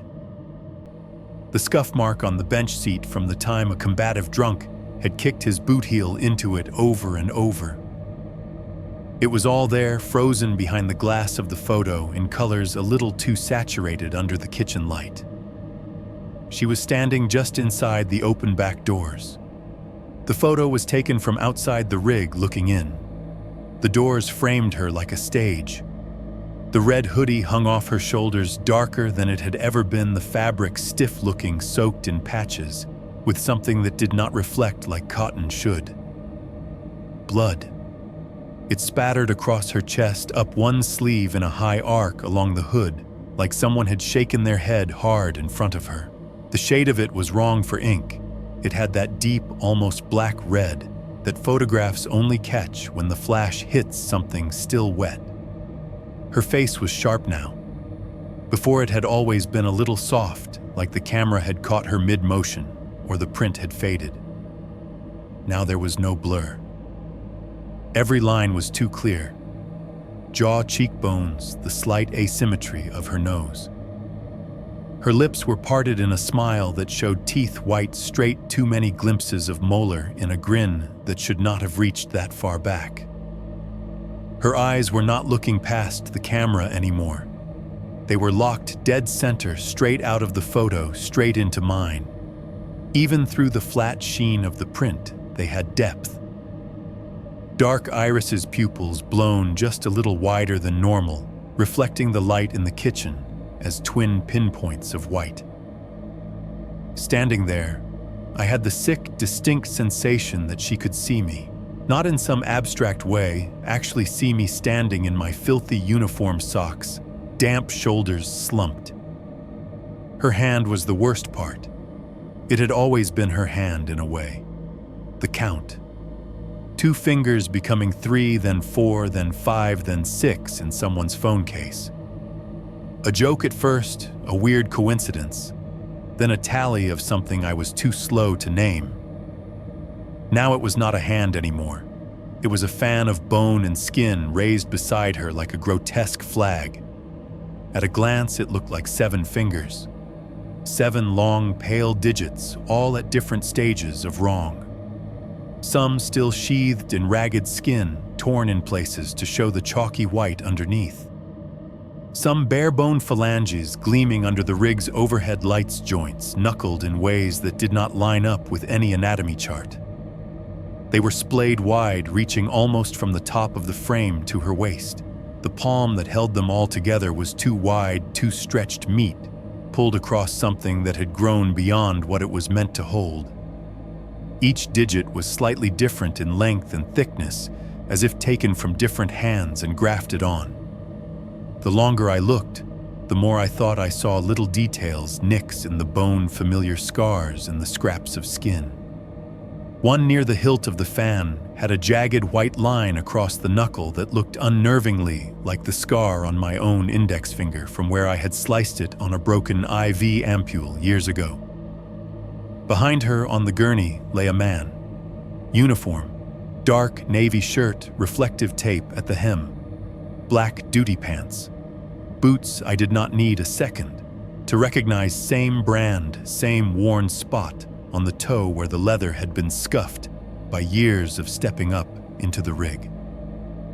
His body lay at a slight angle, head turned away from the camera, oxygen mask askew. The clear plastic had slipped, twisted up around his throat so that it looked less like life support and more like something that had tried and failed to strangle him. I did not need to see his whole face to know him. The jawline was mine. The crop of hair was mine. The watch on his wrist, the scratched, cheap thing with the cracked rubber band, was mine. The tattoo on his exposed wrist, visible where a glove had rolled back, the same thin black outline of a broken heart I carried. Me.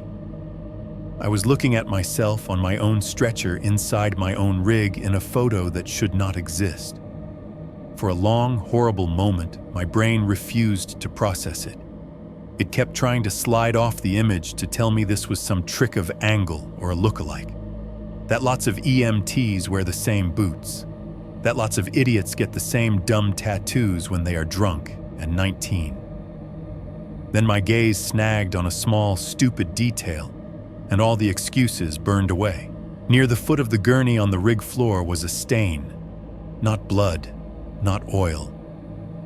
A familiar, ugly, blotchy brown mark shaped vaguely like the continent of South America.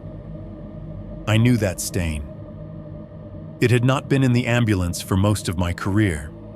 It had happened last week after my partner knocked his coffee over during a transfer, and the lid had popped off, sending a river of lukewarm, burnt-smelling liquid across the floor. We had cursed, thrown towels down, mopped it up as best we could between calls.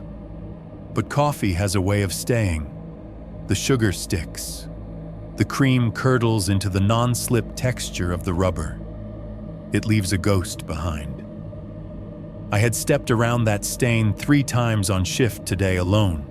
In the photo on my fridge in this scene that seemed to be caught somewhere between a crime and a joke, the same stain was there. Same shape, same edges. The light caught it the same way a dull matte patch against the slightly glossier floor. The angle of the shot even exaggerated it in the same way my eyes always did when I walked around it. It should not have been there. If the photo was some remnant from a past call from some forgotten training exercise or some prank on a slow night, that stain would not exist yet. It only appeared last week. I had watched it bloom. The idea slid into place slowly, like a cold knife sliding between ribs. This was not the past. This was not something I had missed, some event I had blacked out during some prank photo I had forgotten.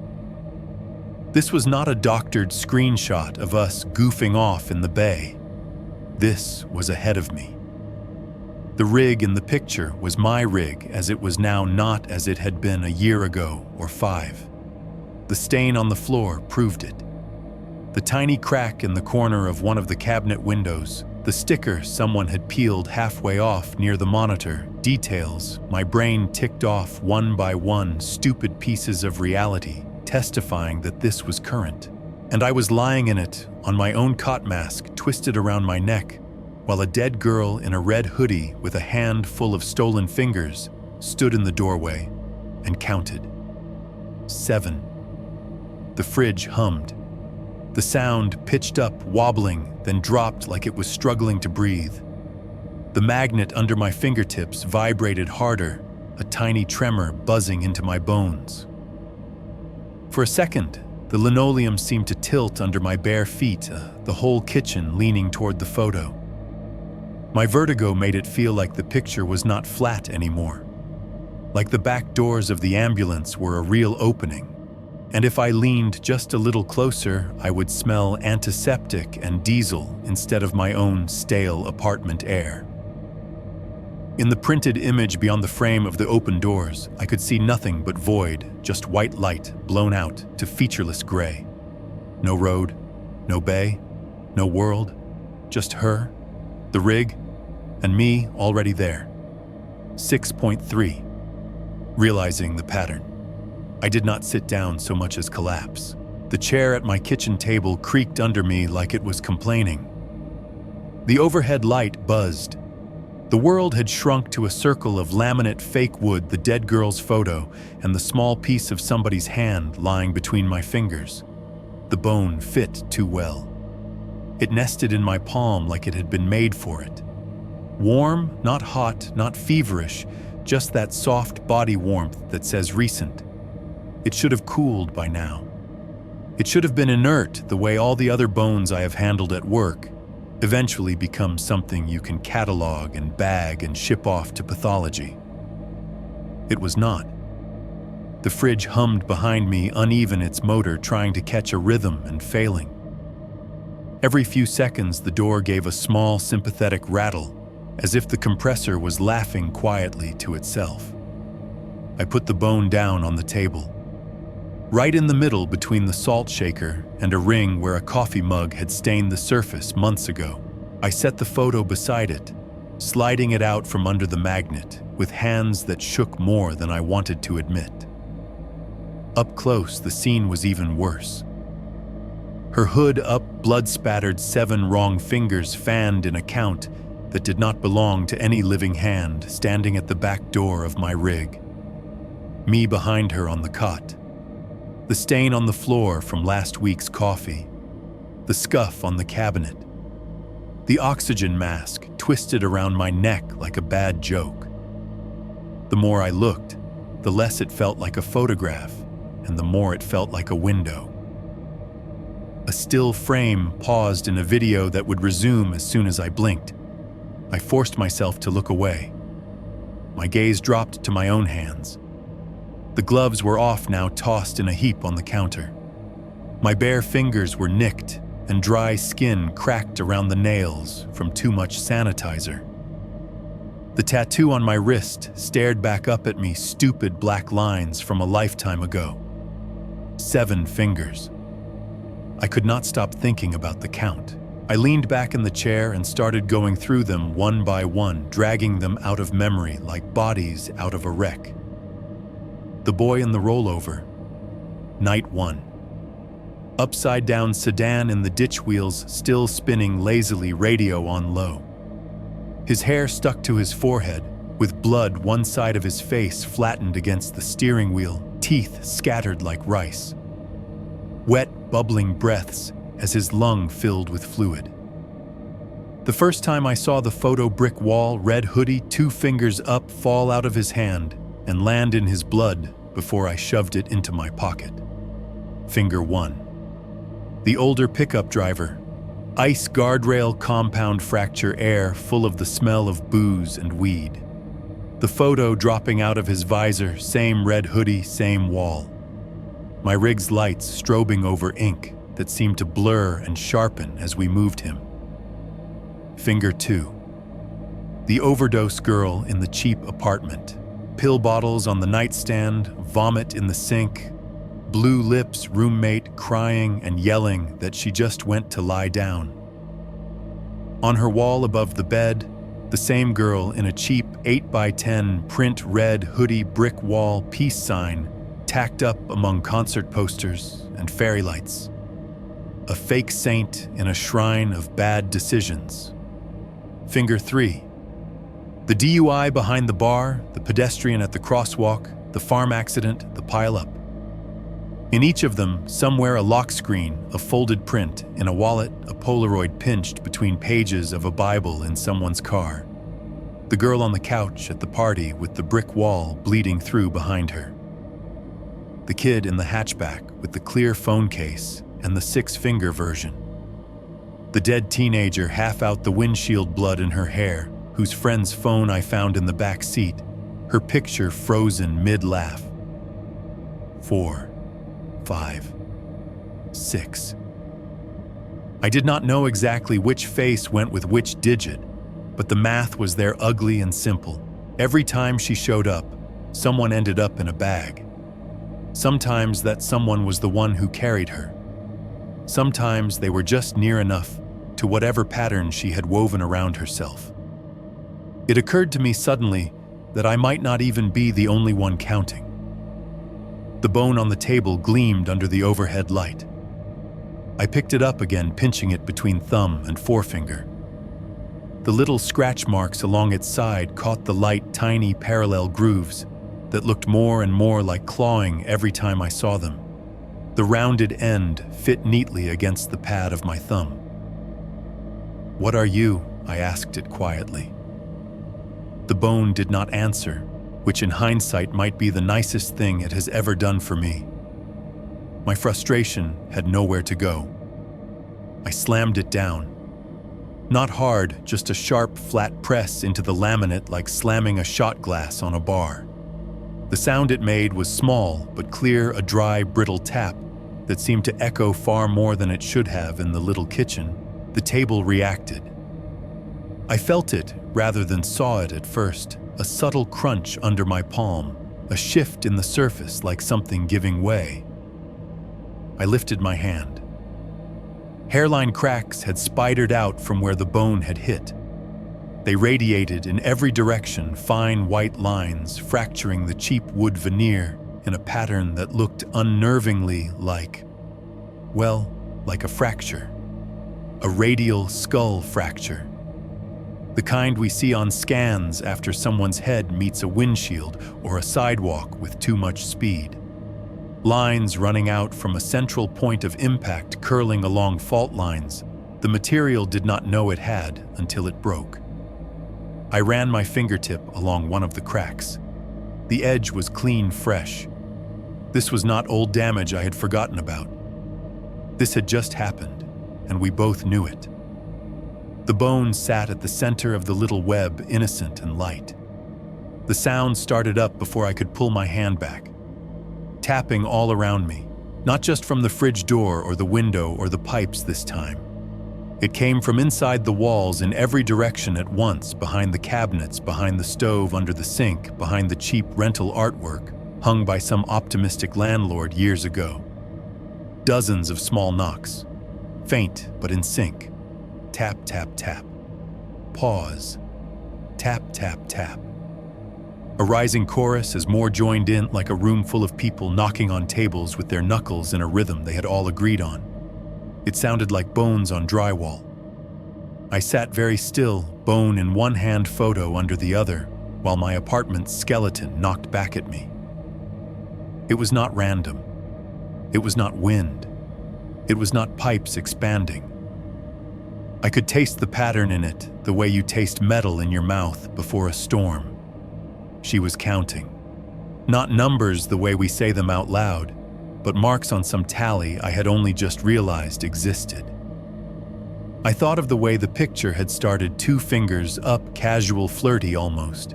A pose, a joke, something you do at a party without thinking. 2, then 3, then 4, then 5, 6, 7, until her hand had become a fan of borrowed pieces. Each new finger added after someone died with her in their pocket, on their wall, in their feed. First the kids who really knew her. The ones who had been at the party, who had watched her fall or heard about it firsthand. The ones who put her picture up because they missed her, because grief looks for shrines. Then the second-degree people. Someone thought the shot was cool, reposted it, printed it, used it as a lock screen because they liked the aesthetic of the burned wall and the girl in red. Then their friends and their friends, every reshare, another chance for her to get hooked into someone else's life. She did not have to haunt the building she died at anymore. She had a better vehicle. Every phone, every screen, every dusty frame on every nightstand. Every teenager who thought it was messed up, but kinda sick, that they had a photo of some dead girl in their room. Every bored EMT who stuck the picture to his fridge because he was curious, because he wanted to ask questions later, because he could not leave it alone. Each one a potential finger. God, I whispered, I brought you home. The knowledge sat there heavy and stupid. She had been hitchhiking from the beginning, riding in pockets, wallets, and cloud backups. But I had done something worse. I had taken the bone. I had pressed it into my reality, set it on my table, let it warm up in my hand. I had given her a literal piece of the dead to anchor herself with, right in the middle of the place. I ate and drank and pretended to rest. And now I was doing it again. I looked at the laptop on the counter. The screen was still on my half-finished email to a horror channel open in a draft window. Lines and lines of text scrolled up the rollover. The brick wall, the burned apartments, the laugh in the radio, the pile-up. Her. Every detail I had seen, everything I had felt, all of it laid out and sent down a wire to whoever would read it, and then to whoever would hear it when some guy with a microphone and a spooky YouTube channel read it out loud. I understood suddenly in a way that made my stomach turn. It was not just the picture anymore. A photo can only go so far. It has to be printed, shared, visually passed phone to phone. It takes time, effort. People have to choose to look at it to keep it. A story is different. It moves faster, slipperier. It slides into ears at 3 a.m. in kitchens and cars and bedrooms. It gets repeated, twisted, embellished. It spreads in comment sections and DMs and dude, have you heard about that EMT who conversations at gas stations? By writing this, by putting it in neat paragraphs with a subject line that says something like, true story from a paramedic. I was doing the digital equivalent of taping her photo to 1,000 fridges at once. They would picture her. A girl in a red hoodie at a burned wall at the back of an ambulance. They would imagine her hand. They would imagine the sound of her giggle riding the static of their own radios and speakers. Some of them would go looking for her online. Someone would find one of the old images still floating out there. They would save it, share it, make it their background, because this is the story I was telling you about. They would invite her in the way I had. And when they died, because everyone does eventually, under wheels, in beds, in bathtubs, in back seats, she would be there to catch a piece. Move over cursed photograph. This was better. This was the upgrade meme creepypasta urban legend. A story with her at the center wrapped in enough this really happened, that people would feed it to themselves voluntarily. You know what they say about paramedics? We tell the best stories. I stared at the email draft, at the words that were supposed to unload this from my head onto someone else's channel. Let a stranger's voice carry it. How many fingers does she get? Then 8, 9, 10, 100.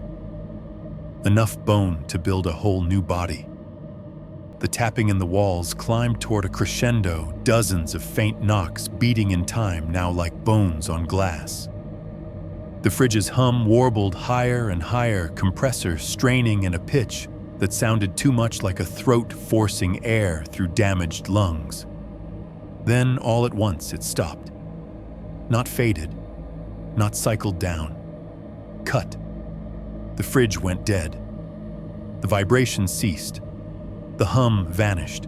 The tapping in the walls dropped into absolute nothing, like someone had hit a kill switch on the whole building.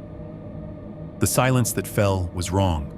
This apartment always has background noise, plumbing, neighbors, traffic outside the faint buzz of the light.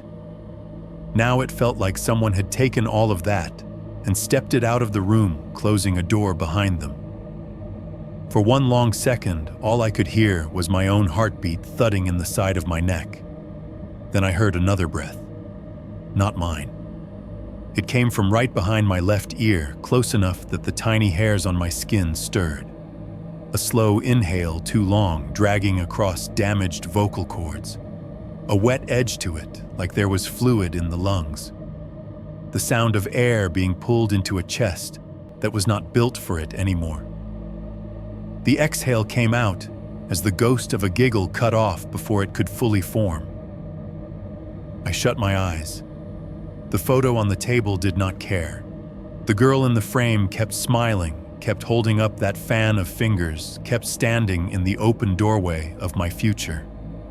7:1. Writing at the kitchen table. Right now, while I am typing this sentence to you, I am sitting at my chipped kitchen table with my back to the fridge like an idiot who has not learned anything. The apartment is mostly dark. I did that on purpose, which probably says more about me than anything else in this email. The only lights I have on are the laptop screen in front of me and the small greasy bulb under the oven hood behind my left shoulder. The hood light throws a weak yellowish cone over the stove, and part of the counter enough that I can see the edge of the sink and the pile of dishes I keep promising myself I will do when all this is over. The table surface is that fake wood laminate that every cheap rental in America has. The place where I slammed the bone earlier is still cracked thin white fractures spidering out from that point, in a pattern that looks too much like a skull X-ray. My laptop sits just beyond those lines, balanced on a spot that is not broken. Yet the fan whining softly whenever my typing speeds up like it is nervous too. The bone is to my left. I put it there deliberately in the space where my coffee mug usually sits. It lies on its side, pale and small, catching the light from the screen. Every now and then, it picks up a bit of glow from whatever page I am on, like it is reading along with me. I could shove it into a drawer. I could wrap it in a towel and throw it in the dumpster. Instead, I keep it where I can see it, because some stupid part of me thinks it is better to know exactly where the dead is sitting in the room. To my right, the photo sits face down. I slid it there like it was a bill I did not want to open yet. The back of it is blank, the cheap photo paper bent at one corner, stained a little, where the original boy's blood soaked through.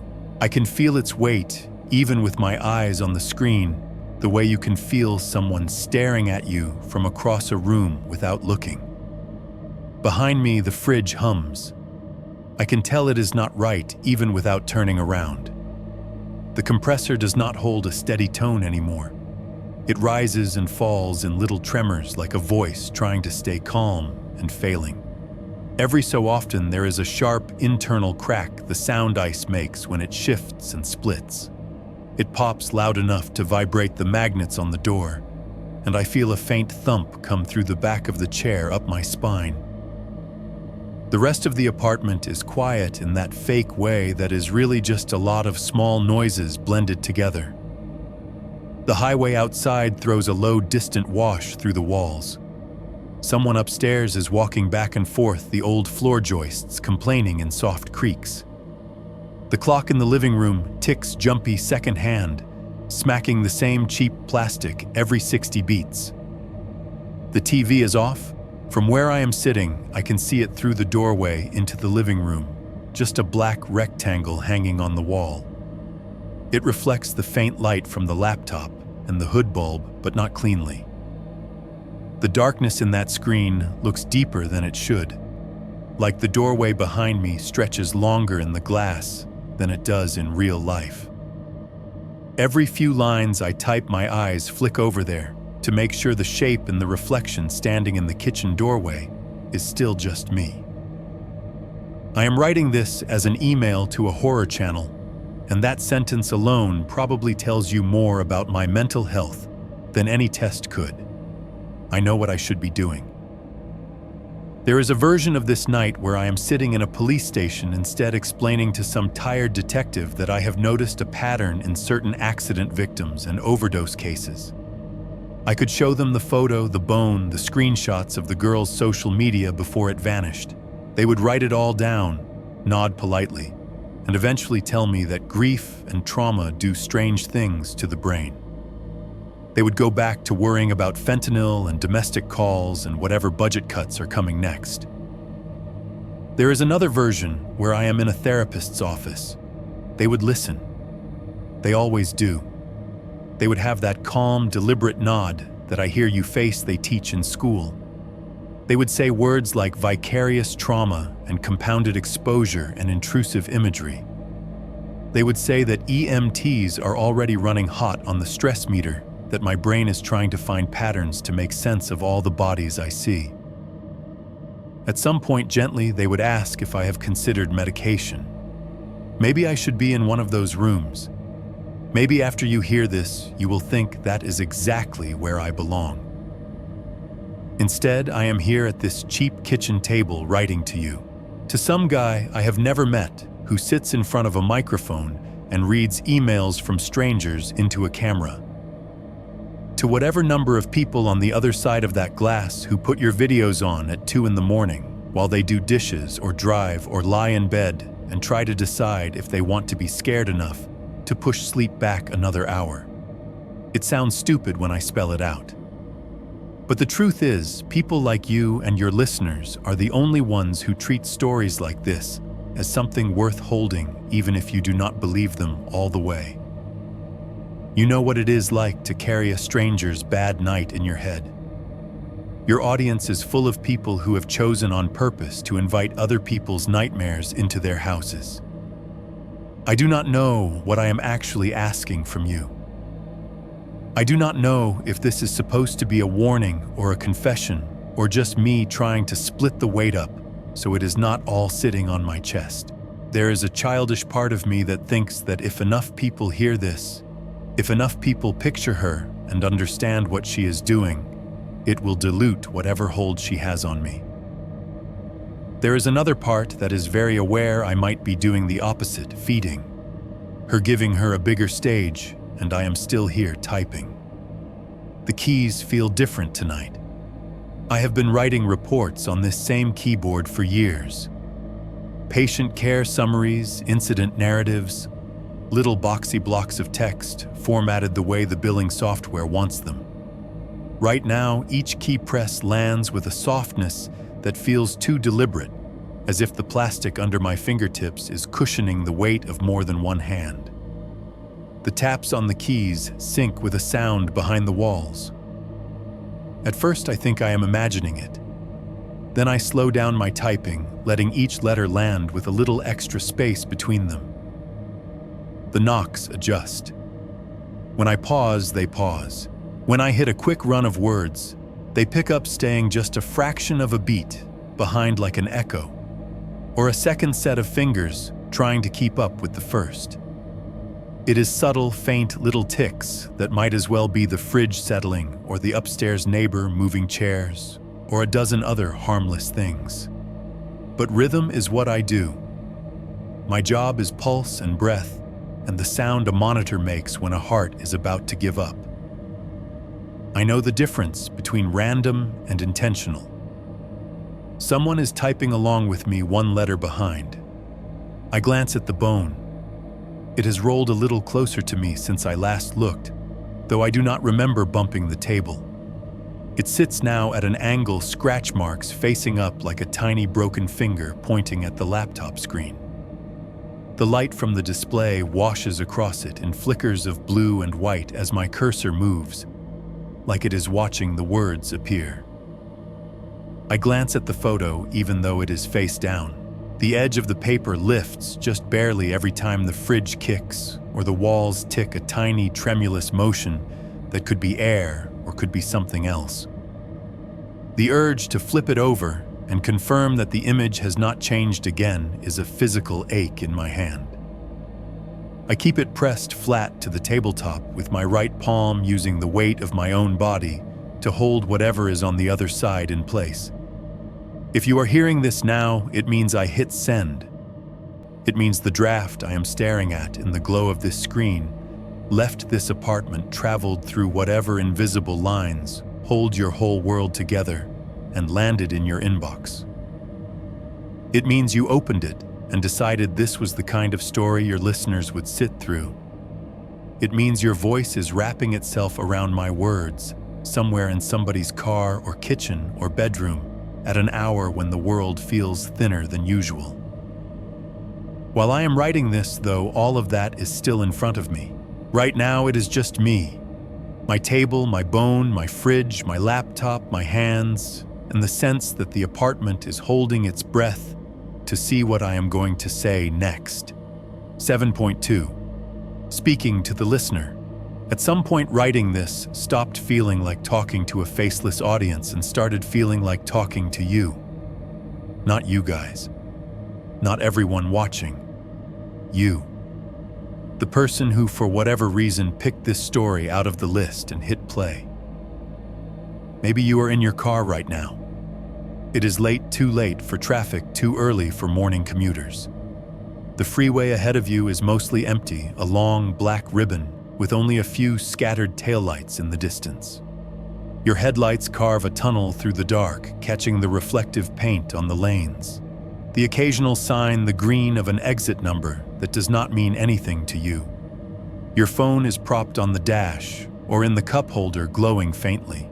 The narrator's voice is coming from your speakers, filling up the sealed space of the car with someone else's night. Outside, the world is just flashes of guardrail and the occasional pair of eyes from a deer on the shoulder. Inside it is your hands on the wheel, your pulse in your wrists, and my story in your ears. Or maybe you are in a kitchen that looks more like mine than you want to admit. Small apartment, cheap cabinets, dishes stacked in the sink, soaking in gray water because you told yourself you would do them after this one video. Your own fridge humming a few feet away, compressor kicking on and off in a rhythm you stopped noticing a long time ago. You have the video propped up against something, a sugar canister, a coffee maker, a roll of paper towels, screen angled toward you while you rinse plates under the tap or wipe down a counter with circular motions. The narrator's voice is bouncing off the tile, mixing with the splash of water, the clink of glass on porcelain. Every now and then, you glance at the progress bar to see how much of my night you have left. Or maybe you are lying on your back in bed, staring at the ceiling. The room is dark, except for the rectangle of light from your phone sitting on your chest or on the pillow beside you. Shadows from whatever furniture you own stretch up the walls, clawed into strange shapes by the glow from the screen. You keep shifting your eyes between the cracks in your ceiling and the timestamp on the video, pretending you are not counting down how long you can postpone sleep by feeding your brain stories like this. However you are doing this, wherever you are, I want you to do something for me. Listen, not to me, to everything around you. Notice the hum you have been tuning out, the AC unit rattling in the window, the heater cycling on and off in the corner, the fan blades chopping the air overhead with a soft, repetitive whoomp, the low, constant exhale of your car's vents, the faint buzz of your fridge. Listen for the smaller things. A clock ticking in the next room, the faint chime from someone's phone in another part of the house, water moving in pipes behind the walls, footsteps from the neighbor above you or next door, a heel hitting the floor, the muffled thump of something dropped, a chair dragged just enough to scrape. All of those are normal. I am not going to pretend they are not. Houses and cars and bodies never shut up completely. They are always making little self-maintenance noises. You know that. So did I. Until the night it changed. After that first night with the photo on my fridge, the taps in my apartment did not sound random anymore. They did not come in singles or in sloppy bursts. They came in patterns. Tap, tap, tap, pause, tap, tap, longer pause, tap, tap, tap. The fridge hum fell into it. The flick of my stove's igniter matched it. The drip from my bathroom faucet started hitting the sink in the same 3-2-3 rhythm. Even the second hand on my wall clock, that cheap plastic thing, seemed to wait half a beat sometimes, like it was listening for a cue. I did not notice it right away. You never do. It sneaks in through the edges. You hear the heater knock one day and think nothing of it. The next night, you hear it again, and your brain goes, coincidence. A few days later, you are standing in your hallway at 3 a.m, counting the gaps between knocks on your own walls and trying not to scream. So here is the part where I lean into the thing that brought you to this video in the first place. Stories like this, I know how they work. I know that some of you will finish this and shrug and move on to the next thumbnail, your brain filing this under creepy but fake. Some of you will tell yourselves you do not scare easily and then turn on an extra light without thinking about it. Some of you will swear you heard something in the background of this recording that I never mentioned. Maybe you did. Because here is the fun fact I have not shared yet. Audio gets weird too. Back when all of this was just starting, before the pileup, before the ambulance photo, I used to replay my own radio traffic after bad calls. Part quality control, part self-punishment. I would listen to the dispatch logs to hear my own voice and see where I could have shaved 30 seconds off, where my hand shook too much, where I said, too often. That is how I first heard her laugh on the radio recording. And that is why I am going to say this next part to you directly. If you rewind this story later, if you scrub back to certain parts and listen in, the silences, you might hear things I never put in this email. A faint tapping under the narrator's voice, too regular to be static. A high, quick giggle chopped in half by a breath riding along the hiss of background noise. Something that does not quite match the pattern of their room. It might be artifact, it might be your headphones, it might be your house, or it might not be. You came here for a horror story, so I am going to give you the closest thing I have to a set of rules. Not rules like she can't cross a salt line or she hates mirrors. I am not that lucky. These are observations, patterns. She starts in photos. At first, she is just another kid in the background. Someone's group shot at a party, a selfie in a parking lot, a 15-second video of a rooftop with too many people on it. She is standing near a brick wall usually, hood up or down but always red. Sometimes she is throwing up a peace sign. Sometimes her hand is just lifted fingers, not quite all the way extended, like she cannot decide on the gesture. People keep the image for different reasons. Sometimes because they knew her once, because they went to school with her, or partied with her, or watched her fall, and did not know what else to do except print her face and stick it in a frame.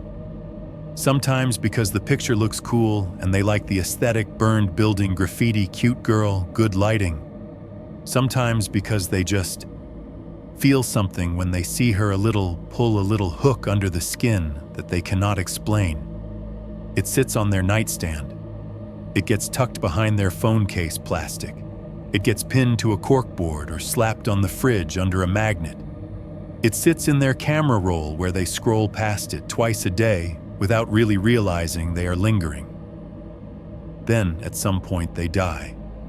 Not because a demon claws them out of bed, not because a ghost shreds their curtains, because the world is already more dangerous than anyone likes to admit. A wet road and a cheap tire. A baggie that has more fentanyl cut into it than the dealer knew.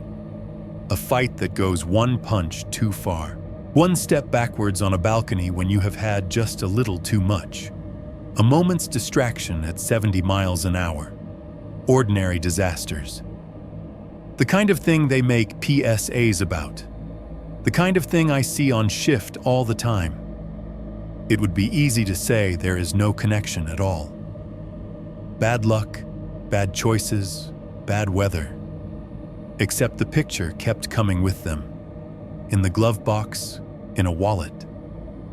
On the lock screen, the ER tech catches a glimpse of while they are trying to call an emergency contact. In the background of group shots on the walls of the people who show up sobbing in the waiting room. And every time when enough of those deaths stack up her hand and the image changes, another finger, another joint, another piece of someone who used to be just like you. So here is my question for you, the one sitting in your car or your kitchen or your bed. Do you have any pictures like that? Not of her necessarily yet. I mean specifically, do you have any photos, digital or otherwise, of a girl in a red hoodie near a brick wall? It could be in a parking lot, behind a bar, behind an abandoned building kids sneak into. Maybe she is doing the peace sign. Maybe she is mid-wave. Maybe she is just standing there, half smirk on her face like she knows something you do not. Check your Instagram, your saved snaps, the random clutter on your fridge door, the photo strip you kept from that booth at the fair, the Polaroids stuck in the frame of your mirror. If you find her, if you find anyone who looks close enough to make you uncomfortable, do one more thing. Count her fingers. I am not joking. I am not being cute. Actually count them. Out loud if you have to. 1, 2, 3. How many is she holding up? Remember that number. Then after this story ends, after the video stops, and the narrator's voice goes quiet, and your room fills back up with the regular sounds of your own life, give it a few days. Go back to that same photo. Look again. Count again. If it is exactly the same, if nothing has changed, if it is still just a dumb party shot of a girl in a hoodie throwing up a peace sign, then you can laugh at this. You can put it in whatever folder you keep internet scares that did not land in and move on. If anything is different, if her hand looks a little more open than you remember, if an extra finger seems to be half there in the motion blur, if the stain on her hoodie looks wetter, if the background seems a shade closer to someplace you recognize, well, you will be one step closer to understanding the part of this that I am only just starting to grasp. And if you do not have any photos like that now, if you are sure you are safe, listen a little closer to your own house when this ends, to your fridge, to your walls, to whatever screen just went dark. 7, 3, the last tap and the frozen frame. I did not realize how tired my hands were until they started to hurt just from resting on the keyboard. They felt thick, slow, like I was typing with someone else's gloves on. The pads of my fingers ached from years of snapping IV ports and doing compressions from carrying stretchers and gripping steering wheels at 3 in the morning.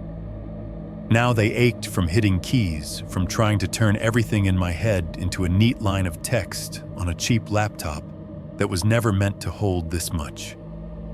The fan in the laptop had gone from a faint whir to a steady, desperate spin. It sounded like a tiny turbine gone anxious, sputtering a little every time I paused too long, ramping up when I hammered out a paragraph. Warm air leaked out around the hinge, washing over the backs of my hands in little breaths that made me think of the monitor on a code, the way the patient's chest rises only because you tell it to. The email draft filled the screen, the black text on white background, a scroll bar so small it was basically a suggestion.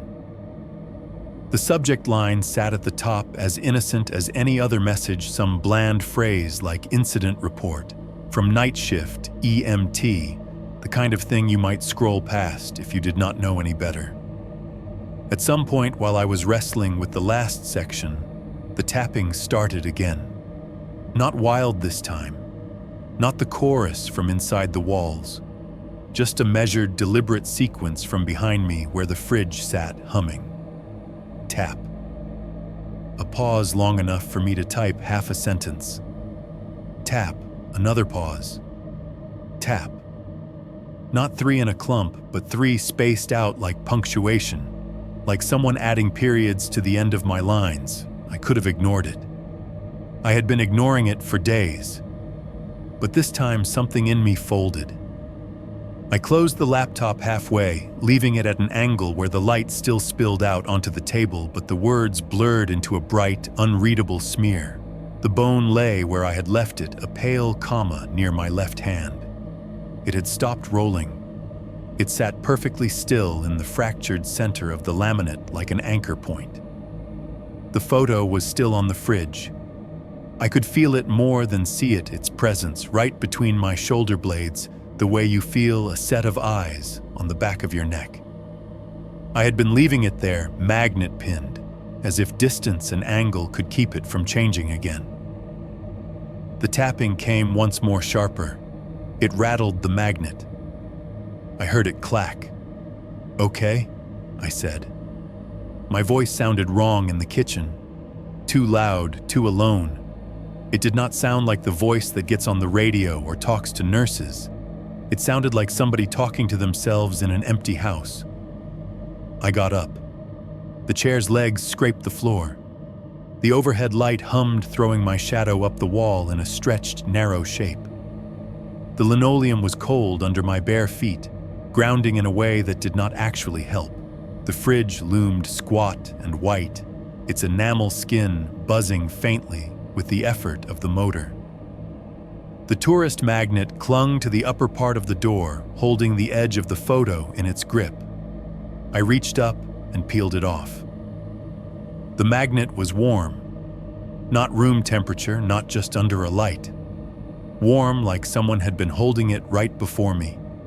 It stuck momentarily to my skin in a tacky little kiss, before coming free. The photo fluttered once, then started to slide. I caught it by the corner. For a second, I almost flipped it face down on the table again and walked away. I could have done that. I could have sent the email based on what I had already seen, let whatever future it was promising. Stay just blurry enough to pretend I had misunderstood. Instead, I carried it back to the table like you carry a chart into a room where you already know the scan results are bad. I sat. I laid the photo in front of me this time, face up. The laptop sat half open beyond it, fans still spinning the draft, waiting like a held breath. The image was clear. No more softness. No more water-warped fuzziness. It had the crisp, unforgiving sharpness of a digital photo printed at the exact right resolution, every line and shadow showing up whether you wanted it to or not. The interior of the ambulance filled most of the frame. Doors open. Night outside spilled into a featureless black just beyond the threshold. No bay, no parking lot, no world, just void. The two rear doors framed the scene like edges of a mouth, white metal teeth on either side. Inside the box looked exactly like it does every night when I step into it. White walls, stainless steel cabinet latches, straps, hanging monitor bracket on the left. The cabinets held the same supplies in the same places. I could see the little rip in the label on one of the drawers where someone had yanked it open too hard last month. The coffee stain was there too near the foot of the cot. Same ugly blotch, same shape crawling along the floor.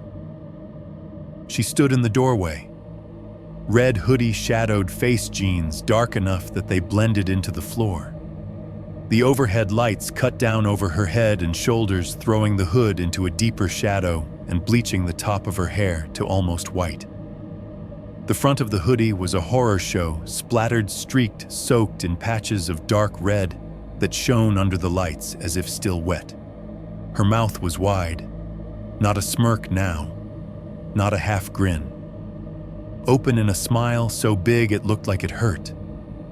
Her lips were pulled back to show gums that were too exposed, two pink teeth standing out in a row that went further back than it should have.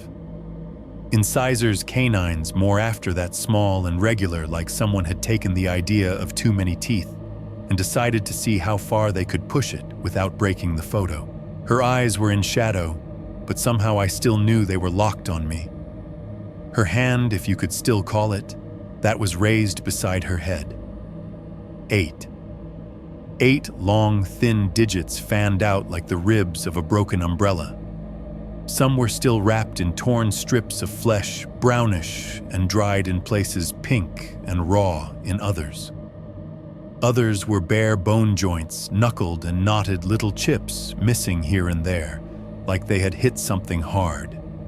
They jutted from a palm that had stretched past the point of being reasonable skin drawn thin over whatever structure was keeping them from collapsing. They were all pointing up proud like she was showing off a tally. Behind her on the gurney lay a body. Not just a body. My body. It was not ambiguous this time. The face was fully visible, head turned slightly toward the camera. The eyes were open, cloudy, the whites gone into that dull, lifeless gray. My jaw hung a little slack. There was dried blood crusted under one nostril, a thin line that had run down to the corner of my mouth and stopped. My neck was wrong. It kinked at a shallow but noticeable angle, the kind we collar on scene and hope we are early enough for. In the picture, there was no collar, no mask. The oxygen mask that should have been over my face was twisted off to the side. Strap caught around my throat like someone had tried and given up. My ID badge hung sideways on its lanyard pressed against my chest. The photo on the badge stared out of the smaller rectangle, a younger version of me with less tired eyes. My name was perfectly legible. My boots were on laces double knotted the way I always do. Between boot and pant leg, A sliver of sock showed a dumb striped pair I wear when I am too behind on laundry to bother finding a matching set. I had put them on this morning because they were the ones on top of the drawer. I stared at that strip of sock until my vision blurred. I did not remember any of this. I had no blank space in my memory where this could fit. No missing time, no out-of-body flash, no "we almost lost you on that call, man" story from my partner. The rig looked like it did now, not like some hypothetical future remodel. The stain on the floor, the nick in the cabinet, the very socks on my feet, it was all too current. But the scene itself, me dead in my own ambulance neck, crooked eyes clouded her, standing in the doorway, counting had never happened in any version of my life I was aware of, which left me with one explanation I hated. If the picture was of the future, then it did not belong to my timeline right now. It belonged to someone else's, to whatever version of right now exists where you are, where this story has already been picked up, read, recorded, exported, uploaded, filtered through an algorithm served up next to a thumbnail with some other haunted face. Maybe in your world, by the time the narrator got to this part, everything in this photo had already played itself out in real space and real time. Maybe they are talking about me in the past tense. Maybe my rig is already sitting in a bay somewhere, washed but not quite clean, with someone else's boots walking past my stain on the floor. The laptop fan whined higher. The cursor on the half-visible screen blinked over the word "send" waiting. Behind me, the fridge hummed louder, climbing in pitch, like it was trying to catch up to the laptop, like everything in the kitchen was straining for some kind of climax. I moved the mouse. Little plastic clicks under my fingers, arrow drifting up the screen, hovering over the button that would launch all of this out of my apartment and into yours. The fridge cut off mid-hum. Not a gentle wind down. It was like someone yanked the plug out of the wall. 1 second, it was a wobbly, too-fast buzz. The next, there was nothing. The silence slammed into the room. No compressor. No ticking from the living room clock. No upstairs neighbor. Even the highway outside seemed to dim, as if someone had stuffed cotton into the walls. In that vacuum, the smallest sound exploded. Tap. One sharp knock on the fridge door behind me, hollow and close, right at the height of the photo's usual spot. Tap. One on the kitchen window to my right. Knuckles or something like knuckles against glass, the pain giving a tiny, terrified shiver. Tap. One right behind my chair at the level of my shoulder blades. A bone-on-wood sound, precise and clean, like a finger tapping the backrest to get my attention. I did not turn around. I looked at the laptop screen instead, at the incomplete email, the cursor waiting on the send button, my reflection faint in the black border of the display. The bone on the table sat motionless, but the cracks around it seemed deeper, as if they had had time to settle. So here is the last thing I am going to say to you, the one listening to this, wherever you are. If the person reading this out loud did not edit out the sounds, you might have heard something in the gaps between their breaths. A tap, a laugh, or maybe just the hum in your own walls answering back. I am going to hit send now. After that, if you hear 3 slow taps anywhere near your fridge, your window, or your car door, do not go looking for where they came from. She is already in the picture.